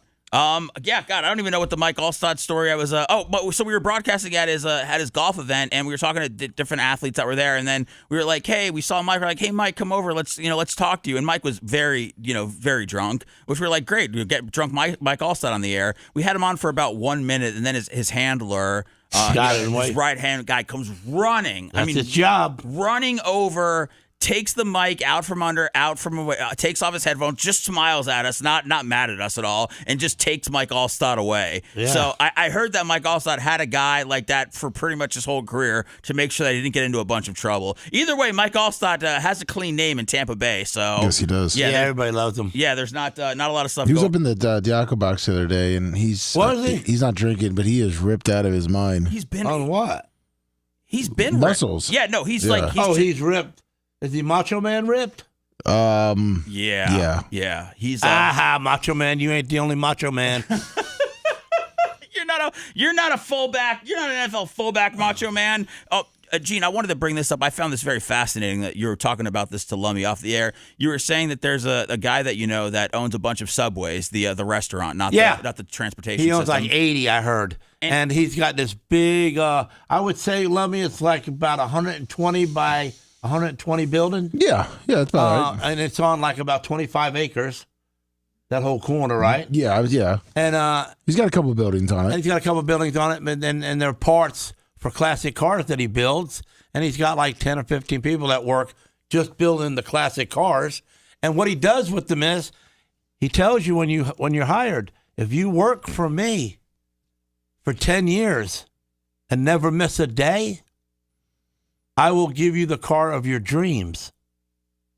And the car of your dreams could be a 1934 Ford Coupe. It could be a 68 Chevy Camaro. It could be a 57 Cadillac convertible pink with white interior. And he will build it in that building and give it to you. Is that do you think, I feel like you would say it's feasible to not miss a day in 10 years. Do you, Lummy, is it possible? I mean, do you feel like that's a good trade-off? Would you say, yes, I won't miss a day in 10 years, or that you're eventually going to have to miss a day at work in 10 years? Man, that's going to be tough. I mean, working at Subway, but too. But if you try hard, that means you trying harder than you're trying for the paycheck that you get. I'm curious on how many cars he's actually giving away. I don't know.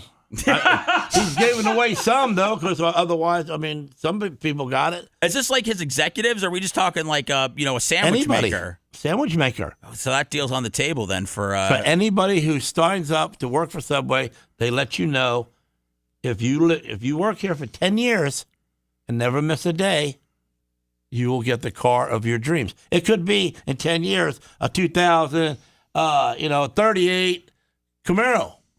So he'll just go buy the brand new one and give it to you. But if you want a 1957 Elvis 2-door suicide door, pink Cadillac with white interior, he'll build that one. Oh, would you do that for your employees, Gene? Would you offer them that deal? Or because there ain't nobody got to be a powder coater for 10 years and not miss a day. People got to miss a day, right? We work with an oven that's 10 by 10 by 35 feet. So when you open up them doors, there's a lot of volume of hot air at 400 degrees inside that room. How many different jobs are going on at your place? Like, is everybody doing the same thing? One guy is sandblasting. Two guys are hanging stuff on the racks to go to the guy that's painting, and then all three of them help roll the racks into the oven and take them out. Can I ask a serious question? Yeah. Will you teach me how to sandblast?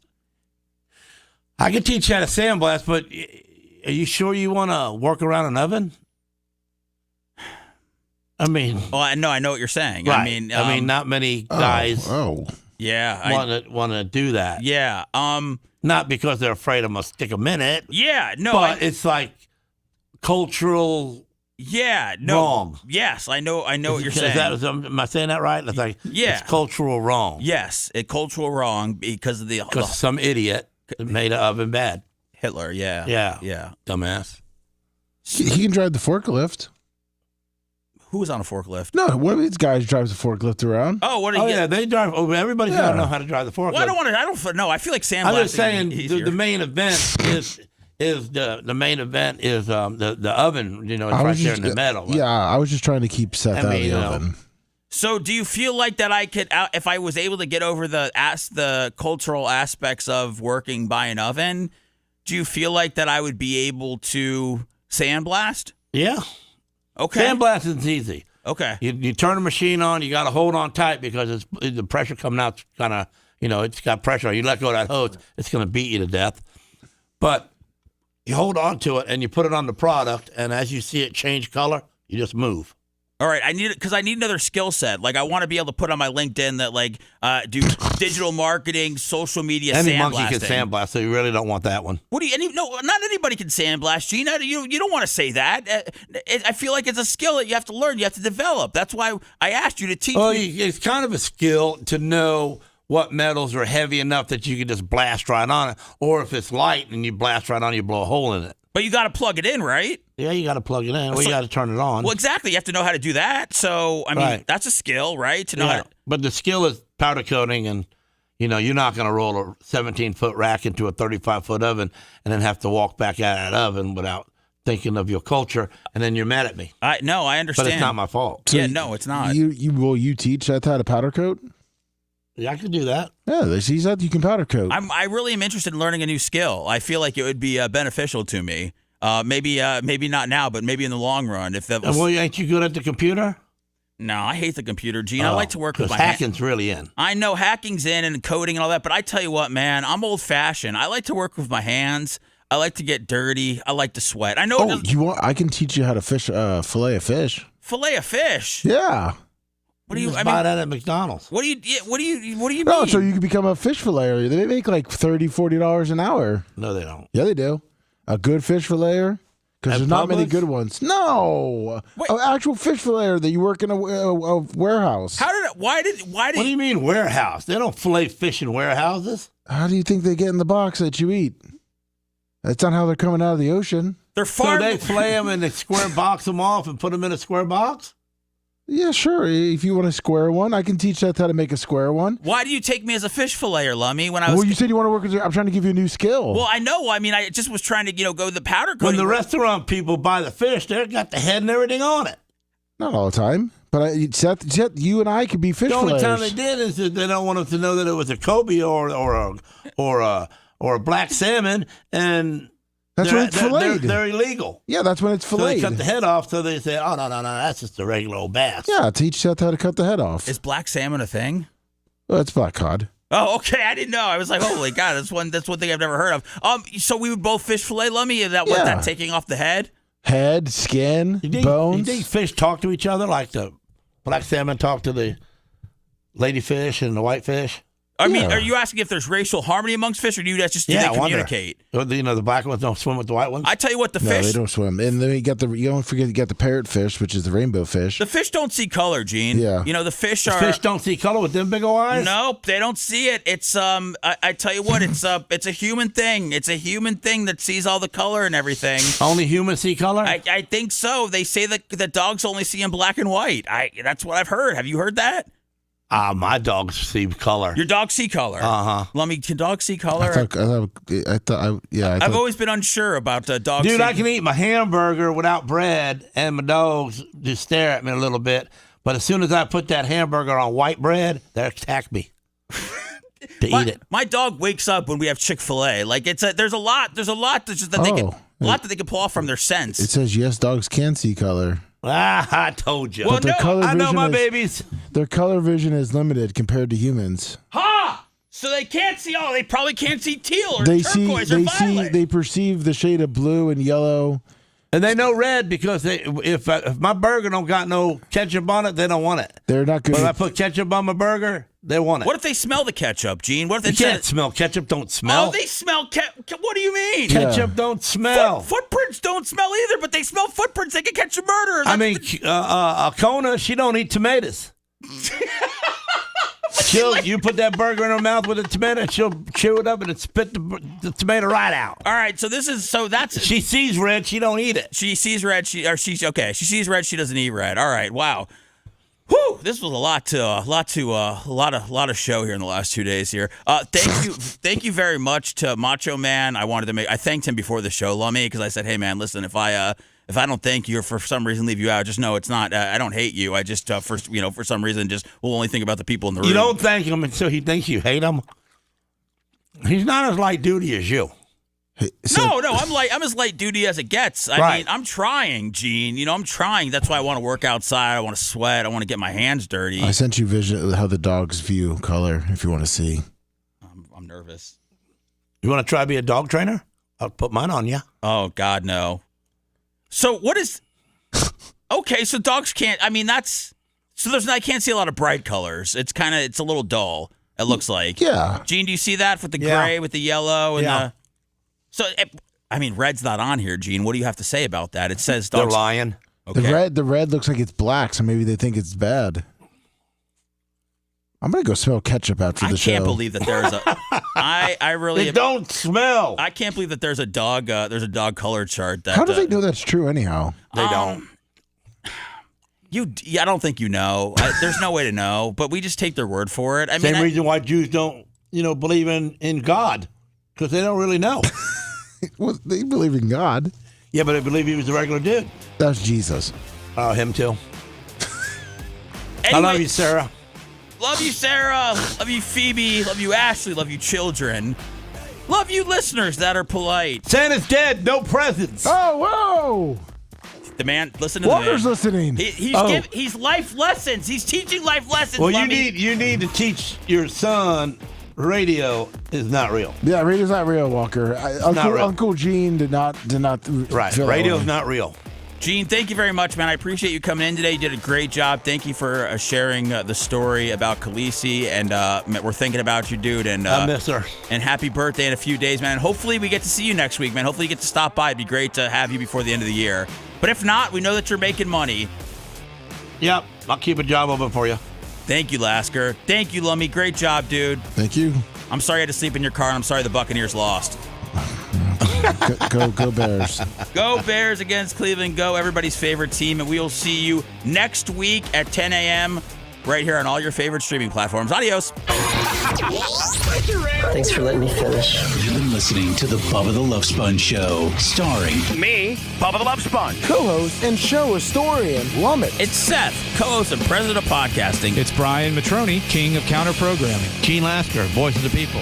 Glad you get to hear me. Gary Cantrell, video editor. Yeah, back here wiring up. It's Mini Macho. The BRN agent, Thomas Buttoned Up B. Co-host, Dr. Dan Diaco, Esquire, of Council. Co-host, J. Diaco, Esquire, the Spitting Cobra of Council. Now, time for the legal disclaimer. Exactly. The Bubba the Love Sponge Show is intended solely for the enjoyment of our listening audience. Any rebroadcast, retransmission, or other use of this show without express written consent of the Bubba Radio Network is prohibited. We must dissuade him of this delusion. Until next time, always remember. I'll repeat hello.